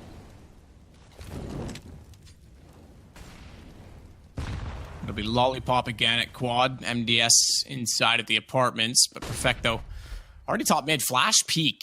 I like the initiative. They just want to go for something a little bit different rather than hold off all the defensive utility, excuse me, or the execution utility per se. See if they can get a fast pick before they even get to the site. Box on oranges too. It puts a lot of pressure on the defense when you take a peek like that pretty early on. You know, they get a little bit nervous, a little bit, you know, trigger happy with the utility, especially considering you can execute like this on the fly. Boomich leading the way with a deagle. All 5 members of Navi are here. Oh, that's a great opening kill. That's a huge find. Yeah, absolutely. Because flashed up, Box was just waiting on top of the boxes for a chance to strike back. And I thought when they snuck in through the smoke at water that they were going to have problems with it. Nevertheless, it's Jo trying to rotate back around. Now, they've only gotten the 1 kill so far, but again, that was the important one that allows the bomb site to be taken. Not a lot to lose, but I say that, and there is still the AWP for Disbalance. They've got the entry pick that they need. Lollipop feels encouraged to go. 2 low HP players at water, but Simple through the smoke is able to defend them at least a little bit longer as Simple holds from the far side. Perfecto does not need to peek. He may not need to peek at all because Simple's going off, and it's just Jo to find. He's got him perfectly square between the eyes. Shout out to Electronic hiding in that corner over towards Banana right by the sandbags. And as soon as the retake begins, as soon as they hear the flashbangs in to give the opposition, to give Nemiga that stance in, I mean, Electronic just spams the smoke right next to Coffins. He had a perfect lineup. And those bullets, while they didn't do too much damage, so distracting. You can see it just stops Lollipop there. He's got to spam back, and that makes it so easy for Simple. If those kills come out, the post plant gets way, way more difficult. 12-7. Still 4 rounds in the second half back and forth. Opening up much like the first half did. And we'll see if Nemiga has the stones to outlast Navi. Simple. Almost a little bit confused as to where the respective spray was coming in toward Banana. But it's Jo, well blinded before the smoke had bloomed even. In fact, it gave him credit for going through the smoke. As he takes down Perfecto, that'll slow things down on the Navi side. Minute and 16 left in the round, so still lots of time, but they are going to regroup going down a man, and they're not aware still that Box is at half wall. Extremely walled a bull position, but you need knowledge to do that. Or dumb luck, I suppose, but he's going to fall off either way, and they'll go back inside of the B site. A lot of the defensive utilities already used, though. Single smoke for Lollipop, who's not there. He's on the A site. And an HE for MDS, who's also not there and on the A site. So this is a clean take. Gonna go all the way back toward Emo in dark for Jo. Oftentimes that spot can be overlooked. You'd think, though, where they already saw a presence at the top of B, that they'll check it when they wrap around inside of the site. Box still holding, smoke down, gap to see the feet, but that's why they jump across. Electronic jumps all the way back in, checks it perfectly, and Disbalance has been found by Simple just before that, so Box can spray all he likes. But the fact of the matter is the bomb's already planted beside the boxes inside of the site, and the fact is Navi looking at 13 rounds. All 3 players from Nemiga heading toward Church. They could still go for this. I like the setup, though, because Simple can bait them in, and that means Electronic will be able to swing out from the pillar, but he goes down. Simple's going to do it all himself. Another hat trick for him, and he's up to 17-8 in this game. Yeah, that's a tough retake to swallow. Nemiga really, really going for it, trying to force the issue. 3-on-4, trying to get back into that bomb site. And it's not looking good. 13-7 now. Navi about to run away with this. They've got control of the economy. They've got a 6-round lead. They've got all the weapons in the world. And Nemiga's just got to sit around with not even any armor. A couple upgraded pistols, but nothing super dangerous. Navi's going to be 2 away from winning the opening map real quick. And with that said, Is this up? Yeah, I was gonna say. I was like, wait a minute, what's going on with my minimap here? I was like, is this a 4-man pillar stack in B? And yes, it is. I like Not bad, Jason. I like it. I mean, it's not gonna work, but I like it. Well, keep in mind, it's not like the one where you shoot at the bottom player and they all fall and therefore lose their aim, because 2 of them are actually on the yellow boxes. So they'll have some stability in their shot. But no, it's not going to work for other reasons, which you can see now. They're going toward A. Yeah, well, I like this second camera. Let's just leave them there. Why not? What do you think they're talking about over there? Even if they weren't going to A, though, I mean, one flashbang over that, and someone's in trouble. Yeah, maybe. Yeah. Maybe they'll turn. Simple's going to go there. I'm nitpicking, though. It's just a fun thing to do. A little bit of team bonding at the B-bomb site. How many of these do you think Simple kills?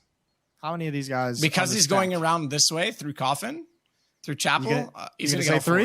He's going to get 4. He's not getting all 4. Hey, just watch. He's going to peek and be like, what the heck? Oh, here we go. There's one. Okay, well, Simple, you got to aim, bud. Yeah, okay, all right. I'm done. 4. Who do you think you are? Obviously not Simple. Well, now they've got an AK. I don't think Navi really cares all that much, although it would be nice to take it away right at the end.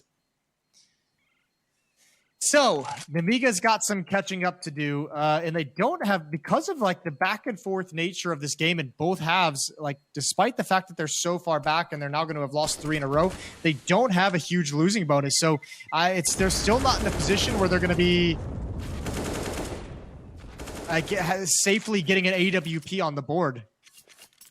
Or, safely getting, rifles with all utility. They're still going to be lacking a couple things. This is going to be a pretty decent buy, all things considered. But, man, they haven't had a clean investment throughout this half, it feels like.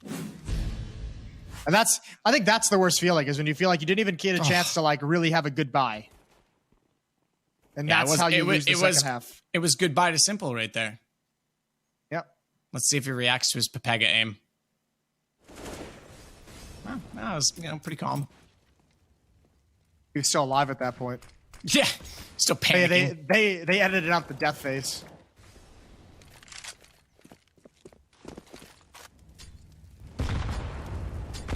Deep Mully again. Saw this a lot in the first half from Nemiga to try and isolate CT's banked nades. Didn't see that as often. That's actually pretty common.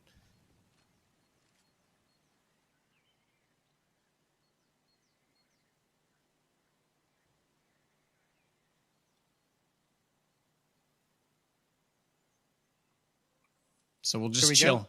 Yeah. Yeah. Okay. Well, no one on the defense inside the bomb site. No one's actually in B. They're both towards spawn side. So if they get smoked off, now both are known. Navi chose not to smoke off that choke point. Unfortunate there. Good kill from Perfecto. Traded immediately. This is a doable round from Nemiga. The bomb is going to be planted. And Simple's still alive. Bits coming up late. Oh, the retake begins quick. Jo swapped M4s to try not to have to reload. Further, electronic burning alive comes out. It was Bit that got Jo. I thought he hit that shot. That would have been pretty spectacular. As still, though, we find ourselves in a 2-on-2 and Bit trying to pull the bait as they work back out and away from the site. It's Simple through the smoke. Easy lineup, 1 and 2. That time, he'll aim. I just balance actually got Bit before that. So, yeah, there we go. A little happier that time, Simple. Not as panicked. That's rough. Coffin smoke thrown by Bit. I'm wondering if Simple asked for that one or if Bit said he was just going to throw it. That would be sick if he did, yeah. I mean, it's also, if you're Nemiga and you see that smoked off, you doubt someone's behind it, but then also it gives a place for Simple to hide and pounce through whenever he wants. So, nice work. Navi. I just want to point out, by the way, the priorities from Bit. That man's been in an earthquake for like the last half hour, and he's like, nah, I'm just going to keep playing Counter-Strike. It's fine. Been in an earthquake? Have you not seen his camera? It's just like shaking around like mad. No. Okay, I was like, was there an earthquake I don't know about happening? Quickly goes on Google. Has nobody told me about the earthquake? Clicks the news tab. Tectonic plates, somebody. Well, 4-on-3. And Navi, it doesn't look like they'll have any trouble closing this one out. Nemiga really at the end of the road. Pop flash over, a lot of utility to take control of this. And man, how screwed is he? Jo had no chance. 2 Molotovs, a couple of flashbangs, plethora of utility, and he goes down. They don't know the B bomb site is clear quite yet. But they're going to find out soon. Not as soon as Bit's gonna find box. But Disbalance takes Bit back out of the box. It's just him remaining on map number 1, and this one should be done any second now. As I said, we'll switch it over to Dust 2 next. Pretty standard map pool, usually by Navi. This one's not surprising either. You got Inferno, Dust 2, and then Mirage. So pretty common, pretty classic in a lot of ways. All the good ones. Well, hang on, because Disbalance is a chance in this still. He's running out of time slowly. I'm going to say probably doesn't have this now that they've actually secured in. But hey, man, stranger things have happened, okay? I'm kind of amazed. His only real chance was that smoke diffuse. He didn't drop it, so that was a little odd. But I'm not gonna fault him for that one. Good match from Navi, and actually, I mean, maybe a little bit. I don't want to say closer than the scoreline would suggest, but remember, both halves had like that weird. The first half was like 8 rounds going back and forth over and over and over again. Second half was about 5 rounds like that. So if either one of those had gone in the favor of Nemiga instead of Navi, like who knows if they could have actually fought a little bit harder for the map, for the half. And unfortunately, it just turned out this way. Simple, slow start. Once he turned it on, they just flew right ahead of Nemiga. Yeah, also shocking again on this channel today, we've seen 8 pistol rounds and only 2 of those have been converted on the gun round that ensued. So definitely something to look forward to there. Maybe if a team can actually win one of those, we might get something a little more straightforward and predictable in the economy, Jason. That's I like the back and forth. I like the seesaw. I do to a point, except that it's always just frantic, and then as soon as it fails and one team gets broken and loses 2 in a row, it just crumbles. Yeah, it's it's an acquired taste. It's kind of like Scotch. Yeah, okay. I see it. I can understand that. Not a big Scotch fan myself. I prefer duct tape over Scotch tape. So, there you go. Well done. Way to make that PG. The worst of all the ratings. And on that note, we're going to head to a break. PG. We're bailing out. We'll see you guys soon for map number 2.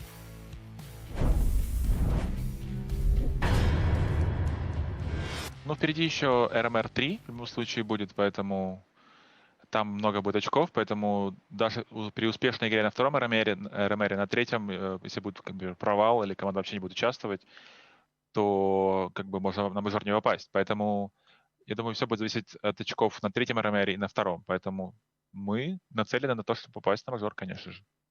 Моральное состояние игроков вполне отличное. Мы были в финале прошлого турнира на Бласте, поэтому понимаем свои силы, понимаем свои слабости, помним прошлый РМР, и морально мы к этому турниру готовы. Времени для подготовки к StarLadder особо не было, потому что мы только закончили играть Blast, но мы 4 дня где-то, думаю, потренируемся и что-то новенькое подготовим. Больше всего будем готовиться, как обычно, Gambit, Spirit, Virtus.pro, потому что это самые как бы основные сильные команды.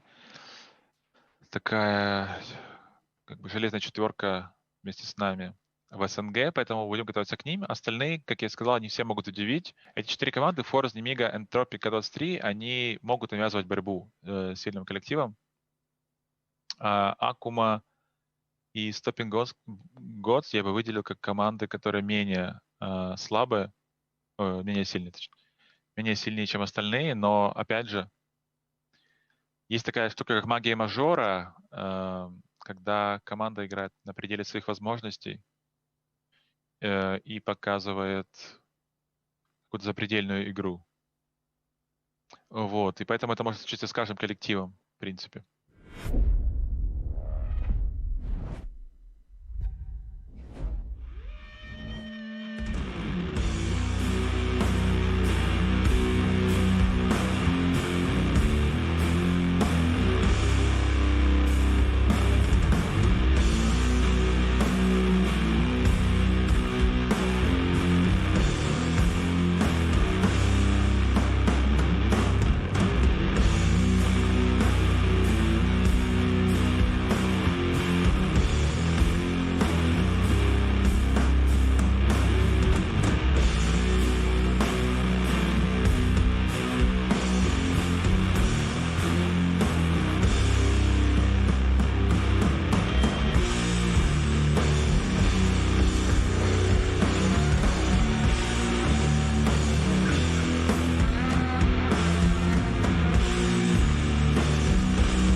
Legendary teams, major players, and electrifying tactical action are back in CSGO Regional Major Rankings 2021. From June 27th till July 4th, 10 teams will clash in the thrilling showdown for the prize pool of $100,000 and slots at the PGL Major Stockholm 2021. Who will win more rounds? Who will show the most furious play? And who will claim the major prize? Find out at the CSGO Regional Major Rankings 2021. And don't forget to reload.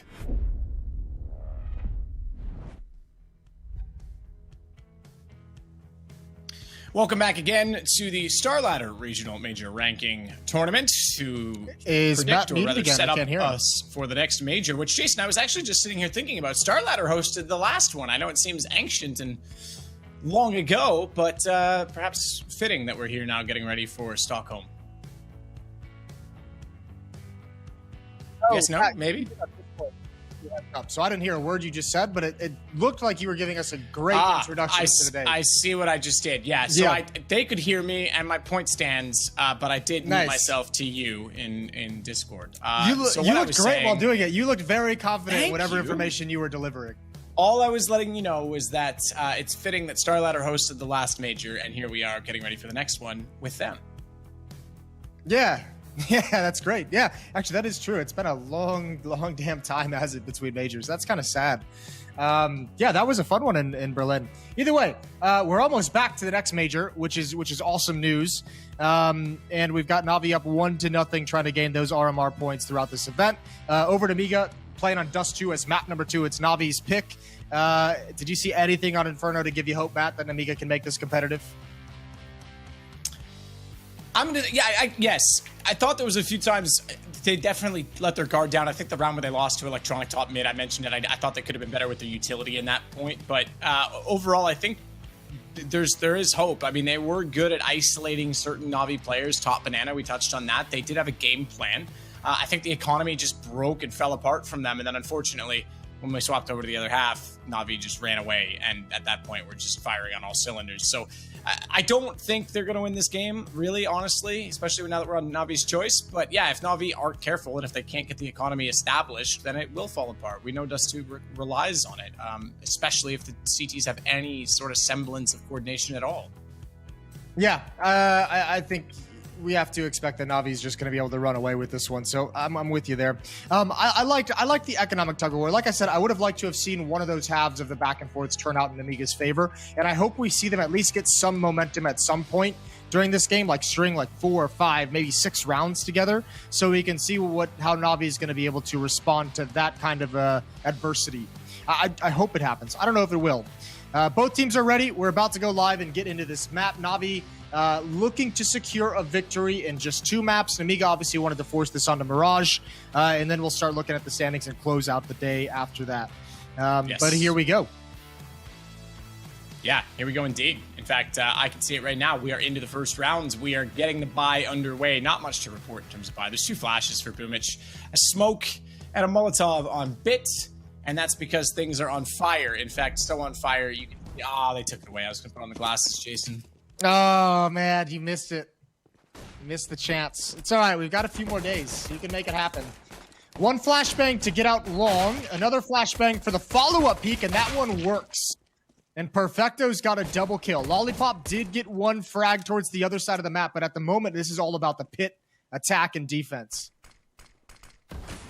Yeah, Lollipop still holding. Oh, this is aggressive. He's going to get out of pit. Wants to open the angle. They peek to try and find him there, and guess what? He's moved, and he's got 3 for his trouble. Electronic has 2 on of his own, and now he'll go back to try and deny Lollipop of the ace, but not how you bunny hop properly. Lollipop starting it off, man. What a job. I mean, Electronic clearly didn't ever think there was a world in which Lollipop kept pushing forward, but when you got 4 kills, you might as well go aggressively for the ace. Nicely done with the holdout long with the USP, especially considering Navi got, a player out to blue bin and had another Perfecto out there with the flashbang, got him 2 frags to start things out. That's a tough defense to recover when the opposition already gets 2 frags at long.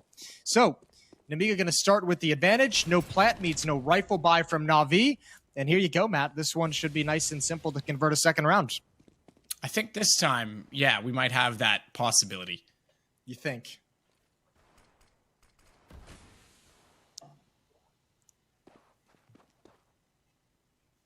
As we wait in middle, Electronic, Simple, Bit. They both have 1 in their name. Boomich has a 4. Does that mean he has a 4 head? Lollipop has a 2 and a 1. Is that 2 times 1, which is still just 2? Or is it 3? Or is it 21? So many questions. And it could actually be 21,000, Jason, because there's a K after it. Yeah, he's doing great. He's really, he's got a lot of numbers that he could go with here. Oh, he's going to get a chance. Run boost.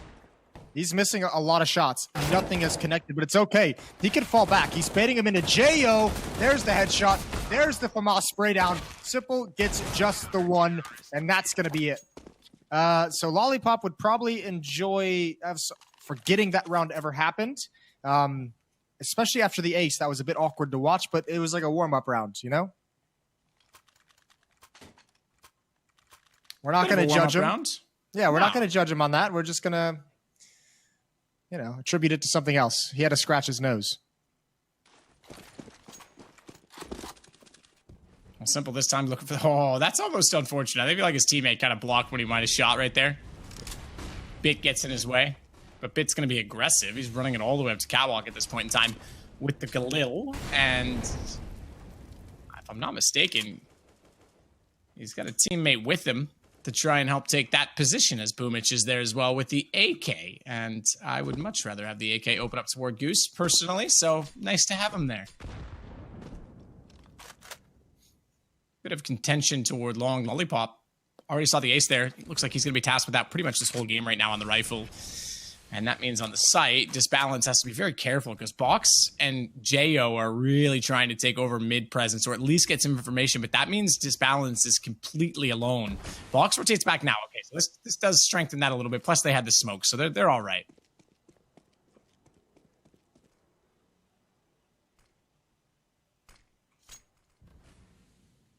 There's like a quiz question we can give right now, Jason, to figure out the or how recent our audience is to Counter-Strike. Here we go. And we just ask, you know, what does the Goose reference in that position? That's got to be well known by now. I think Here we so, go. but again. Yeah, that's fair. Out mid we go. Boomich has got the first kill. Lollipop. He's going to try and sneak through the smoke. He's trying to find a gap. Electronics being silent. Oh, and he gives it away. Gives away the game. Electronics happy for that one. And Bit with a Galil drive-by. Box has a fast flank, but no one even stayed alive long enough for him to put himself into play. First round for Navi on the board. Box. Ooh, he actually... See, you wanted some trigger discipline, Matt. We're going to get some. Yes, Convert over to and an AK. Yep, take it away. Oh, I will. He's going to take that AK away, and he's going to get Perfecto. Yeah, that's some pretty sick trigger discipline, actually. I like that a lot. Second player has no idea he's there. Why would he? His teammate already ran by. You know what we call that in Tarkov, Jason? What's that? A rat. He's a friggin' rat. Rat has become, I think, a widely popular way to describe things or people in all of esports lately. I've seen a lot of rats thrown around. I feel like that's fair with some of the people I've met in esports, too.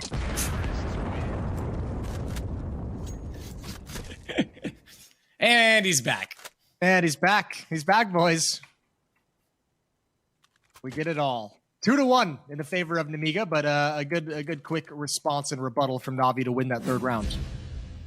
Man, that looked easy as well. Opening kill here. Obviously a little bit weird with that kind of play through the smoke from Lollipop, but Bit has a nice headshot entry, and Nemiga's just going to save their cash. They invest in some Deagles. They've got an M4 and an AK from the previous round. They're going to see what those can do, but they want to save up for the AWPs in the next one. Box wants to go through on this. Gets flash from his teammate, perfectly timed. Bit goes down. He would have heard them coming in from the tunnels. He was close enough to the doors to do so. Good response from Perfecto. As he takes that one on Catwalk, is he aware? And good jump peek because he spots Lollipop before he can get to the gun. Boomich was also working up Catwalk. They now find themselves with a man advantage, and Navi want to get this immediately back into a tied game situation on 2-2. Yeah, Jayo was actually around in middle to try and after he picked up that AK-47 to try and do something. Wasn't able to get involved a whole lot in that action. And now Navi with 2 kills on Catwalk, they're more than content to just take over the A-bomb site. And for Nemiga, the only goal is to get away with that one rifle that they still have in their hands, and they should be able to as well. 3 players here. I doubt Navi is going to be super motivated to chase this down.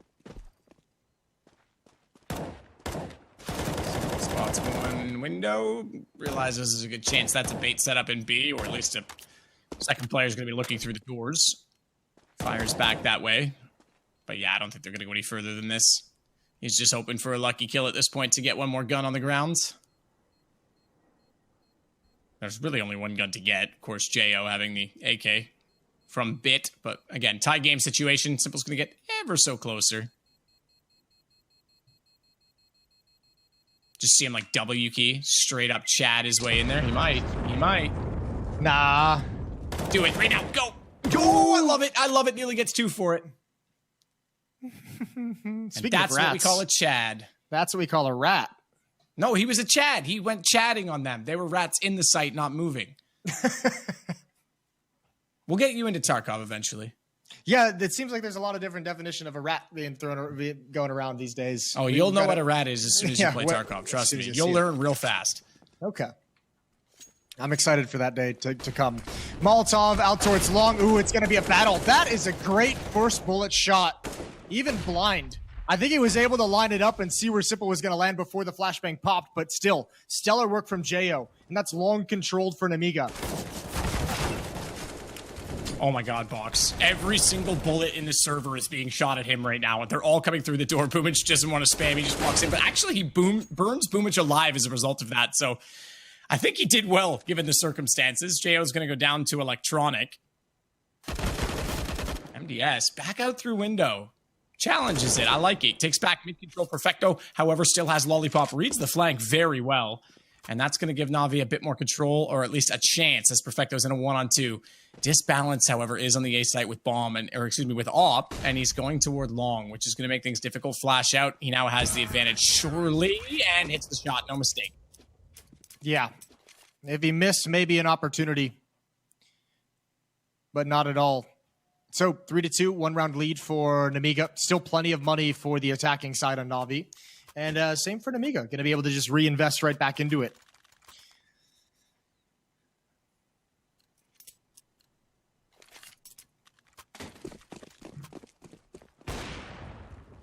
Simple with the op now as well. He's dropped down and very aggressively trying to take an angle towards left mid. The op for the CT side is over towards the long cross, throwing support utility for a long take. And this time, no one is out from Navi. Lollipop is going to take control.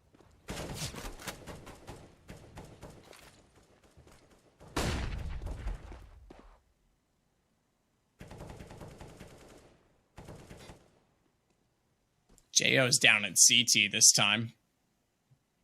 Crossfire set with Box, but again, they've got to be careful with that because it means Disbalance has an op. Now, he's at car, so he can fall back down long, given that Lollipop's still there, but it does mean that they would have a lot of presence toward Catwalk. Jayo certainly would be able to cover off that drop position, but he's back toward railing.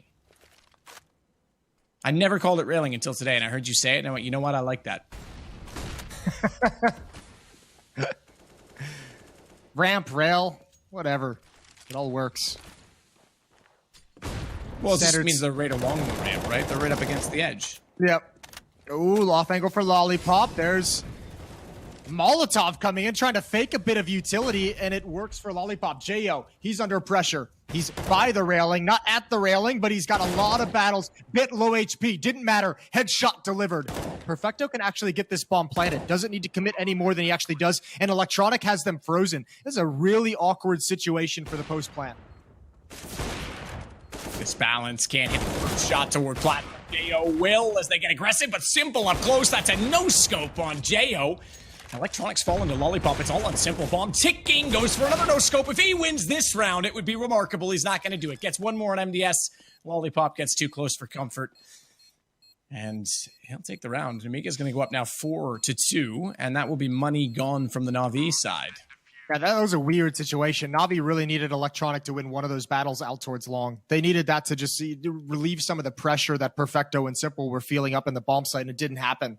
So good job from Nemiga. Good retake once that bomb gets planted, and really minimizing the amount of damage that Simple can do with the AWP. So I said I wanted to see Nemiga gain control and get some momentum and win some rounds in a row. They're starting to do that. They now have control of the economy. There's one more buy they have to burn through, and they have a 2-round lead.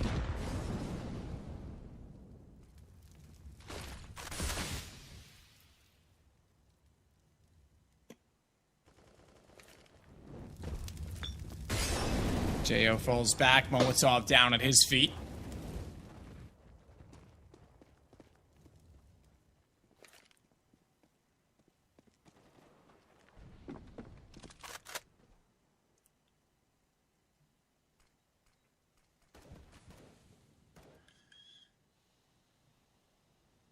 Lollipop will back off from cave. Well, I say that. He's actually gone back through the doors, but meanwhile, we're going to turn our attention to middle because we have to. A man down already, Navi, and they start to look for an execution. Crisscross smokes. I like these. Means the window can't see quite as clearly down toward middle. They actually get wider on the take, but they also cover off CT spawn. They can wrap either direction, but they're going to go straight up the ramp toward B. Boomich, good trade. In fact, that's a clean kill. It was Box inside the site. They got Perfecto and Simple. He still has the AWP. A little bit delayed on the trigger as he wanted to go for the no-scope, and I think his brain got ahead of his body on that situation as Disbalance at least gets Boomich back, but bomb to be planted. Electronic at a 1-on-3. Too little, too late. They're already on the case, walking in from tunnels, and another round for Nemiga. Yeah, that flank was so fast. No chance to even get anywhere close to post-plant positions. 5-2 for Nemiga. That plant is going to help Navi a little bit, but I still think they have to spend at least one round again with a little bit of like a half buy. That round they had some Tech 9s mixed in. This round again, it's going to be Armor Deagle with some utility. But the ops are starting to be pretty effective for Nemiga. Box doing some good shooting. Disbalance as well with an AWP. And Navi's got a tough defense to crack here.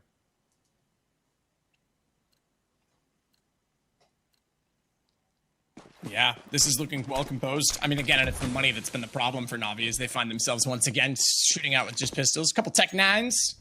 Tech 9 making a comeback, Jason? Yeah, I mean, I think it's selectively used. I think some players enjoy it, some players don't. It's not like the 2015 era. No, I missed that era. But, I mean, the Deagle is just so strong. I think most players are just like, yeah, even if it's good, why would I go away from the Deagle? Molotov towards Xbox. Box is going to peek behind it. Misses one opportunity, and he's got to know there's some close up. That smoke is going to protect him. Puts out his own Molotov right at the end.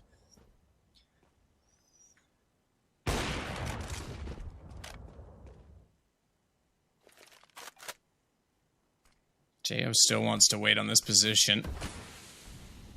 Pretty standard setup. Dust 2 has become quite standard in that regard, but yet still entertaining because it's just so much about these individual duels when the takes happen. Always a good time. Bounce smoke out to Cat. That'll allows them to get a little bit further toward Jo, but he's certainly preparing himself for this take, and Molotov in front of them will slow them a little bit more. Disbalance, flashed off. Now we're going to see the drop play. So watch for Boomich. Because if Jo is preoccupied, yep, gone. Boomich takes him down. Now Lollipop has to cover the AWP. Disbalance is forced further down long. They put a corner smoke out as well, which I absolutely love because it renders the op essentially useless, but Lollipop doesn't go and retakes the position. Bomb is planted, but he's got a lineup bit able to work with Perfecto, and they both go down to 40 HP, but they find the kill, 2 versus 2. Now that they're coming out from CT, Flash made it through, but not onto the eyes of Perfecto, and in a flash, Bit's gone, and it is just Perfecto remaining against Box in a 1-on-1. He'll go for the reverse jump elevator to try and get information, but it's up the ramp he goes, AWP in hand, misses the first shot. Perfecto now knows it's an up, but it's through the box. Box through the box. How about that, Jason? It's got a certain poetic end to it. 6-2. That is a very grimy retake. What a great strategy from Navi. They staggered those flashbangs so damn well. And the only unfortunate part of that for Navi was that all those kills are in positions where they can't actually recover the guns. This is great. Smoke blocking off Boomich, isolating that fight. Everyone's blind as well. Another flashbang is going to come through, and it's wonderful. They're able to get a plant out of it, 4 kills, good damage to the economy, even in a losing effort. Gotta be happy about that one.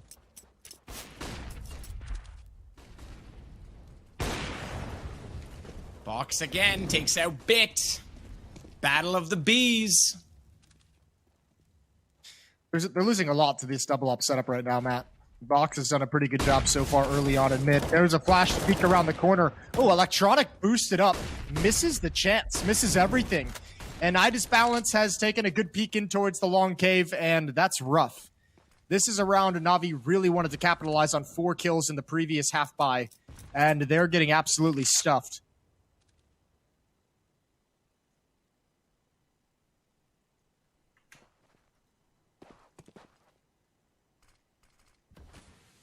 Well, yeah, I'm impressed with Nemiga's CT side so far. And again, the duels, they're living up to them, no question. Through smokes mid, crisscross thrown. Perfecto is going to go down. Box could see through that, no problem.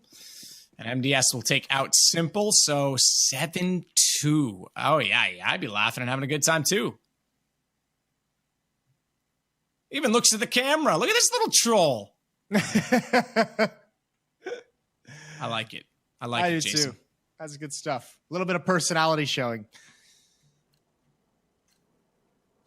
Well, what can you say? Lollipop 13 kills. Box with 11 kills.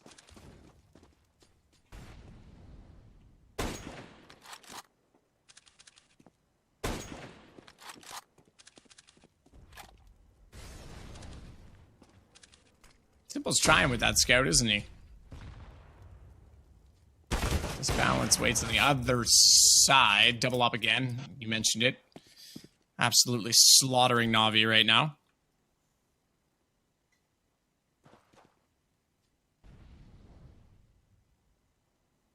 Ooh, here's a potential engagement. Is he going to get a flash? That would give away the game. Oh, Navi just dropped down just before Jo turned the corner. All right, they're content to clear out Catwalk and just back away with it. Navi's going to hear that presence there, and they need to go re-clear Catwalk before they really can decide to make any kind of a play out mid. They need to make sure that defense is forced back so there's no fast flank. It's pretty easy for them to do it. Box going to back away, but now Nemiga's in a tough place.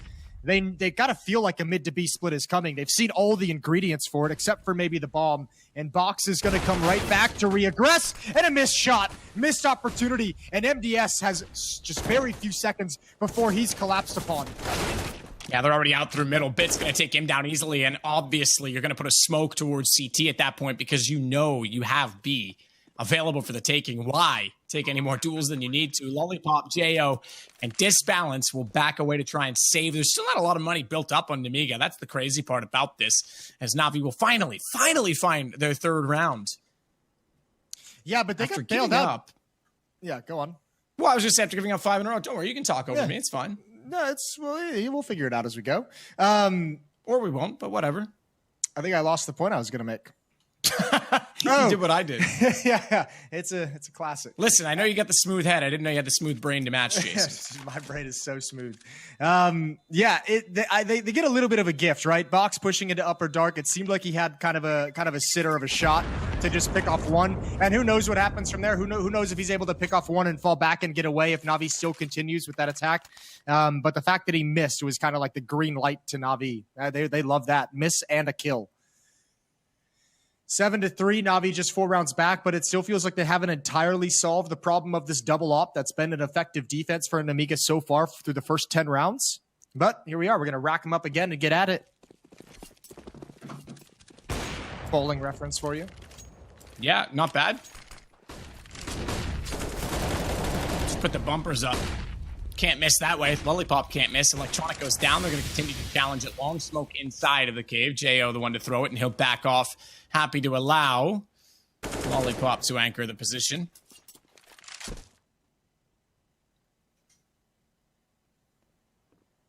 What do you do now? Out mid we go. Boomich with the bomb up towards Catwalk. Perhaps they're trying to fake as if this is going to be a mid to B split. Boomich going to chuck some utility out. Box is blind, takes a shot. Jo is close to mid. He's got a lot of information, smoked off now. But I think Navi's got to be very cautious about how they approach this. They're hoping there's going to be some kind of a response. Simple's looking for the re-peek from window, but it's not coming.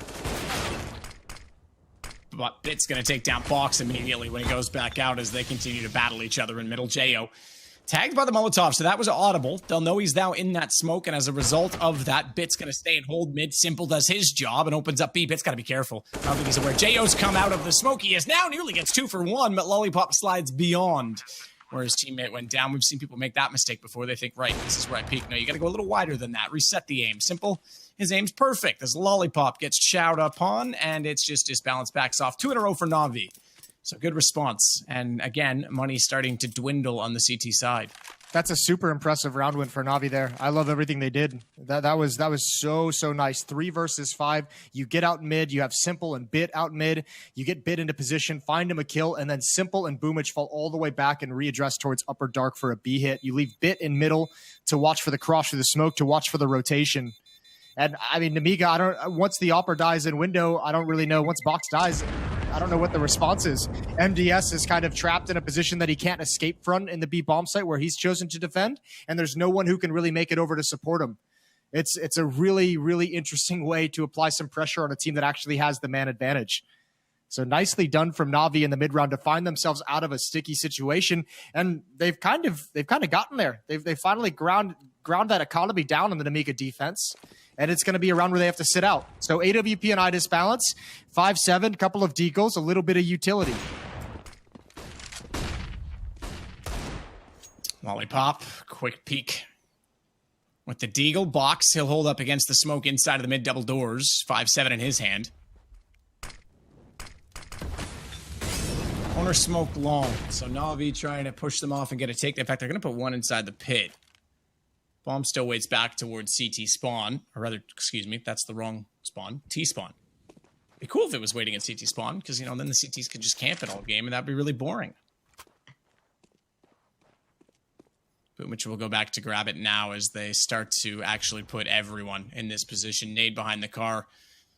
No one in B, though, so they're going to be fast in these rotations. AWP, if this balance can disrupt this round, Navi might get caught out.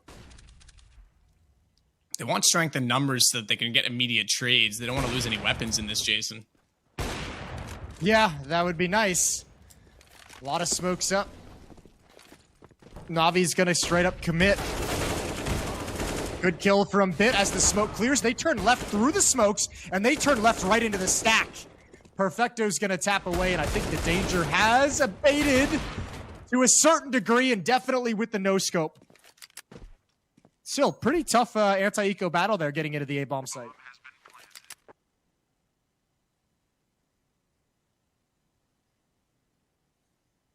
Box will fall all the way behind them inside of long, and this one, again, is going to be another round for Navi, so they'll go 7-5. Good turnaround.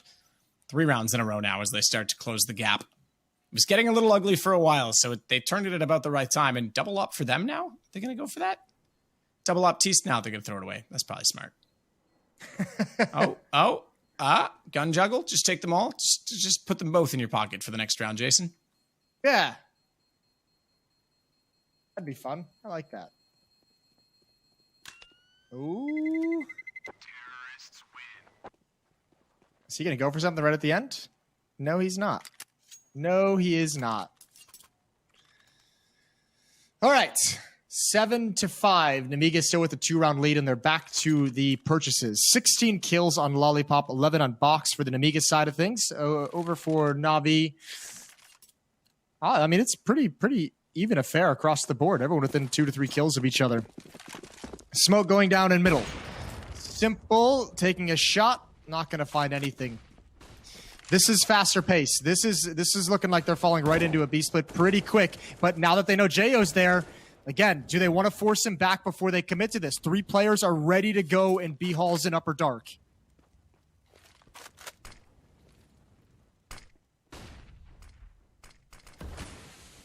Smoke again towards CT, but Box is forward of that. Bit again gets the opener. So he's been pretty solid this game, actually, the newest player of Navi.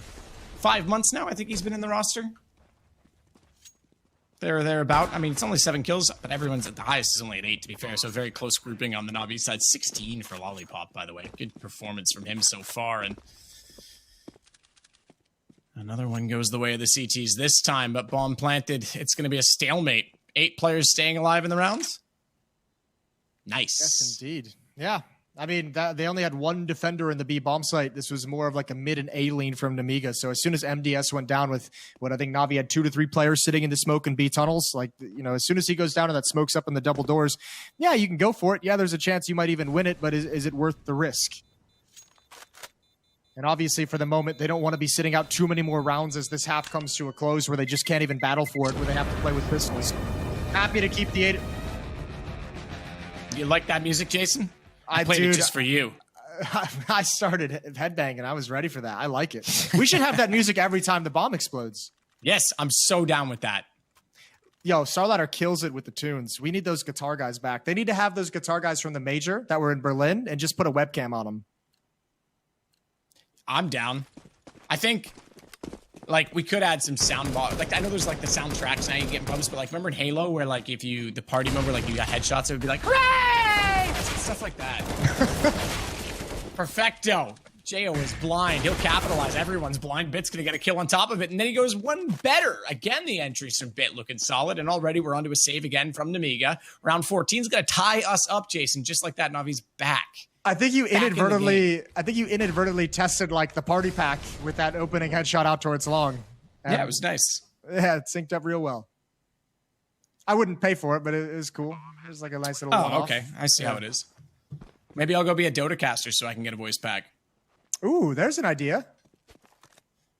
Wait, we want voice packs, or you just want me to screw off the Dota? I just want you to screw off the Dota. Jason, I'm just saying, if you want a voice pack, that'd be the best idea you got. True.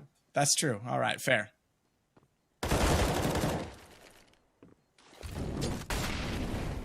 Perfecto gone. Box with the kill, and he'll smoke off tunnels as well. And he's, at this point, getting boxed in, Jason. They're coming right through the smoke, my friend. They're not going to slow down. Electronic, simple. Oh, they slowed down. All right. I'll eat my words, I guess. Bit searching for him, and he's going to get it right at the end, right at the last second. Box goes down. Okay, well, it was this played out exactly what I wanted to see out of this second map. Was Nemiga going on a run, getting some control, being in a good position, and I wanted to see how Navi responded, and they've responded phenomenally, haven't they? 5 straight and 5 plants. Even when Nemiga went on their 5-round run of their own, they had to retake and defuse 3 plants. So it's not like Navi was getting completely blanked.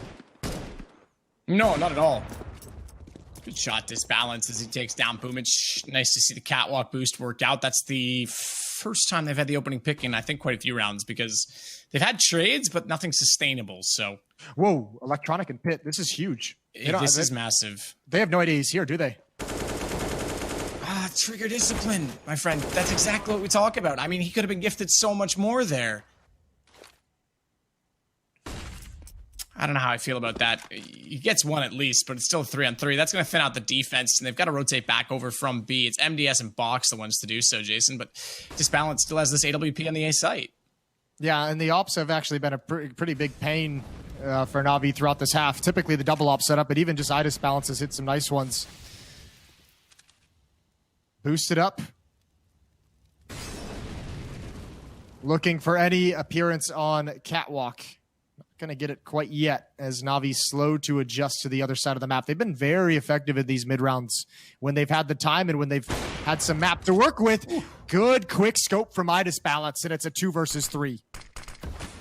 It's simple with a deagle. He was aware that there was a chance they could push through middle to try and retake on Catwalk, and he gets caught out for it. Bomb now dropped, and it's going to be Disbalance that gives Nemiga the first half, 8-7. So despite that comeback from Navi, they still end up 1 shy as we hit the halfway mark. And it all comes down to the second half. We finally had a pistol round converted as well, Jason. We love it. We love it. We'll see if we get another one. Is that a penguin? I missed it, but I'm really sad that I missed it. There was a weird little creature on that guy's monitor stand. I mean, it wouldn't be that weird if it was a penguin. I just couldn't tell. 1 round lead for Nemiga into the second half pistol. 2 HEs on Perfecto and Boomich.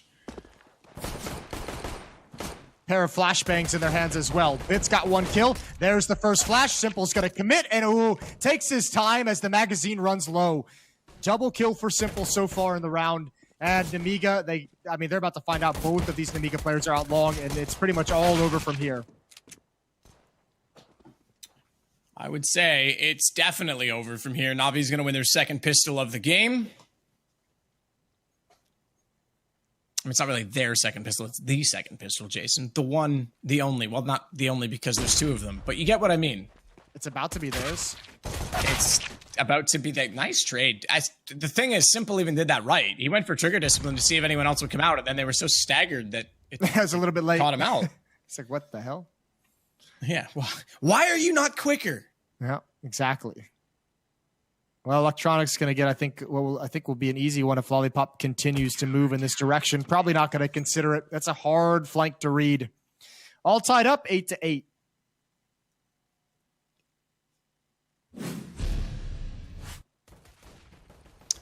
And now we need to convert it again. So we take a look back at Simple's good work. ADR 48.9. I can't imagine that's true. 12 kill, maybe. I mean, maybe they're all that low. Starting to doubt these, you know, Jason? Yeah. I know what you mean. I feel you on that one. Here we go. Fast-paced. 4 players rushing to lower dark. Pop Flash out mid actually misses its mark entirely. And they're going to go right up catwalk. Simple. He gets pulled towards mid initially. Now coming back, and Electronic hasn't been fooled. Drop a smoke, give himself a bit of space to work with. Simple taking a risk, but delivers with just 1 kill. Electronic, all he has to do is stay alive behind this smoke. He does have a teammate as well here, and utility is being used in support, but they're under a lot of pressure, surprisingly. Unfortunately, Nemiga can't get the bomb planted, and it's just a matter of time before Navi is able to mop it up.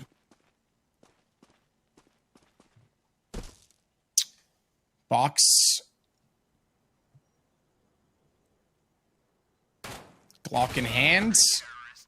Perfecto's going to find him easily enough. And we do get the second conversion. We get Navi in the lead. And now we get guns out for the T's. And they're going to go immediately onto 2 AK-47s.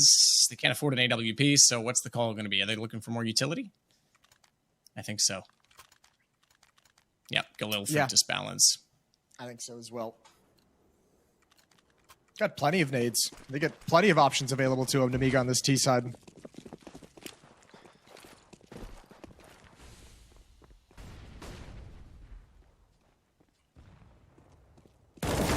Ooh, Simple's got the first, but not clean enough to convert a double kill.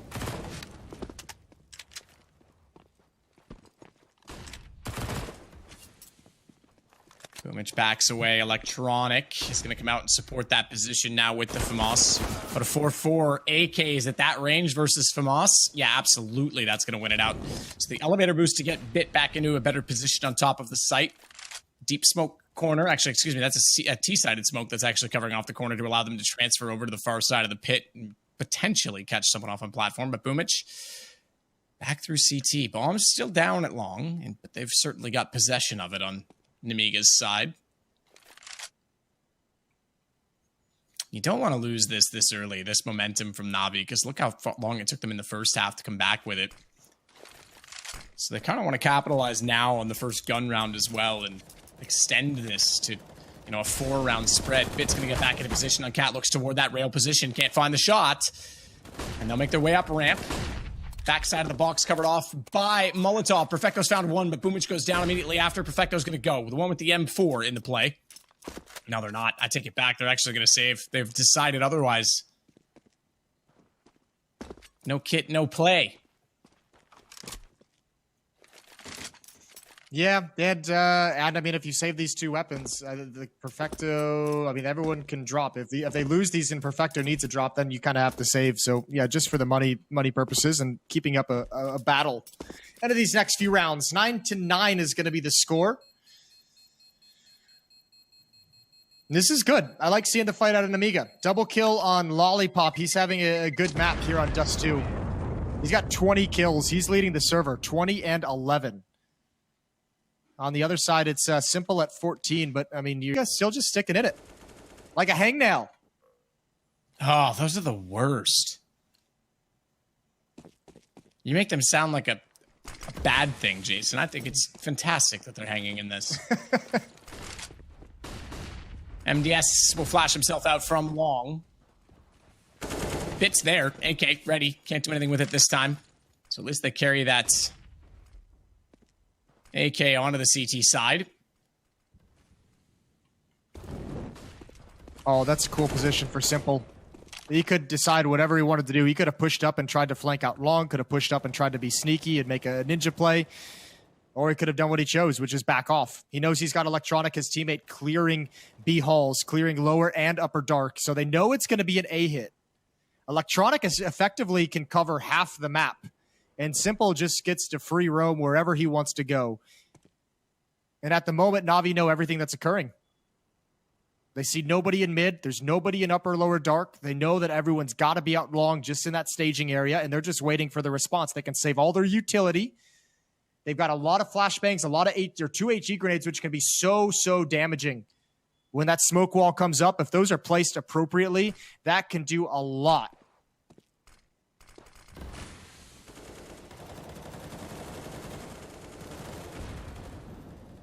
Shots out. A lot of activity at long. Smoke goes down and Boomich is stuck behind it. That puts pressure on Simple, and the Molotov goes to the corner, but it's not going to reach him. He's just barely got enough room to work with, but he doesn't work with it very well as he comes out. Element of surprise on his side. And still Box hits the shot against him. Great take so far from Nemiga. And Bit tries to come back in. Only good for one. Perfecto down as well. This round slipping away as Electronic fires at the dead body that is annoyingly propped up against the wall, and that's going to bait him out and actually mean that Nemiga take the 10th round. 2 in a row as well. Navi didn't actually have anyone at the site to really kind of mount any kind of defense with that utility. I thought that would have been way more effective with a couple of flashbangs going through, a smoke that could have been thrown in through the Nemiga smoke wall to kind of disrupt the pathing. The nades didn't do as much. And yeah, that Molotov in towards Simple's position, it did eventually spread, which is why that fight looked so awkward. It just started taking him towards the end, and even he got caught off guard by it. He thought he might be safe. Fast-paced out long. Again, anti-eco strategy, but one player smoked off. That's Idis balance, and he steps up. Double kill for him, and now long is open, and they're not going to slow down. It's a 5-man rush. Now crossing already as well. There'll be a Molotov put on Catwalk. This is very quick and concise, and 11 rounds now for Nemiga. Might as well just call this one done already. Navi is not in a comfortable position in this game by any means. I mean, Nemiga, again, yesterday, they looked great against Gambit. They gave them a good performance. In fact, took a map off them. So, yeah, you can't underestimate this opponent by any means.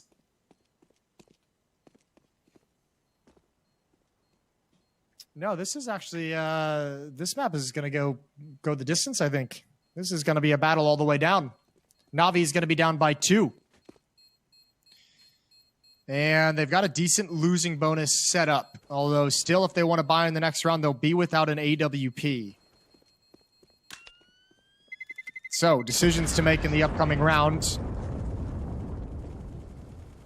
But they can scrape together a decent, healthy rifle buy. Nemiga, on the other hand, they have all the money in the world. They can do whatever they want. They've lost 4 players in the last 3 rounds. They're sitting flush with cash.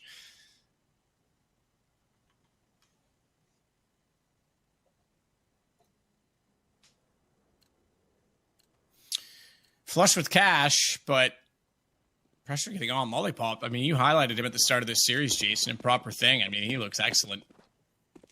Quite the game he's having now, and he's going to be holding in... Uh-oh, I think we're going to have a timeout. This doesn't look proper. Indeed. Yeah, that's a leg out. Man's just holding the smoke, sliding down the ramp. I'd say we've got a problem. I like that. He's just taunting him. That's like, he doesn't think they can hit the shot. Imagine. Well, we'll get a reset on this round once Lollipop's able to get back in. Keep in mind, Amiga, we did see they're already gaming house together, so it's not internet related. Those are the scary ones because you never know how long they'll take to fix themselves or be fixed, whatever the case may be. I don't know, Matt. We've seen some Boomich, headset problems taking some time to fix. Yeah, the good old headset. It's a classic. Boomich is having a rough time out here at the moment. 5 kills only, and 5 for MDS. So both of them struggling, but 27 ADR. That's a bit low. I think it's okay. He hasn't had a whole lot of great action come his way, but you still would like to see a little bit more. Plenty of time for him to get back into it, and a resurgence from someone like Boomich as this second half goes on might be exactly what Navi need to overcome Nemiga here on Dust 2. If we do make it to a third, it's what, Mirage, we said? It is Mirage, yes. Yep, that's correct. And some good news as well. Remember, there are 2 streams going on here at the StarLadder RMR. The second stream is twitch.tv/StarLadder_CS_EN2. And that is K23 taking on Spirit. That's about to go into a third map as well, as K23 took the opening map of Inferno in overtime. So a little bit of deciding there. Spirit's had a tough time in this event so far, which again is they do have the #1 amount of points in the CIS RMR competition overall, but that could drop if this kind of play, this labored play that they have going on these past 2 days continues. That's absolutely true. I mean, they're a team that as well, you definitely want to take the advantage while you have it. Navi's only 100 points behind him. Well, yeah, and 5 spots available. They're still in an okay spot, but yeah, you definitely want to try and capitalize where you can, because again, we are still prescribing those sort of positions, those challengers, contenders. Legends is a tough one for me to prescribe, but that's what we're giving them still. So there is a lot to play for in terms of the ranking beyond just qualifying for the event. Simple. Good look back on some of his work. This one was antagonizing, even though he had good trigger discipline, gets caught out for it. But yeah, Lollipop's been the man of the match so far for me. He's been real good, which has got to be worrying if you're Nemiga and he just lags out of the server. It's never anything fun. Yeah, as well, keep in mind, Lollipop started off with the ace as well. So good all around from him. I said that Navi won both. I said that Navi won both pistols. I forgot Lollipop actually came back and took that one from Navi. So forget everything I said. I'm a liar. Yeah, or just, you forget things that happen. You have the memory of a goldfish, not a liar. There's a difference. I'm just old. Yeah, you feeling it? Feeling it in your bones? Oh, my bones. Yeah, my bones are very much feeling it right now. Do you feel the weather and the snow in your joints quite yet? No, just metal. If I felt snow in my joints, I don't know. In Canada, snow joints, like I wouldn't be able to move ever. Well, like you're sitting on the back patio having dinner. No, I get it. Your knee starts to hurt, and you're like, "Oh, there's rain coming." Rain. Yeah, it's gonna rain. Yeah, I don't have that so much. No, I definitely know that like is a thing, because your body can humidity can affect the swelling of certain muscles or whatever. But it seems like that would be a relatively useful trait to have. It would, yeah. Like if you were trying to be like a survivalist or something, right? You know how you just broke your arm? Like, could you ask them, maybe fix this in a way that my elbow can feel rain so coming? I actually asked them to put an aimbot in my arm, but it didn't work because I'm just as bad as I was before I broke it. So yeah, you'd need one hell of an aimbot to get better. Yeah, well, thanks, Jason. Appreciate the kind words. Yeah. It was worth a shot, though, right? Yeah, absolutely, I guess. Well, we should get back underway. We are going to get back underway. We're already into the buy time. And we know that there's enough money on Nemiga. They're going to be running all rifles. So no AWPs. Tons of money on Nemiga, in fact. So this is going to be a tough order for Navi to try and close this out on Dust 2. Yeah, they've really made this one. They've got a tough task ahead of them. It's on hard mode for the last 9-10 rounds of this game. Perfecto still with 16K, so saving up some money. So I mean, even if they are to lose, they can have that AWP later on. More than happy to play the supportive role for the moment. Flashbang from Nemiga. Molotov as well to clear Catwalk and force it back.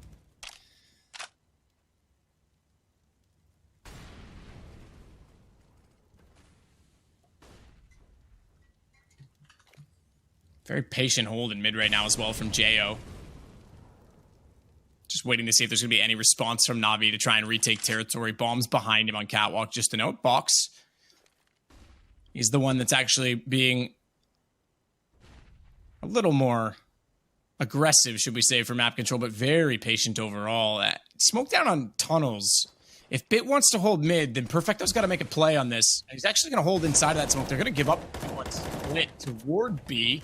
Boomich can't do much through CT. This is a huge problem and caught out already. Perfecto utility too little too late. And it's again Lollipop, the one that's able to get the job done. 2 kills for him, putting him up to a lovely total now of 24. And I'd call this round done.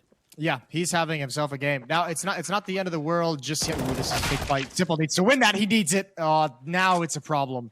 I was going to say, it's not the end of the world if 3 people bring those rifles out because Perfecto saved the 1600. So they could have had a good buy in the next round. All it would have been essentially is you're just 3 rounds behind instead of 2. Still not the end of the world, but now it gets a little bit more dicey if you want to try and make that call.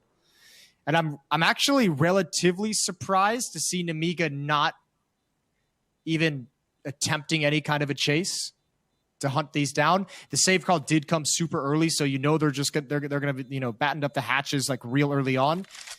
But still, you got so much money. You got 8,100 on Idis balance. You got 6,400 on JO, 6,000 on Lollipop before the round ends. You got plenty of cash to go chase after this and give up a gun or 2 in the process.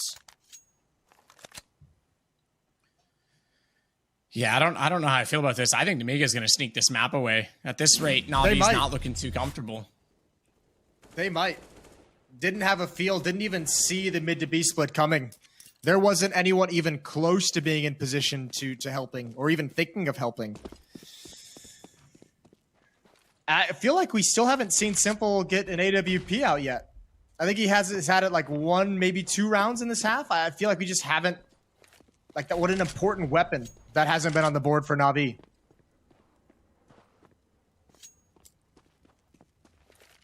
Box inside mid. They'll definitely be hearing that on the other side. Bits up close. Steel in hand can be certainly menacing in this position, but not if he's pushed back by the flames. Was there a tick of damage, an audible tick? I'm not sure. Box, apparently not, because he turns his back to it. 1 kill already. It's looking a little bit hungry, perhaps, for that weapon. Smartly backs away from it as JO will assume the position.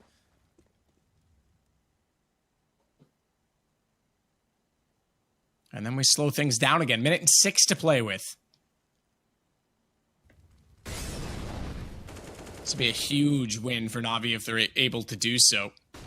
Simple Deagle in hand will be holding from Car. Boomich is the one nearby with a rifle for support. He's playing that swing position down towards CT. In fact, he's up on top, of the railing at Cat. So the drop spot.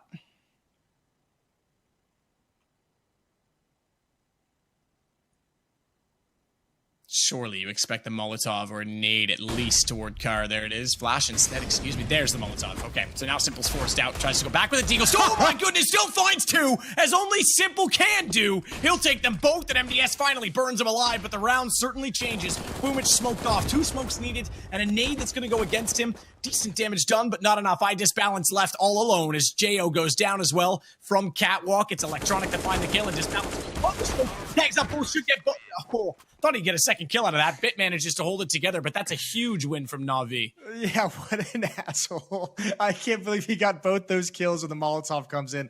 Calm and collected inside the flames. 2 headshots as he's backing out. That's a thing of beauty. And man, if this is the turning point, if this is the round that we can point to at the end of this game and say, Navi really turned it around at this moment, Simple's just going to have delivered one more time. And that's got to be frustrating. Just an unbelievable X factor. And now he's got the op. So many flashes ringed over long, and he bails out. He gets away in time. Can't say the same for Boomich. Simple's now have to battle his way out of the Car position. This is big, Molotov's going to come in. If Simple holds them off, he's stuck, you're right, but it's good that he gets the trade and they keep the AWP in play. He wants to smoke himself out of that position. It's a precarious one to be in, but look at Electronic. He's capitalizing on all of this information. And if he sits in this corner, if they go back, they've got to check this. I mean, I know it seems odd to think you check that spot, but they have to. And I think they're not going to. I thought Lollipop was going to come around the corner. He nearly gets the spray transfer into all 3. Hardly had to transfer at that because they came running to him like a bug zapper as JO now turns back to long, knowing that they are getting pushed from every position, and they will try and at least evaluate into B. MDS, 7 kills, hasn't been the hottest hand of this game, and Perfecto's got an angle that surely should prevail, and I say that. He's fine Simple again. Second time he's killed Simple in 3 rounds, and he's going to follow that up. Oh, MDS, you picked the right time to come alive in this game, my friend. Good smoke, Molotov on the window as well, and Bit doesn't want anything to do with it. He's just going to actually hold inside the doorway. Bomb hasn't committed, Jason. This is wide open. Nemiga's turned this around again. Yeah, Simple's going to be really, really frustrated on that one. I don't know if he turned. I didn't catch it on the minimap if he turned and actually started coming towards the B bomb site, but he's going to be frustrated that Perfecto didn't have his back. MDS puts himself in position with low HP just to grab information. He hears those footsteps. And Bit, can he actually clear this out properly? There's the swing and no immediate headshot. And oh boy, the play from Electronic to give a man advantage, and they cannot close out the round. Nemiga back to winning immediately, 13-10. That's huge from MDS. I mean, I just finished saying he's only got 7 kills in this game. He killed Simple a few rounds ago to get money out of their hands, but this entry was everything. Simple gets immediately removed. And then this win as well. He was hidden as well from that position, Simple. I think he readjusted a little bit and just, I mean, Perfecto's not in a position to fully cover it, and he probably knew that, just didn't realize to the extent of it. And that sucks. That's heartbreaking. Navi, again, we mentioned it. They're not making this map easy on themselves. They're doing everything on hard mode, and it continues to be the case.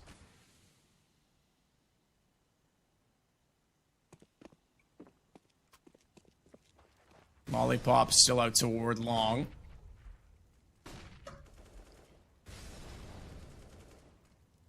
Box creeping in through middle with Jo to work with. Perfecto still inside of B. They're going to rotate, but again, they leave mid open, and it's not the first time we've seen this split come through. No response from CT. You don't need one if you've got an AWP. Finds from window. Box goes down. They're so lucky. 5 on 4. They're so lucky Bit checked that. Oh. Yeah, oh, they would have been slaughtered. That was just an absolute grinder. Boomich. Okay, we're talking about him being a little slow this game as well. 6th kill, that one's huge. Because you do not want Nemiga to get to 14. You definitely want to win this eco and try and take back some weapons. And that gun is somewhat retrievable, and I think they're going to have to go that way and make sure that it's not grabbed by Navi. And exactly what they're going to do now, they're going to leave MDS. No, they're going to leave Lollipop, excuse me, in mid to protect it. But Simple's there, AWP up close. We know how good Simple is with that. Makes no mistake on it. And it's just Jo and MDS left. We saw how good MDS was getting inside of the B site last round. This time, different setup, but he still finds Bit. He's making it work. Not this time. Doesn't have Simple first. He'll take that back. Perfecto, you can go down this time. Simple's happy to bait you in return, and the round to Navi. Yeah, that kill from Boomich was huge, not just for the frag, but he also spotted there were mid to B smokes thrown into CT spawn, 2 of them. One on top of the box and one obviously in the lower choke point. The fact that Boomich peeks off catwalk not only gets a kill, but spots that it's not going to be coming out mid. He has the information at this point. It's not mid to B split. If you're seeing those 2 smokes in your Navi, I think they're considering collapsing on mid with one of the players from B. That was going to be a 4-man hit through halls, which could have been so deadly. So good job from Boomich. Electronic. Oh, the timing on this. He's got to have some cover. Boomich is there. Electronic. He's blind. They still combine for the kill. And Electronic has to get away. MDS misses the chance, and the Molotov prevents him from moving forward any further. Yeah, good turnaround from MDS in the last few rounds. Bit can't find the shot toward long. Lollipop gets Simple as a result of it, so at least he trades that back. That'll keep them in an okay situation for right now, as the bomb has to rotate back through T-spawn. MDS again at B. It's been working for him, so why not keep going? And they've actually vacated the B site. This could be a problem. If he gets in and gets an angle, I thought he was going to get caught with utility in his hand. It's going to be hard for Navi to take this back. Bomb's going that way now as a result. That's the obvious call. Good smoke at doors. Molotov as well to window. Quick flash, and they go for the stack. The triple plants. Late rotation as well from Box. And, okay, they are going to go all mid. No, surely one player's got to go tunnels at least, but he could get caught off. That timing might just work out in their favor. Box might get a free kill.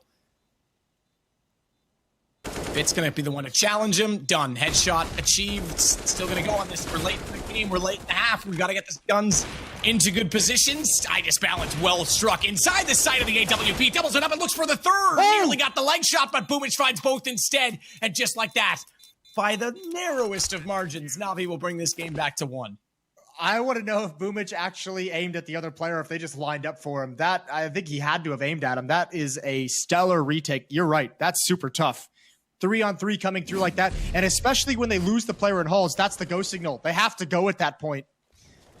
Navi just barely scraping by. Oh yeah, transfer's over. Nicely done with the AK.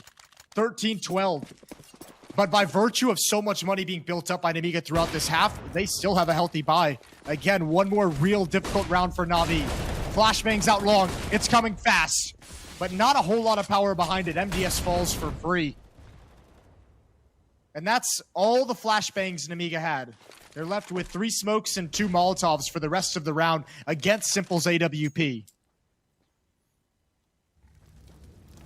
You can see the length of this series just by the webcam with Boom. It's getting darker outside. We started off, it was still nice and sunny, bright room. Now it's just monitor glare on his face. Maybe he's put those blackout curtains down, but I think we're probably pretty decently late over in Europe right now. Yeah, 5 p.m. here, so sun would have set.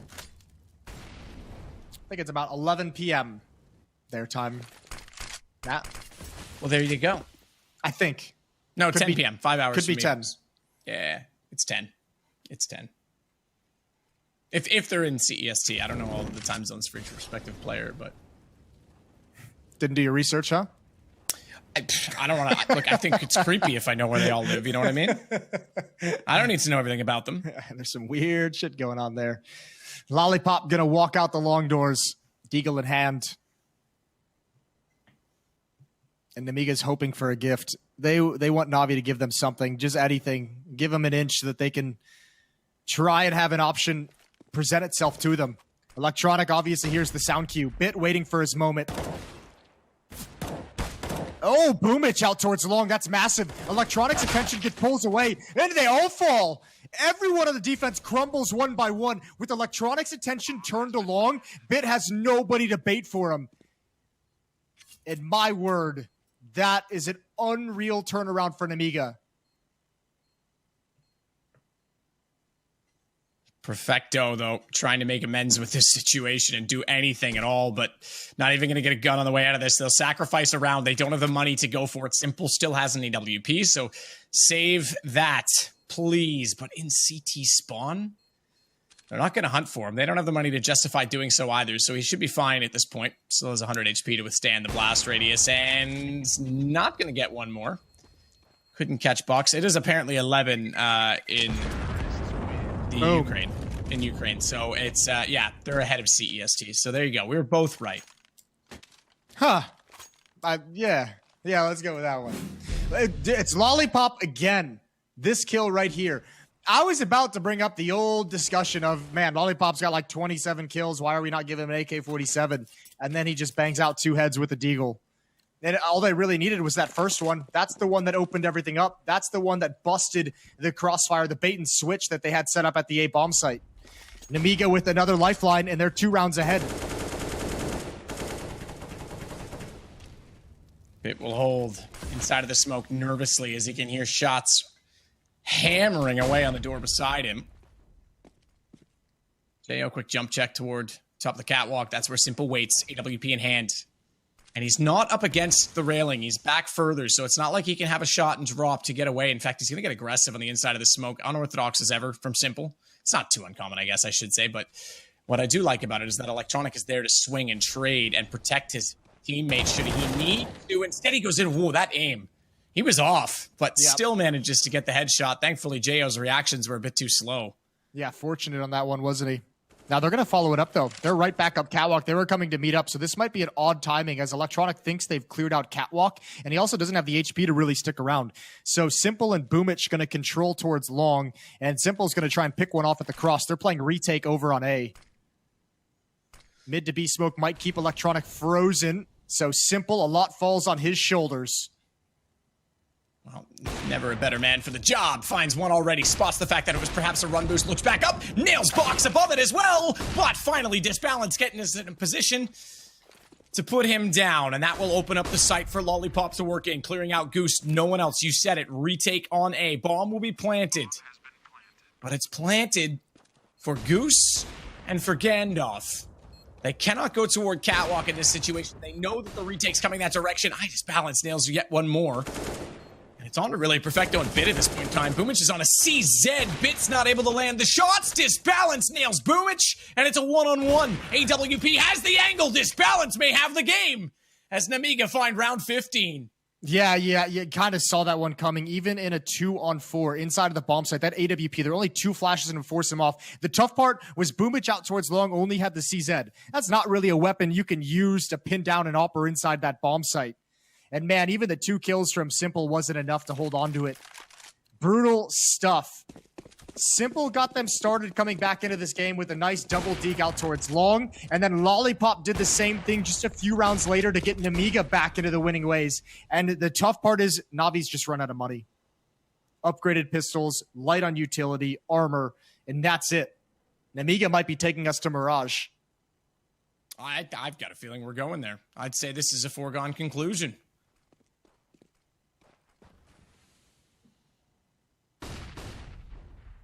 Straight up take toward long. No challenge from Navi in return.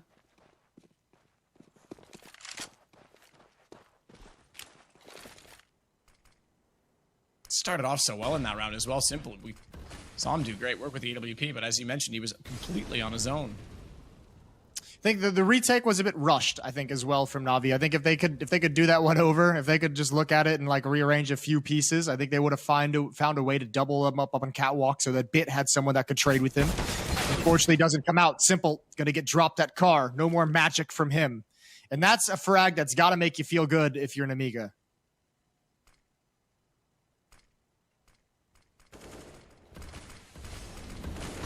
Boomich inside of the smoke. Lollipop's gonna get very close. There's actually, gonna go up and over, but Bit reads that. Sets an elevator down below. CZ suddenly making something of the round. MDS is gone. Hang on, because Box wants to swing back through from Goose. Spots one out toward Catwalk. AK, headshot potential. They don't want to give him that lineup, although it's electronic, and we know what he likes to do with a deagle. He's overcommitted now, fully committed now as he goes up. Disbalance can't figure out which target to fire at. Jo gets the round back, and Disbalance closes it out, but for a second, Navi had a chance. We're going to Mirage, Jason. Yeah, that was a bit nerve-wracking, that retake. I actually thought that Navi might pull that one off. They had a chance coming into that bomb site, a good shot from Perfecto, but Lollipop is so good. Lollipop, the fact that he wins that round for them at long, I'm still astounded by that. Beautiful work. We wanted to see some fight out of Nemiga. I'm just surprised that it netted them a win on Dust 2. Again, I mean, these guys surprised me yesterday looking at the results against Gambit. And as we said at the start of this, CIS, they've got teams that can play very well within their region. We just don't get to see them enough. And this is a solid performance again. Lollipop is a great little player. And a lot of young talent that can take advantage and capitalize on mistakes, which I think we saw here. So that's a tough loss for Navi. That one's going to be frustrating and stressful. Either way, we're going to a break. When we get back, we're going to the third and final map. It's going to be Mirage, so stay tuned.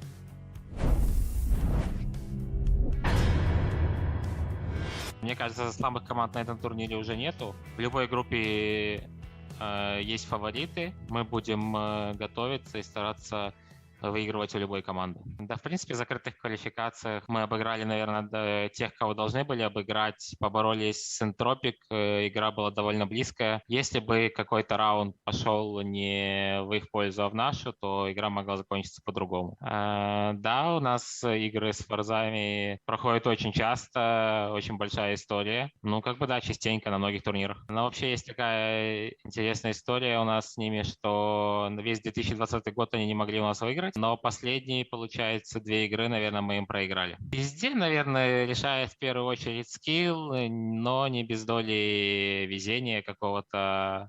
Они сейчас в хорошей форме, у них положительный эмоциональный фон, поэтому, ну, как бы они в этот день были сильнее, поэтому и выиграли. Вообще, я смотрю много игр форзов, поэтому у каждой команды есть свои привычки и фишки, и ты уже знаешь, как, в какой ситуации будет действовать плюс-минус каждый игрок этой команды. Ну, наверное, у них есть свои фишки, да, но как бы не мне о них, наверное, рассказывать. Стоит отметить, что анонсировали второй RMR турнир очень быстро. Мы только доиграли первый, и сразу же вышел анонс второго. Мы собрались на буткэмп за 5 дней до начала закрытых квалификаций. Сейчас у нас есть неделя подготовиться к соперникам и, скажем так, удивить их. Сможем ли мы показать то, что мы наигрывали? Будет зависеть от многих факторов, но я надеюсь, что да, мы сможем удивить и соперника, и себя в какой-то степени. Я, если честно, вообще не думал о том, кто выйдет из открытых квалификаций к нам в клозы. Мы по факту видели, кто вышел, и просто подготовились к каждой игре. Не было мысли о том, кто может выйти, кто не может. От самой сильной к самым слабым, да? Самая сильная Nemiga Gaming. Дальше так, надо вспомнить, кто был. Force, Entropic, K23, Topping Gods. Тяжело мне отвечать за команду Marlian. Не хочу судить людей, за которыми я особо никогда не следил. По игре с ними не скажу, что у них какой-то высокий уровень. У любого человека есть шанс на то, чтобы развиваться и расти, поэтому что получится, не знаю. Тяжелый вопрос. Собрал ли Доси слабый состав? Я знаю одного игрока из этого состава. Спидак, как по мне, очень сильный состоящийся игрок со своими сильными и слабыми качествами. Если оценивать уровень игры по тому, что я знаю, а я знаю только одного игрока, это должен быть хороший состав. Но есть еще 4 игрока, которых я, грубо говоря, не имею никакого понятия, не видел их ни одной игры, и судить о том, слабый там состав или сильный, тяжело и неправильно. Не знаю, хочется сказать, что есть будущее, потому что я верю в Антоху и желаю ему всего наилучшего. Если у них получится собрать состав опыт плюс молодость, где будут горящие глаза, где будет тот опыт, который даст команде какую-то уверенность, какую-то игру поставленную и так далее, то, конечно, это так и работает, и результат рано или поздно придет.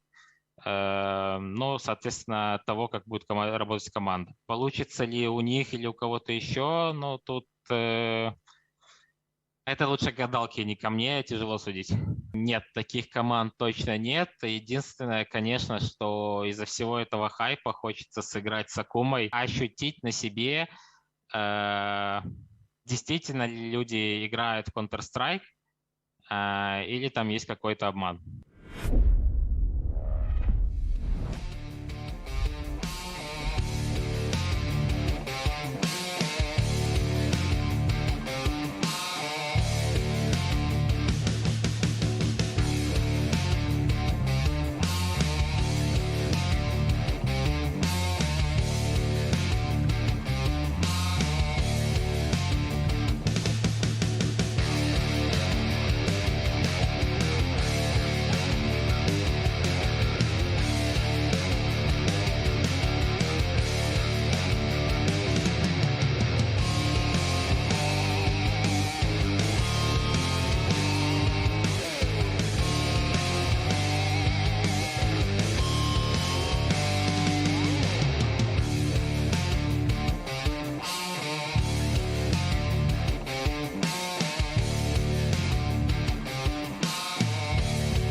Legendary teams, major players, and electrifying tactical action are back in CSGO Regional Major Rankings 2021. From June 27th till July 4th, 10 teams will clash in the thrilling showdown for the prize pool of $100,000 and slots at the PGL Major Stockholm 2021. Who will win more rounds? Who will show the most furious play? And who will claim the major prize? Find out at the CSGO Regional Major Rankings 2021. And don't forget to reload.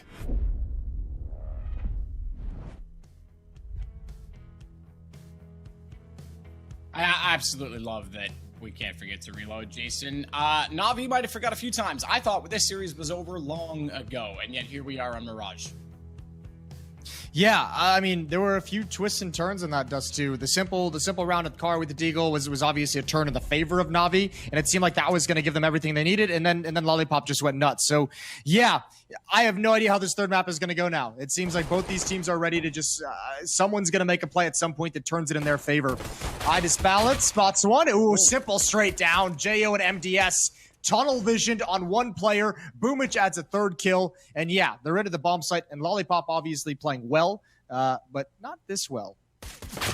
Yeah, I'd say Simple's... okay, gets Lollipop as well. I think he's on a mission. 4 kills in the pistol round. I don't think he wanted to play map 3, and he's a little mad we're here. So he's going to get 2 from the window. Like you said, they didn't even see him. He just looked right down, got that information, got that call. We're off to a roll. Yeah, he had a night plan, didn't he? He was off to a nice seafood dinner, all thrown to hell because of a third map. But, I mean, it's unacceptable. I know, it really is. This is where you'd want someone like Simple. I mean, this is a great start, obviously, in the pistol round for him. And this is where you would want somebody like Simple to just take over the game and have your star player deliver you a closeout in this series that's kind of become a nuisance that you shouldn't be.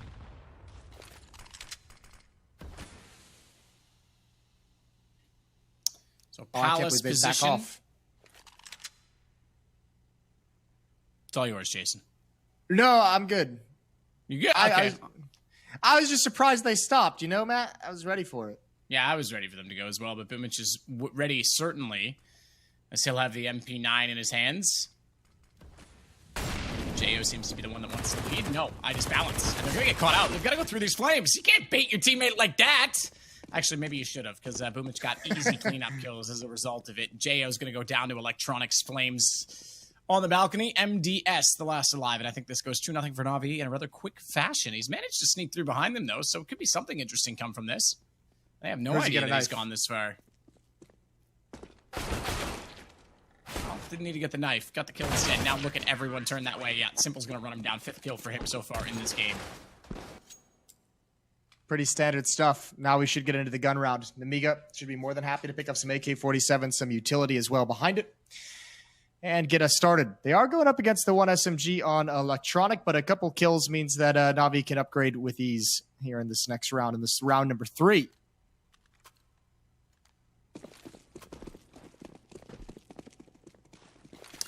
What does Nemiga stand for? Is that a word that has any meaning, or is that just a cool sounding name? Ooh, yeah, a big miss in the window smoke and a big hit onto the face of Bit. I don't know, Matt. I have no idea what Nemiga means. Yeah, I'm curious if someone in chat. Yeah, that's like it was kind of like an open-ended question in that regard. Okay. I didn't necessarily ask you. You're just musing to yourself? Well, no, I'm curious because I've not heard the word, but I like the sound of it. I do. I think it sounds pretty cool. It's got like a nice infliction of different sound. Box is going to take out Boomich. They're from Belarus as well, which is kind of cool because we've been there. Were you at the StarLadder Minsk event? You were there. I was not. No, I wasn't. Oh, you were not. Okay. I heard great things about the after party, though. Yes. Not great things about the food, unfortunately. Belarus. I don't normally call countries out for that kind of thing, but have to in that occasion. Perfecto does take down Disbalance, but nice to have them on the map now for the Counter-Strike region. Because, like I say, the rest of CIS certainly has lots to offer. Box is going to take down Perfecto, and first gun round goes the way of Nemiga, so they are immediately back into Mirage. And what's the call going to be right now from the CTs? Because they actually don't have as much money left over as you'd think, despite having relatively efficient rounds to start us off. Nemiga is a river Apparently it means insomnia in Lithuanian. in Lithuanian. That's kind of cool. Yeah. Name of the river in Minsk that it's found. Okay, that's probably more likely that they're named after because That's probably more in line, yeah, with what we're looking for, isn't it? But at the same time, Insomnia Gaming was always a thing too. I like them both. Both those are cool, actually. I like both those. Ooh, that's a cool swing from Boomich. He crept up close. In another world, that's a kill. Either way, he's got great damage on a Lollipop, good damage on the box as well. So those guys are softened up for a double or a multi-kill later in the round for somebody on Navi. Still have the AUG on Bit, still have the M4 and Electronic, and Simple is still on the map.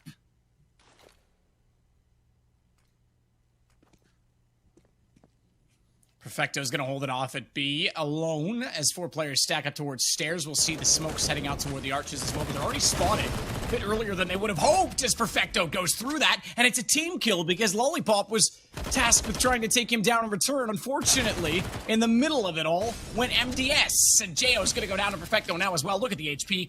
Quick little nade kill for Perfecto as well to find his 3rd of the round, maybe a 4th box. Still sitting up boxed in the apartments as Bit finds the kill, and now it's 3-1. Good response from Navi again. Talking strictly about the fact that they didn't have a whole lot of economy to work with, they'll be able to kick back control. And that's Bit's perspective.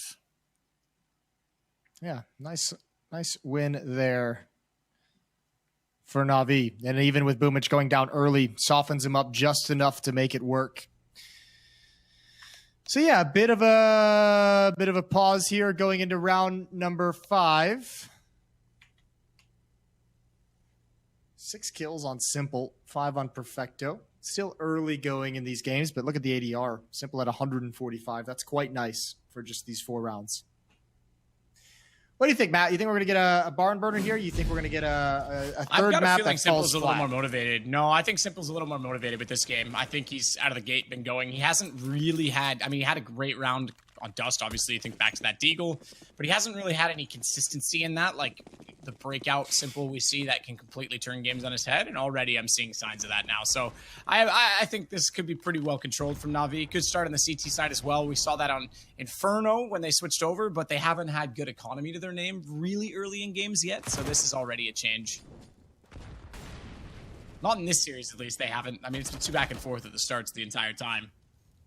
As Bit's going to take out Box. Boomich again, top mid. MP9, he'll have some support from on the ramp itself, and that's Electronic that'll pop up to make the kill.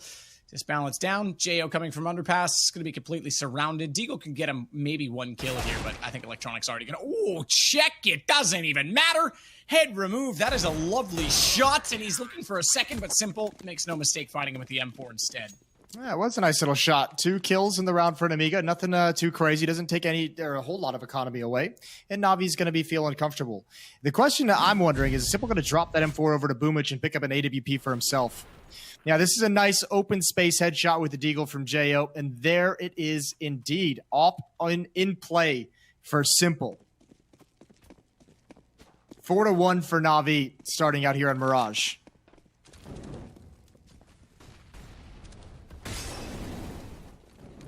That smoke doesn't miss this time. They'll be able to cover off middle a little bit better. No utility yet toward connector.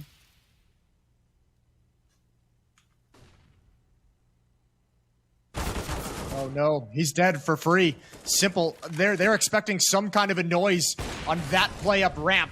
Simple's got to back off. I think if Bit doesn't deliver here, he needs to just start thinking he has to save. This is dangerous for the op to be in this position.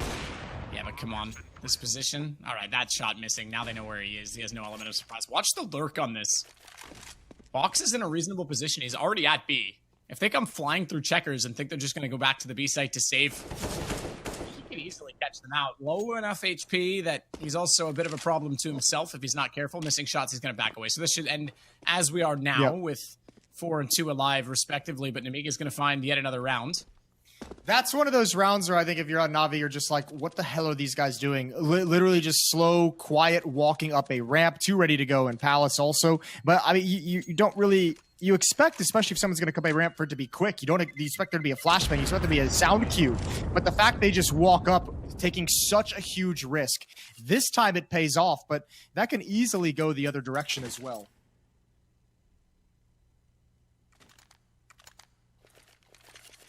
If Simple zoned at the top of ramp instead of towards middle, I mean, he just gets a free kill. So that'll be frustrating for the Navi defense, but at least they have that op alive still. At least that's in his hands. At least they're able to drop over some rifles. So still a strong buy. They get a rinse and repeat and try again.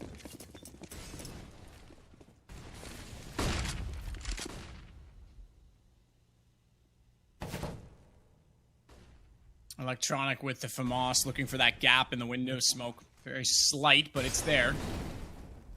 The Molotov goes out to cover cat corner. Now we'll redress the smoke in middle, so pretty straightforward to see the mid smokes be utilized, but no mistakes this time from Nemiga. Big nade damage out toward mid from Bit.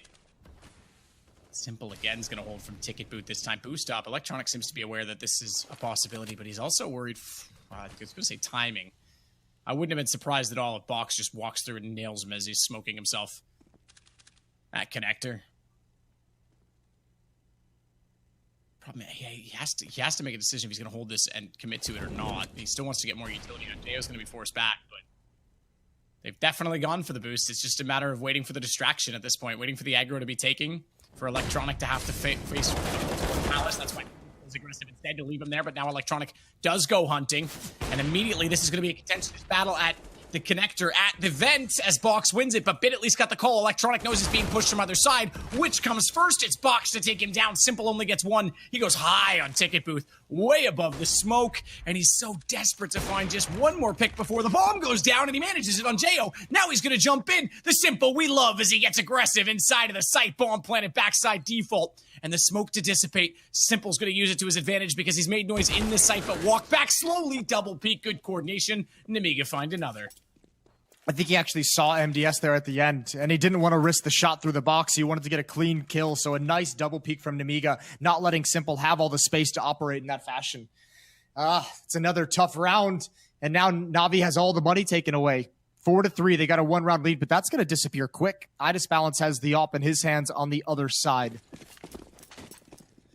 It's tough. Navi's having a real tough time with the upstart Nemiga crew.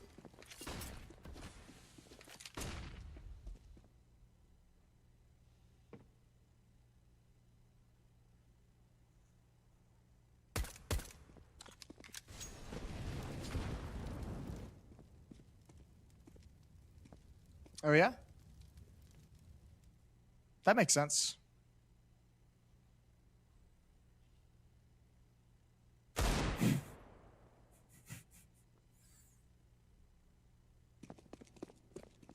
Can all be friends. Bomb picked up in T-spawn.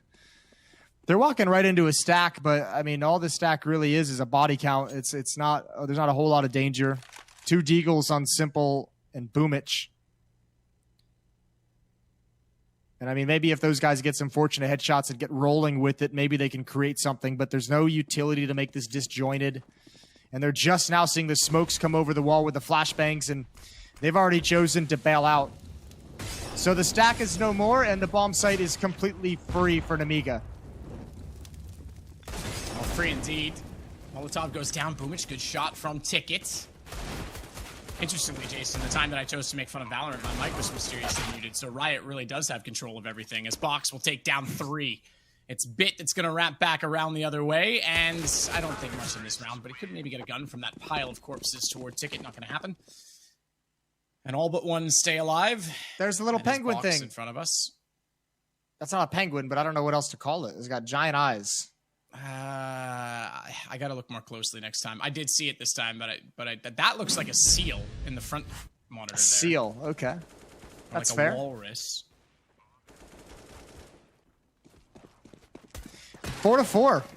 Guns back in the hands of Navi. Simple going to take his AWP towards the window. Cat jump. He's going to make it up, and a little bit blind to actually see the cross. Electronic is here for cover, but he might have to dip away at some point.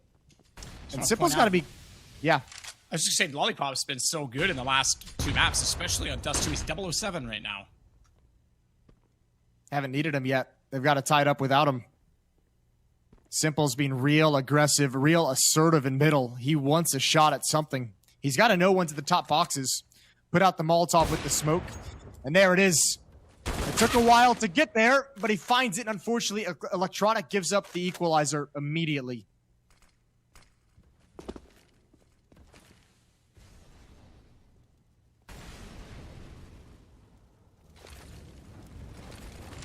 Flash goes deep. Lollipop's going to throw 2 of them, in fact, just to annoy Boomich more than anything. Keep him from being able to peek out and keep them anticipating some sort of action toward the A side, because right now Bomb is going to head toward the apartments. Pulled Boomich back. Or, excuse me, not Boomich, just pulled Perfecto back. He's way deep in market, so this is going to be a tough defense. Now he's getting back into the site. It might be too late. Simple has got to buy him time. 1 kill would give him those crucial seconds, but a rare miss from Simple, and Perfecto falls after. MDS is like Simple's kryptonite. Like, when he comes into the site, he hasn't had the best game on Dust, and then he absolutely wrecks Simple on every entry, and this time he does it again. Shoulder bait, peek, and then got him through the edge of the wall as he fell back in. Bits on his own, Bits gone down, and it's the lead to Nemiga. That is a lot of really nice pressure onto the A-bomb site. I really liked that play. Perfecto just slides right back into market just so he can have that cheat. He's got to move back into the bomb site, but I mean, that clears out a lot of space. That gives some room to work with for Nemiga coming out of the B holes. They've got a round advantage.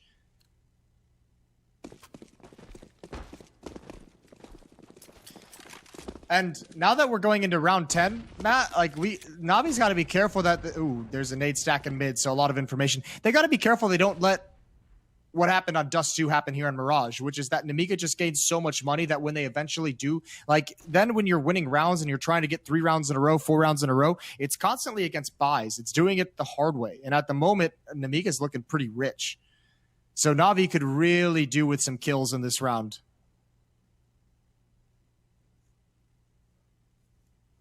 Electronic's going to hold to make sure that they don't boost up in the window this time, but that's just optimistic at this point. He's hoping that they're basically going to walk into his crosshair. Smoke down. Was that the stairs smoke or was that the bounce from mid? Either way, it doesn't matter. I mean, the difference is if you know exactly the bounce, then it's telegraphed that they're going to be over toward the B stairs. And in this case, that is where the bomb is. And in fact, Navi's starting to actually lead off that direction. So that might have been the call based on that smoke dropping down. I didn't actually see myself where it came from, but Perfecto in better position this time with the P250. Bit makes no mistake. With the Deagle, they now know bomb's down, but he's well aware that he's being completely surrounded. And unfortunately, gets a little bit too nervous in that position as MDS finds 2 on the entry once more. CZ 75, Electronic 19 HP. It's a winnable situation. 30 seconds left as he tries to get... Does he think he's moved over? He's opening himself up to this. I don't think Electronic played that right at all. He obviously was very convinced he'd moved to one of the pillars. He didn't think he stuck over at the bench at all. Yeah, man, Electronic just gets fooled. It would be a misplay except for the fact that it's probably a decent play if he was right. Well, yeah, a decent play if he's right, but was it a missed call? I mean, I guess my opinion is like play it safe either way. But like, yeah, you're right. If he thinks like 100% in his mind that he's moved, sure, I can understand it. Yeah, he certainly was convinced that he had moved away from the bench. So that's unfortunate. A very close round. There it is. Flash through. Bit and Boomich. Double kill, and again, Electronic going down immediately afterwards. That's painful. But they still have the man advantage preserved, and Bit makes it 2 man up. Molotov down at the stairwell will cause MDS to have to slow up just ever so slightly. Lollipop now has 1 and 9, but MDS to put the boot on the other foot after having a slow start on Dust 2. Good ending. Is leading the way with 10 kills. He and Simple 10 and 5 respectively. And Simple this time is pushing all the way through Palace. So the fact that they've got a pretty healthy margin of kills to their name in this round, but also the fact that Simple's going to get so much map control and potentially even spot out. I don't think he'll go that far. There's no need for him to overextend that badly, but I was going to say bomb at Horseshoe. Perfecto could actually see that. Checks CT. Simple now knows there's no one in between them, and they've not heard any action on either side. So now Perfecto will go toward the Horseshoe. And top middle as well. I don't know if he spotted the bomb or not inside the key, but either way, it's balanced down. Simple gets a kill. Navi back to winning ways. It took them, what, 4 rounds was that in a row? 5 rounds in a row before they got one back. So from a 4-1 lead to a 6-5 deficit. Yeah, pretty quick as well. That's one of those things where you kind of look up at the scoreboard and you're like, holy hell, they came all the way back. Double up setup now for Navi. Good news is they've done a decent job of finding some opening kills and some fights going their way early on in these rounds in middle. We had Bit and Boomich get a couple kills there in the previous. We've had Simple engaged in that action previously. And he's going to go back to it. AWP going to look up towards Catwalk, feels the fast play coming, and he's got it. Jo goes down. Nade's going to do decent damage. Double nade, actually, but Box gets the headshot. Electronics there for the cleanup. And Simple's got his back, depending on the timing. Smoke onto the A main position as Electronic wants to get back up on top of the boxes. Double stack inside sight. Bomb is walking back through T-spawn at this point, and they still have MDS toward the apartments. That's the only other player left alive with this balance. I was gonna say, if he starts to go toward B and can crack even just one kill and hold the site, maybe there's a chance. But right now, I'm not sure what the play is going to be. A minute still to go. And we're seeing a little bit more action earlier in the rounds on Mirage than what we saw, I would say, definitely on Inferno. Yep. But I would say even on Dust 2 to some extent. Dust 2 was all right. It was a bit early and then slow down, similar to what we're seeing now, but not as much constant action at the start of the rounds. Well, part of that too is this alternate into the double op setup. Bit's going to have that at the B bomb site, so that kind of really, after they've established there's not going to be a rush, that frees up the Catwalk player to focus towards middle because you've got deep angle, you've got a deep spot, and you've got a pretty reliable AWP.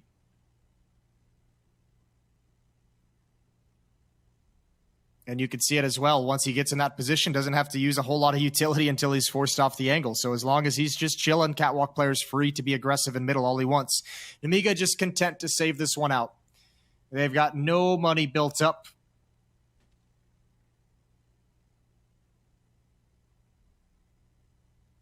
Counter-terrorists win. I think they're going to get one more. Nope. Smart from Electronic not to over...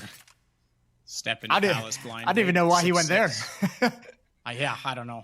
That was like the horror movie. Don't do it. Don't turn the corner. Yeah. He's in the room. Do you know the song Chin Check? No. The start of that is like insane. Where it's like the girl's on the phone and like she can hear the killer coming. It's kind of like that. Nice and unnerving, I would imagine. Very unnerving, yes.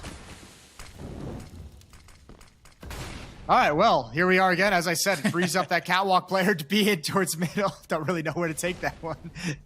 But now, Perfecto's rotated over. They see no presence in middle. They feel the pressure at the B bomb site, and here comes the hit. Bit ready for the hit, but it's Perfecto that's going to beat him with a punch. Bit finally gets involved. Before Perfecto goes down to the back 10, MDS gets Electronic. So... just like that, the site is open. Simple, a little bit slow on his first reaction. JO's gone to the AWP, picked it up off the deck, surely, because we've not seen him on this weapon very often at all. But what a turnaround. That looked like a great hold on the 2 CT. Still, they get overwhelmed. Jo gets Boomage now. Simple's got to go to the AK, and Jo, my goodness, AWP, 4 kills, and Nemiga's back in the lead.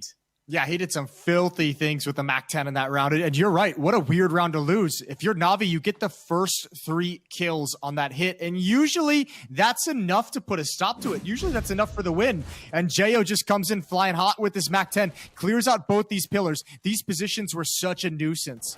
But it's these cleanups at the end. That's fantastic shooting. Yeah, it's a great shot onto Boomich.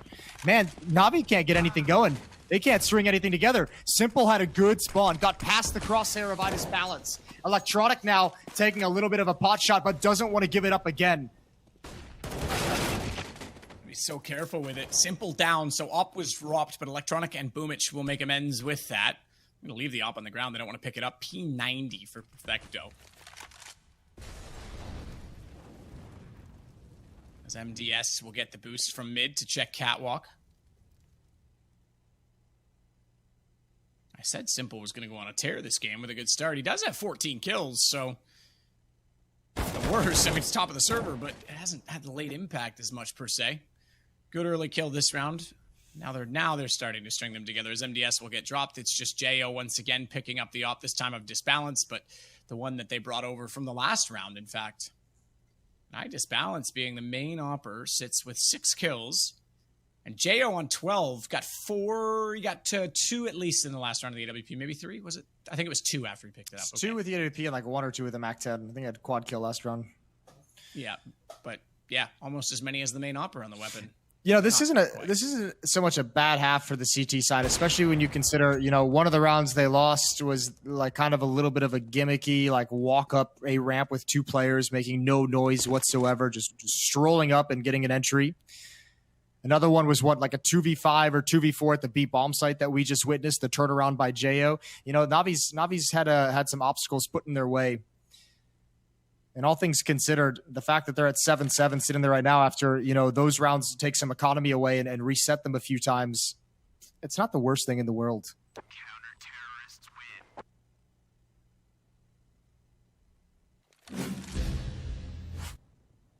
So 7-7.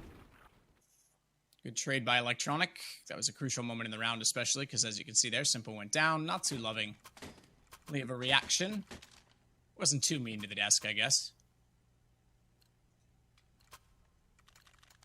Be gentle. You never know what the desk is going through. Yeah. Be gentle.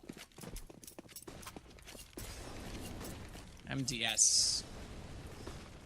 Again, being so good on the entries, but this time he's just slightly behind that of the position of his teammates. Box already down. Electronic again. They win that exchange in mid. That was with a flash from Simple at window, and now they're going to transfer off that position back over toward A, and it will be all 4 remaining players from Nemiga on that side of the map. Not necessarily committing just yet, but Simple's rotated early. This time, Boomich mistimes has dropped down the ladder. Apparently, Shadow position has the highest kill distribution across the heat maps of the A site, which is a pretty remarkable statistic. I wouldn't have expected that at all. But that was something Maui Snake was telling me last week.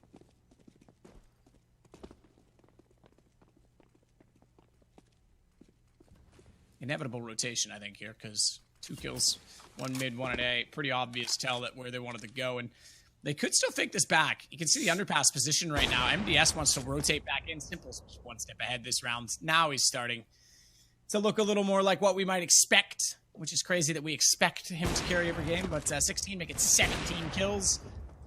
As he's got 3 in this round, he's going to go hunting for Lollipop, who has the AWP to work with himself, and Simple just absolutely erases him. Get deleted, son. Yeah, you're right. Simple came into this with some kind of an attitude. That's a very nice round from him. Makes it look casual. Good stuff from Navi. That's a tough run in the middle of that half to kind of go down on, but it's good for them to at least grab the lead going into the second. They're going to switch over to the T side. Simple's up on point. And man, Lollipop cooled off after that second map and used all of his energy on Dust 2. Yeah, he has. Absolutely.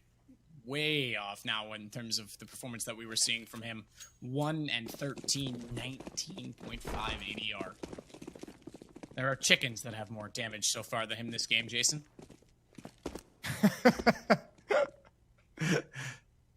That's fair. You know, I'm thinking of getting a chicken coop. We'll talk about that later. Pistol rounds. Yeah? Yeah. All right. Nice. I like it. Here we go. Just don't invite Mo over. Yeah. No. Too many rage issues with the chickens to have him anywhere near my little girls. Boomich going to be heading up catwalk and into ladder room, going to clear it out, jumping along the way, making himself a difficult target. Navi's got a decent amount of map control, and it looks like Nemiga's really feeling the potential of a B hit. One player has just switched over to market. We saw Lollipop there kind of transition back towards ticket booth just a little bit. Here's the jump up, double jump. 2 players coming in. Box, he needs them both, and he's going to get it. Lollipop with a double kill as well, and that's the round. Short and sweet. That was... Box is actually... I kind of like him. He's got like some consistency. He's got decent aim. That was a good win. Nailed the second player coming through the window, which was perfect, because if both of them get in and on their feet, he probably goes down in that situation. But convincing pistol win from Nemiga. And now the challenge is on, because now Navi really have to get this together and not let the economy spiral, as we've seen them do on Dust 2. Even, I would say, we saw them do a little bit to the start of Inferno. Remember how back and forth that was? Yeah, that was 5-5 with no one stringing successive rounds together at that point. Yeah, that was real grindy, the starts to both of those halves on Inferno. Man, we're going way back. This series has been quite extended. Tech pause coming out, as you can see. Not a whole lot to talk about here on the second half of Mirage so far. I mean, you can tell me about that chicken coop, maybe. Oh yeah, we're just looking into getting a chicken coop. You know, getting like 4 or 5 chickens. Have some fresh eggs each and every week. Fresh eggs with 2 dogs now. You got 2, I think, right? Yeah, 2 dogs. It's crazy. You were really Sure. mad that you couldn't get a dog years ago. Now you got 2 of them. I know, I doubled up. How Said are screw it. They're great. They're lovely. Nice. Yeah. So yeah, the chicken coop. I'm wondering if the dogs are going to take to the chickens. Wondering how that'll work. I've got one dog that I think will be fine. We can't do this, Matt. We can't talk about dogs in a Counter-Strike broadcast. I think if you have enough chickens, they'd probably win the fight.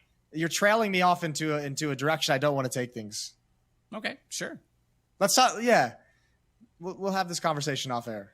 Okay, yeah, whatever you want, Jason. You know, I don't want to be the dog caster, Matt. I can't be that guy. I don't have it in me. That's fine. Don't worry about it. I'll stick with it. Yeah, you keep that crown. I will.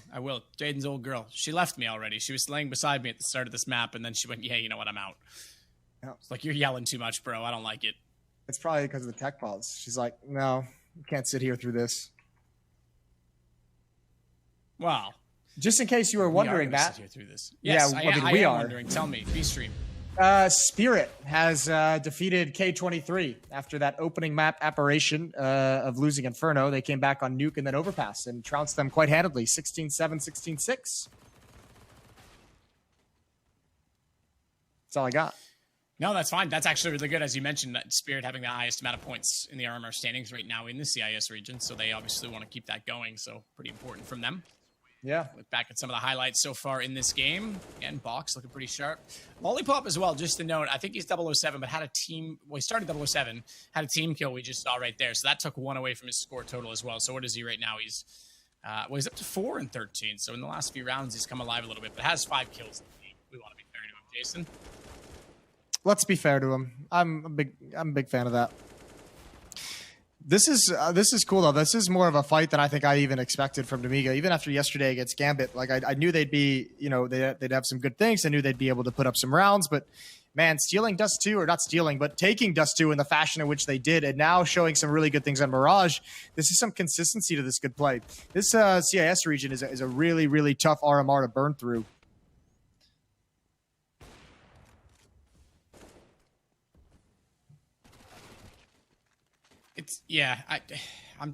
This round was kind of impressive as well from Jo.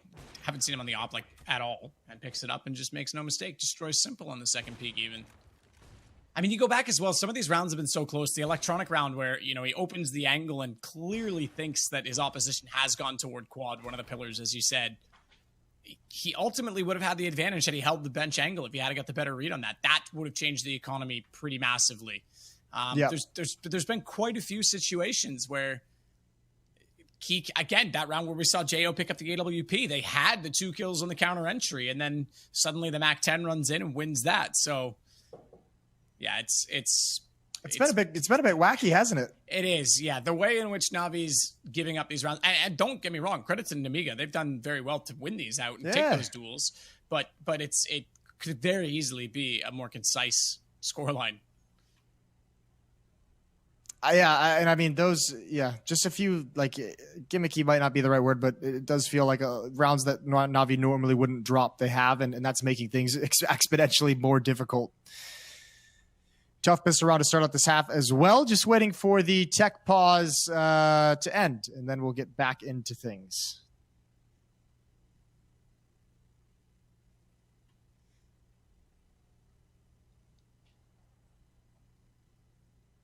It's interesting, though. Simple still so far out in the lead right now in terms of kill totals.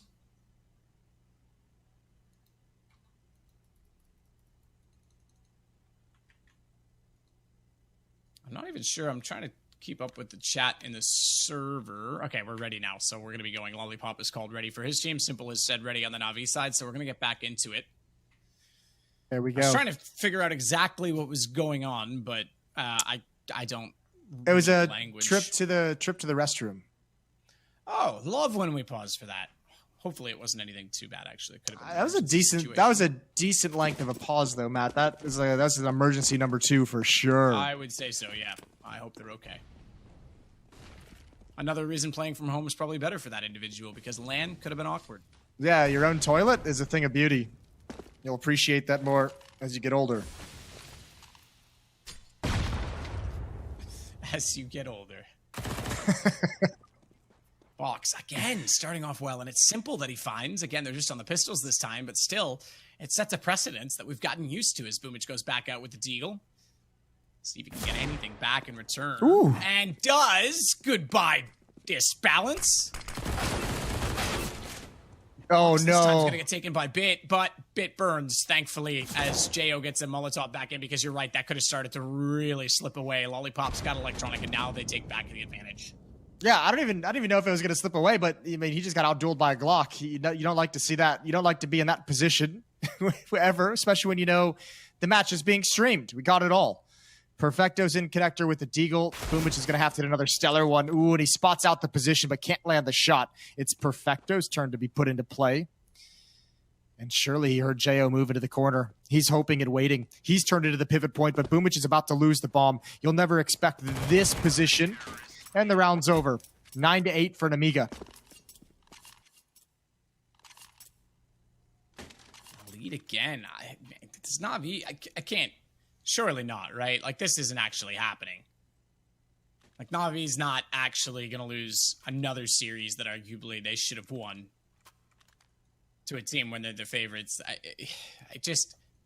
When's it going to stop, you know? Like we talked about, we constantly thought they were going to have an era in the LAN world, and then suddenly it looks like they might have. Pandemic hits. And now they just can't seem to get consistent ever. Consistency online is a difficult thing. Good mid-aggression from Nemiga. And Navi have to be successful at taking this map control elsewhere. And so many resources for the defense in mid. A little bit susceptible. Simple's dropped into sandwich, but can't win it. I think Bit had actually fallen back to throw that support smoke so that they could cross. And man, Nemiga's aggressive plays are working out everywhere across the map. Yeah, get wrecked.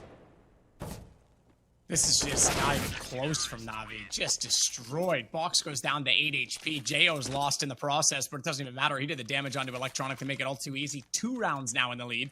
And very little money on Navi because they did not get a bomb plant that time by. Lost round bonus is at 3,400. It's not even maxed out yet. Oh, wait, that is maxed out, isn't it? God, it's been a while, Jason. I'm sorry. It's okay. If you hit tab on the scoreboard inside, yes, please teach me. They have those lost bonus bars on the right side of the middle. That's brilliant. God, I I never knew. Wow. We got some extra tools for you, They baby. don't have that in Valorant, though, do they? Nope. Actually, they might. That sounds like something they would have. Yeah, probably. I mean, if CS has it, they're just going to copy it anyway, right? God bless. I like it. It's all banter, okay? All good fun. Victimless banter. Well, here we go. Live again. 10-8 in the favor of Nemiga. And they've got all the weapons. They've got the guns. Only pistols on the Navi side, and 2 smokes and a flashbang.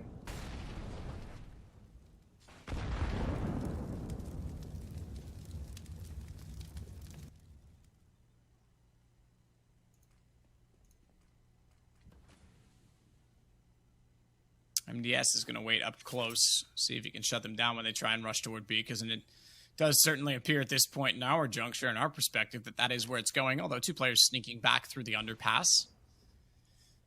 1 less now. All right, Disbalance just completely removes Electronic top mid. Boost. Does Box hear this? So far not. They've been quiet, but Disbalance is very smartly backed away from it. He'll wing Boomich. Just caught the edge of him, but Bit actually found the kill on the Box before that, which means they now, okay, they had the AUG. I was going to say something to work with. They now have something to work with, but not anymore. Simple trying to get back toward that mid window. Smoke goes out. Disbalance takes out Boomich. Bit aggressive to jump down. Give Simple an AWP. Hang on. 19 HP, 43 seconds, and he's going to hold from chair. No, okay, he knows this one's probably over, so he's just going to throw the op away. Yep, fair play. Good call from Simple. Obviously could have created some magic, but yeah, that's the better play, the smarter play for the team Counter-Strike. 11-8, 3-round lead for Nemiga on defense, and Navi, I don't know if I'd say they're in trouble yet, but they're close getting to the point where we say Navi's in trouble on this 3rd map.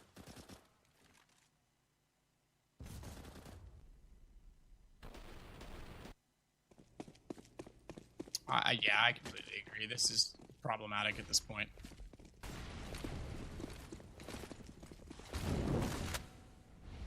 They're gonna blame me, Jason. I'm back, and they're gonna be like, "Yep, we lose again. It's Sadukis' fault." I could see that. Perfecto, fully blinded. Ugh, that's just too easy for Lollipop at that point. Man, he was having a real tough time in this game, and now that he started to kind of unleash himself and get aggressive, we saw him push up towards top mid just a round or two ago and get plenty of kills. Now he's pop flashed himself down a ramp and he's found an opening kill. He's starting to get much more dynamic on this map, and he's been real difficult to handle. All of a sudden, he's got 9 kills.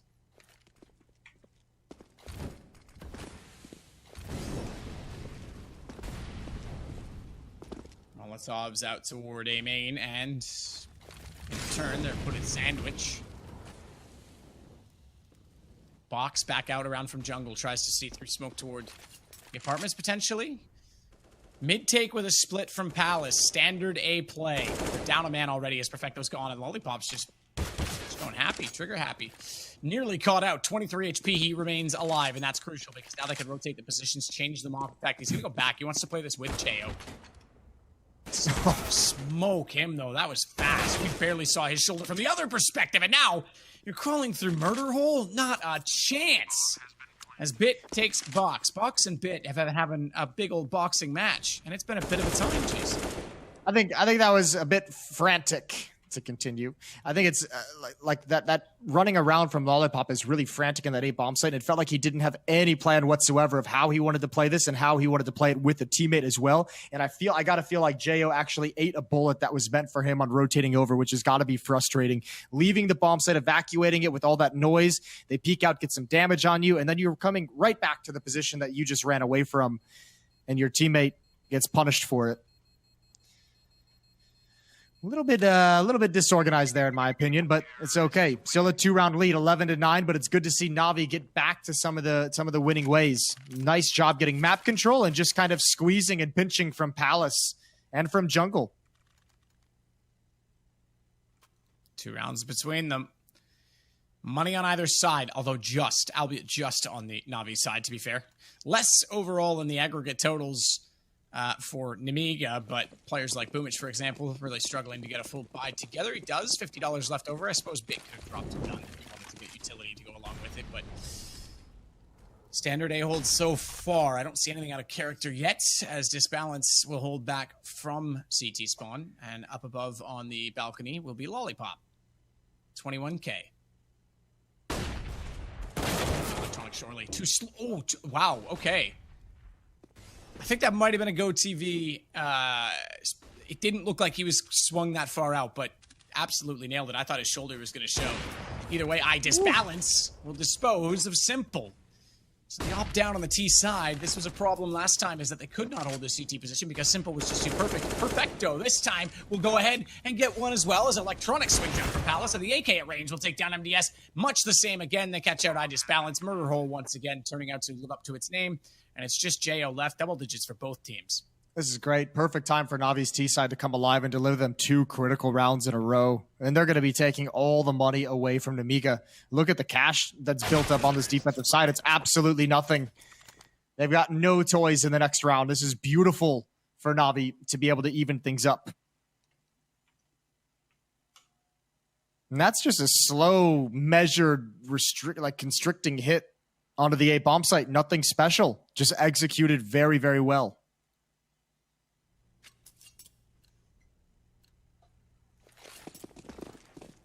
Very, very well. Bit goes back to middle this time quickly. Flashes, smokes. Oh, they're going to boost ladder room. Okay. Not even going to attempt to try and be fancy and make the jump on their own from the cinder blocks. They'll just get him up there with the pistol. Good position to hold catwalk from. We talked about how powerful that is in the past. And by me and you and we, I mean like years ago, because we're old now. Yeah. Okay, this time at least some mid control for Navi. They're going to start working their way up catwalk. Smokes in windows and top con. I think there's actually a gap in that con smoke, but nobody punished just yet. I Disbalance close up with the Deagle, is going to get one, and MDS has found a kill with the USP. That's the bomb down as well, and it's just simple to recover things. Oh, he's under a lot of pressure, and they need him to deliver. I'd say he's done. Oh, okay, aim That's unfortunate. I was going to say aim punch, not. It's the mechanism of slowing you down when you're getting tagged. But Simple did well to get the bomb back as well as get the AK back out of their hands in close quarters. The second one to follow up on the AWP, but if he had stayed alive on that third one, it would have been much better because he gets spammed out through the smoke. Now the retake is on, and they'll have an AWP picked up in that position. Surely, where did Simple's op go? It is in the hands of Jo. He's got it. We know what he can do with the picked up op. Apparently, quite good with it as Electronic just spams up toward the jail cell. He's able to take down Electronic in the hallway, but now they've got to be so careful because he's low HP. Lollipop's found him, and he'll be left in the 1-on-1. Perfecto knows he was swinging wide, can't back up fast enough to checkers, goes for the shot instead, and it's the right call, 11-11. That's a brilliant win from Perfecto. Well played. What a tough round for Electronic and Perfecto to bring back into their favor. Nemiga almost snatches one away, much like Dust 2. Almost found a way to win a low econ round right at the end. This was good stuff. Oh, and Bit, he just lost track of the smoke timing. Put Simple in a really awkward position. You could see him stressfully trying to get away. We're all tied up. Timeout called, I believe. Just brief, just because of a disconnect, and they're already back into the server. And both teams call for the ready. Tie game late. Of course, we're going the distance. I mean, it's not 5 overtimes like yesterday, Jason. But I probably shouldn't speak too soon. Yeah. I was gonna say it's not over. Like, don't tempt it. Don't tempt him. I'm sorry.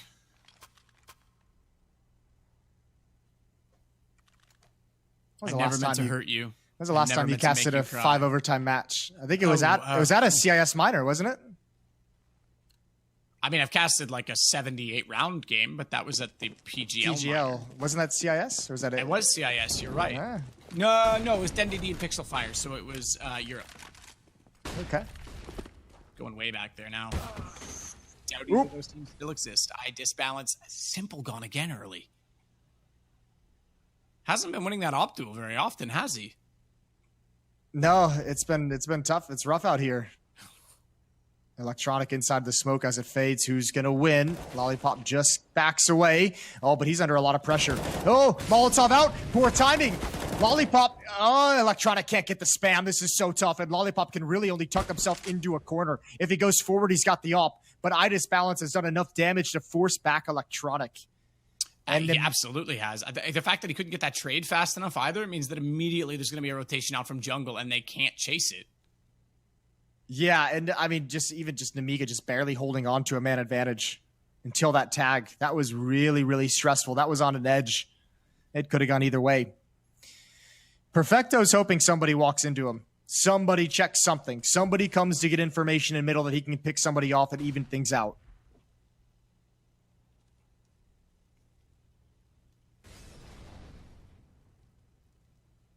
Smoke's still down at the top of connector. Perfecto's found in the smoke. JO's got him. That had to be from Catwalk. It is. He's going to rotate that position now. Boomich. Oh, okay. Back to Tetris. Try again. No, I think you just call this one done. Couldn't make the jump. Couldn't get the shot to connector. Keep the AWP in play, and Electronic has 5,500. You've got 72 in Perfecto, so full buy coming back for Navi in the next round.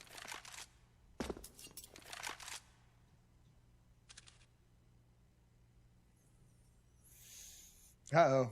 It's getting sketchy. If you're a Navi fan, this isn't looking great. We keep seeing like some rounds of like some brilliance. They had those 2 rounds 20 and 21, where it was just clinical. Everything was clicking for them, and now that round falls flat. They get another chance though. Plenty of money to buy up again. Simple still has the AWP and AKs all around it with full utility. Full buy for both teams actually, which is quite nice. I feel like in this series that hasn't happened too often. There's always been economic issues one way or the other.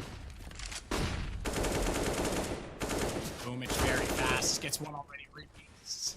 Did a bit of a double take, but eventually punched straight in the box as he will go down with the headshot. I just balance AWP.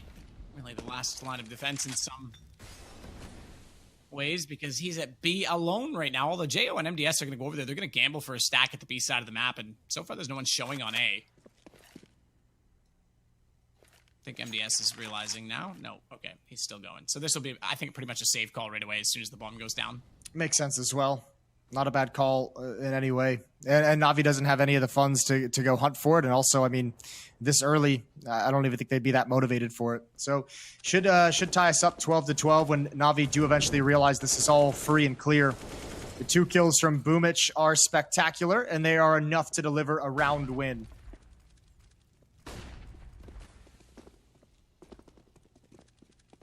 On another tie game situation.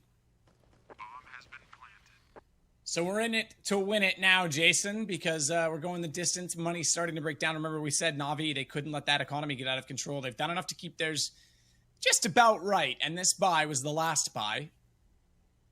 But with 3 guns being saved, MDS can drop. Yeah, they'll get a force. There'll be one with the force, and the force will be with them. I don't think that's how it works. Maybe it is. I don't know. I just watched a movie once, and that's what it told me. Star Wars has gone to crap, man. It's terrible. Yep. I was never really a fan of, like, I wasn't not a fan, but like I wasn't like all hyped like most people were. I've got one last hope for the franchise. It's all on the Obi-Wan series. And if they mess that up, I'm out. I'm checking out. Yep. Well, see, the thing, like the thing is for me, like I never had that bias of being so infatuated with the series that I loved the new ones just because, which I think a lot of people did.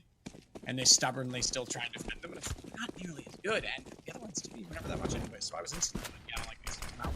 Okay, I'm already that's out, fair. Jason. I've already left. All right, I might be joining you there soon. We'll find out. All right, sounds good. Boomich at top mid. Navi's got 3 players in the B holes and Bit coming in through underpass. So 2-man presence to take control of middle or have just some kind of pressure that they can apply there. Smoke clears in towards the window and refreshed immediately. If the Obi-Wan series is good, would you say you have a new hope? Nice. You were waiting for me to end my point Yes, I was. to bust that one out, aren't you? Yeah, I didn't listen to a thing you said. I was just still talking. Oh, they haven't cleared MDS. He could turn it around.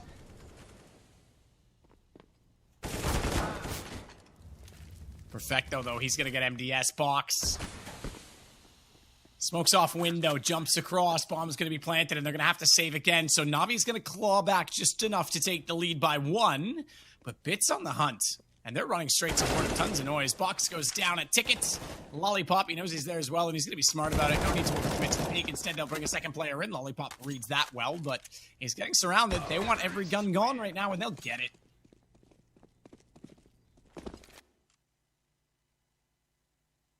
Man, MDS, that was like the tyranny of choice. We just got to watch it play out. He could have selected any of like 3 targets that would have just been a freebie, and it just took him too long to decide. Another good opening from Boomich. Finds the opening kill in middle, finds a good opening at the B bomb site. And remember, in the previous round, he found the 2 opening kills as well in middle that just sealed the round and won Navi right off of those. Tough time for Nemiga. Just as soon as it looked like they were going to have control of this game, it's ripped out of their hands. Electronic doing a lot of damage. 2 players pressing him in Palace. He handles it with great aplomb. Great plum. I like that. I like plums. That's good. We'll see if MBS has a set of plums right now on a 1v5 with a Deagle. Because this will put them into the loss bonus maximum situation. So really not a big deal if he saves that Deagle or not. He'd be better off to try and get a gun from Navi or at least take guns down. So we'll go to an unorthodox position so that he's not quickly lined up by crosshair placement. Did he just look away? No, they're on the backside of the vent. I was going to say that was a low HP player in electronic, but I think this one ends as it is, Jason. Yeah. Yeah, that's all she wrote on this round. This round 26, 14-12. And now it's Nemiga who's got, you know, the prospect of not only having to start winning rounds in a row and stringing them together, but also Navi has so much money that they're pretty much set for the rest of this half.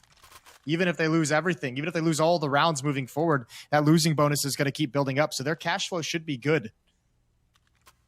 And Nemiga's got to burn through a lot of very strong buys. But at the moment, all they really are thinking about is the first one.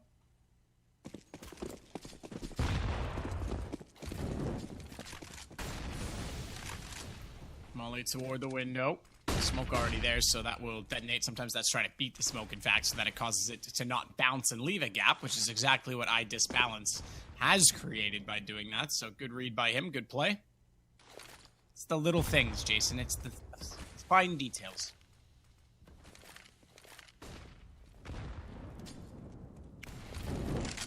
Boomich with deep on top to box.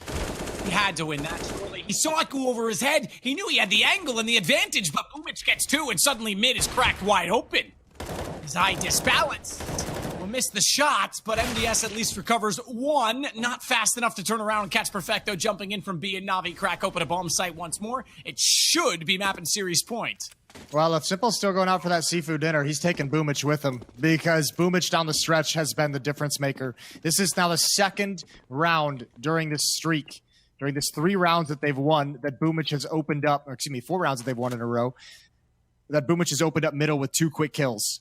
So, I mean, the man's just a beast. And even one of those other rounds, he did just a single opening kill in mid. He's been an absolute monster. And he's put his team on his back for the opening stages of these rounds. 15-12, 3 chances to close it out.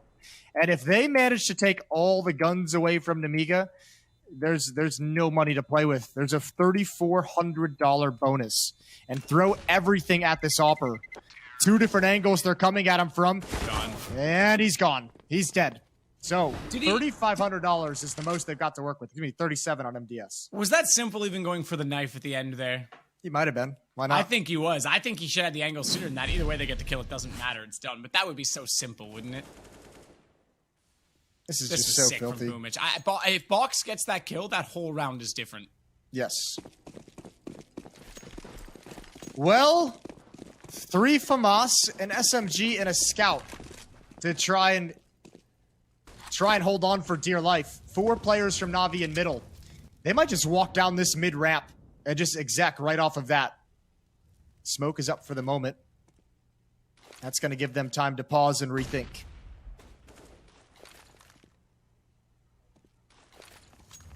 Jo needs him mid. It's going to bounce off the wall. That'll catch out Boomich down to 79 HP. Electronic takes a bit of damage from that as well.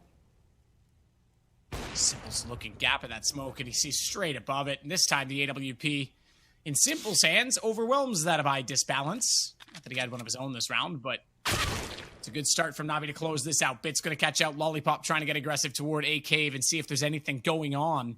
See if he can get any information for his teammate. And I think it's just a process of elimination, quite literally now, Jason. This round is all leverage and experience. I mean, Navi gets mid control. They know that likely Nemiga doesn't have a whole lot to play with. They use some utility. They're posturing with 2 Molotovs on towards Catwalk, and Simple's just posted up waiting for a response. They even had Bit posted up and waiting for a response at A ramp. I want to say I hate that. I wish those hitboxes were accurate. The grate's not blown out, and therefore he shoots. And even though he's dead on the body, without any graphic in his way, it still takes bleeding damage. So he only gets wallbang damage. And now he goes down as a result, and we're into a 2-on-2. That's got to be frustrating. That is one thing I wish they would fix with that vent in Mirage.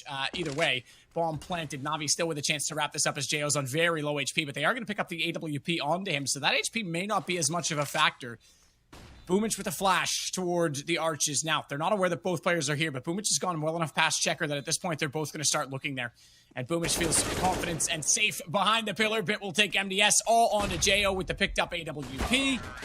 And over. Boomich gets the winning kill. Fittingly gets the winning kill. What a second half from him. You're absolutely right, Jason. Yeah, he came alive just when they needed him most. Ooh, let me turn my lights on. I'm looking a little bit pale. I forgot all about that. We're back on camera. Yeah, Boomich really set that one up. Simple had a great first half. Just that turnaround from Boomich was massive. I still got to say, I liked what I saw out of Nemiga. Now, the tough thing about it is this is 2 days in a row where it's like, I like what I saw. Really cool team, really competitive with Gambit, now Navi, but they've then gone and lost both of these series on the 3rd map. So, yeah, good things, but at some point, that's got to turn into something tangible, especially in a tournament of this caliber with the major on the line. So, probably a little bit tough to swallow if you're Nemiga at this moment, but still, improvement is what we see. Well, and it's important to note that, too, because I like that the graphics shows us the maps that they lose as well, so you can kind of keep track of that, but ultimately it means nothing that you've won a map in this series in terms of RMR points. So, yeah, it might be cool if they did some sort of aggregate score total for the major where you could get points for winning just maps and series as well as the series itself, but ultimately that's not how the major works. That's not how winning works. You've got to pick the series. And yeah, Nemiga's looked impressive, I think, just as they did with Gambit yesterday. I mean, they just played two of the best teams in the world and challenged them both. But it's kind of heartbreaking for them. Lots of potential there, no doubt, tons of potential. But yeah, it sucks to not close these series. Some cool players. Still, not super confidence inspiring from Navi, but a win's a win. First game that they played in this RMR, so hopefully we'll watch them improve as this event goes on. I'm sure everyone's holding their breath, ready and waiting for that group stage match between them and Gambit again. Another rematch from plenty of exciting games in the past. But yeah, we can show up the schedule and the results for the day whenever we get that chance. And man, I don't know. There's so many RMR points up for grabs today. I think all of these matches now, while there's plenty of time to recover in a round-robin group stage, it's got to start feeling once you're 2 matches in and you're 0-2, like you don't have a whole lot of chances left. Yeah, unfortunately, yeah. Like you're saying, round-robin, it becomes difficult. And Nemiga, if they were to make it as a challenger to a major, I would say that's cool. About right. Yeah, no, that'd be awesome. I think that would put them in a position where they could actually maybe improve and get that LAN experience and probably impress a few people. I think, like I say, there's some talented players on this team. We already know the Ukraine and Russia have mixed it up on teams before. Throw Belarus in the mix. Let's go. I mean, why not? There's no reason these guys can't even individually have a breakthrough. Yeah, it does suck to be so close. Yeah, well, forgotten about because we know how saturated and busy this schedule becomes that. Right. This event right now is on our minds, but what happens in 3 months when we haven't seen these guys again, specifically as we are on the English broadcast and sort of the Western media away from the CIS region, and we just forget so quickly. And you never know how it'll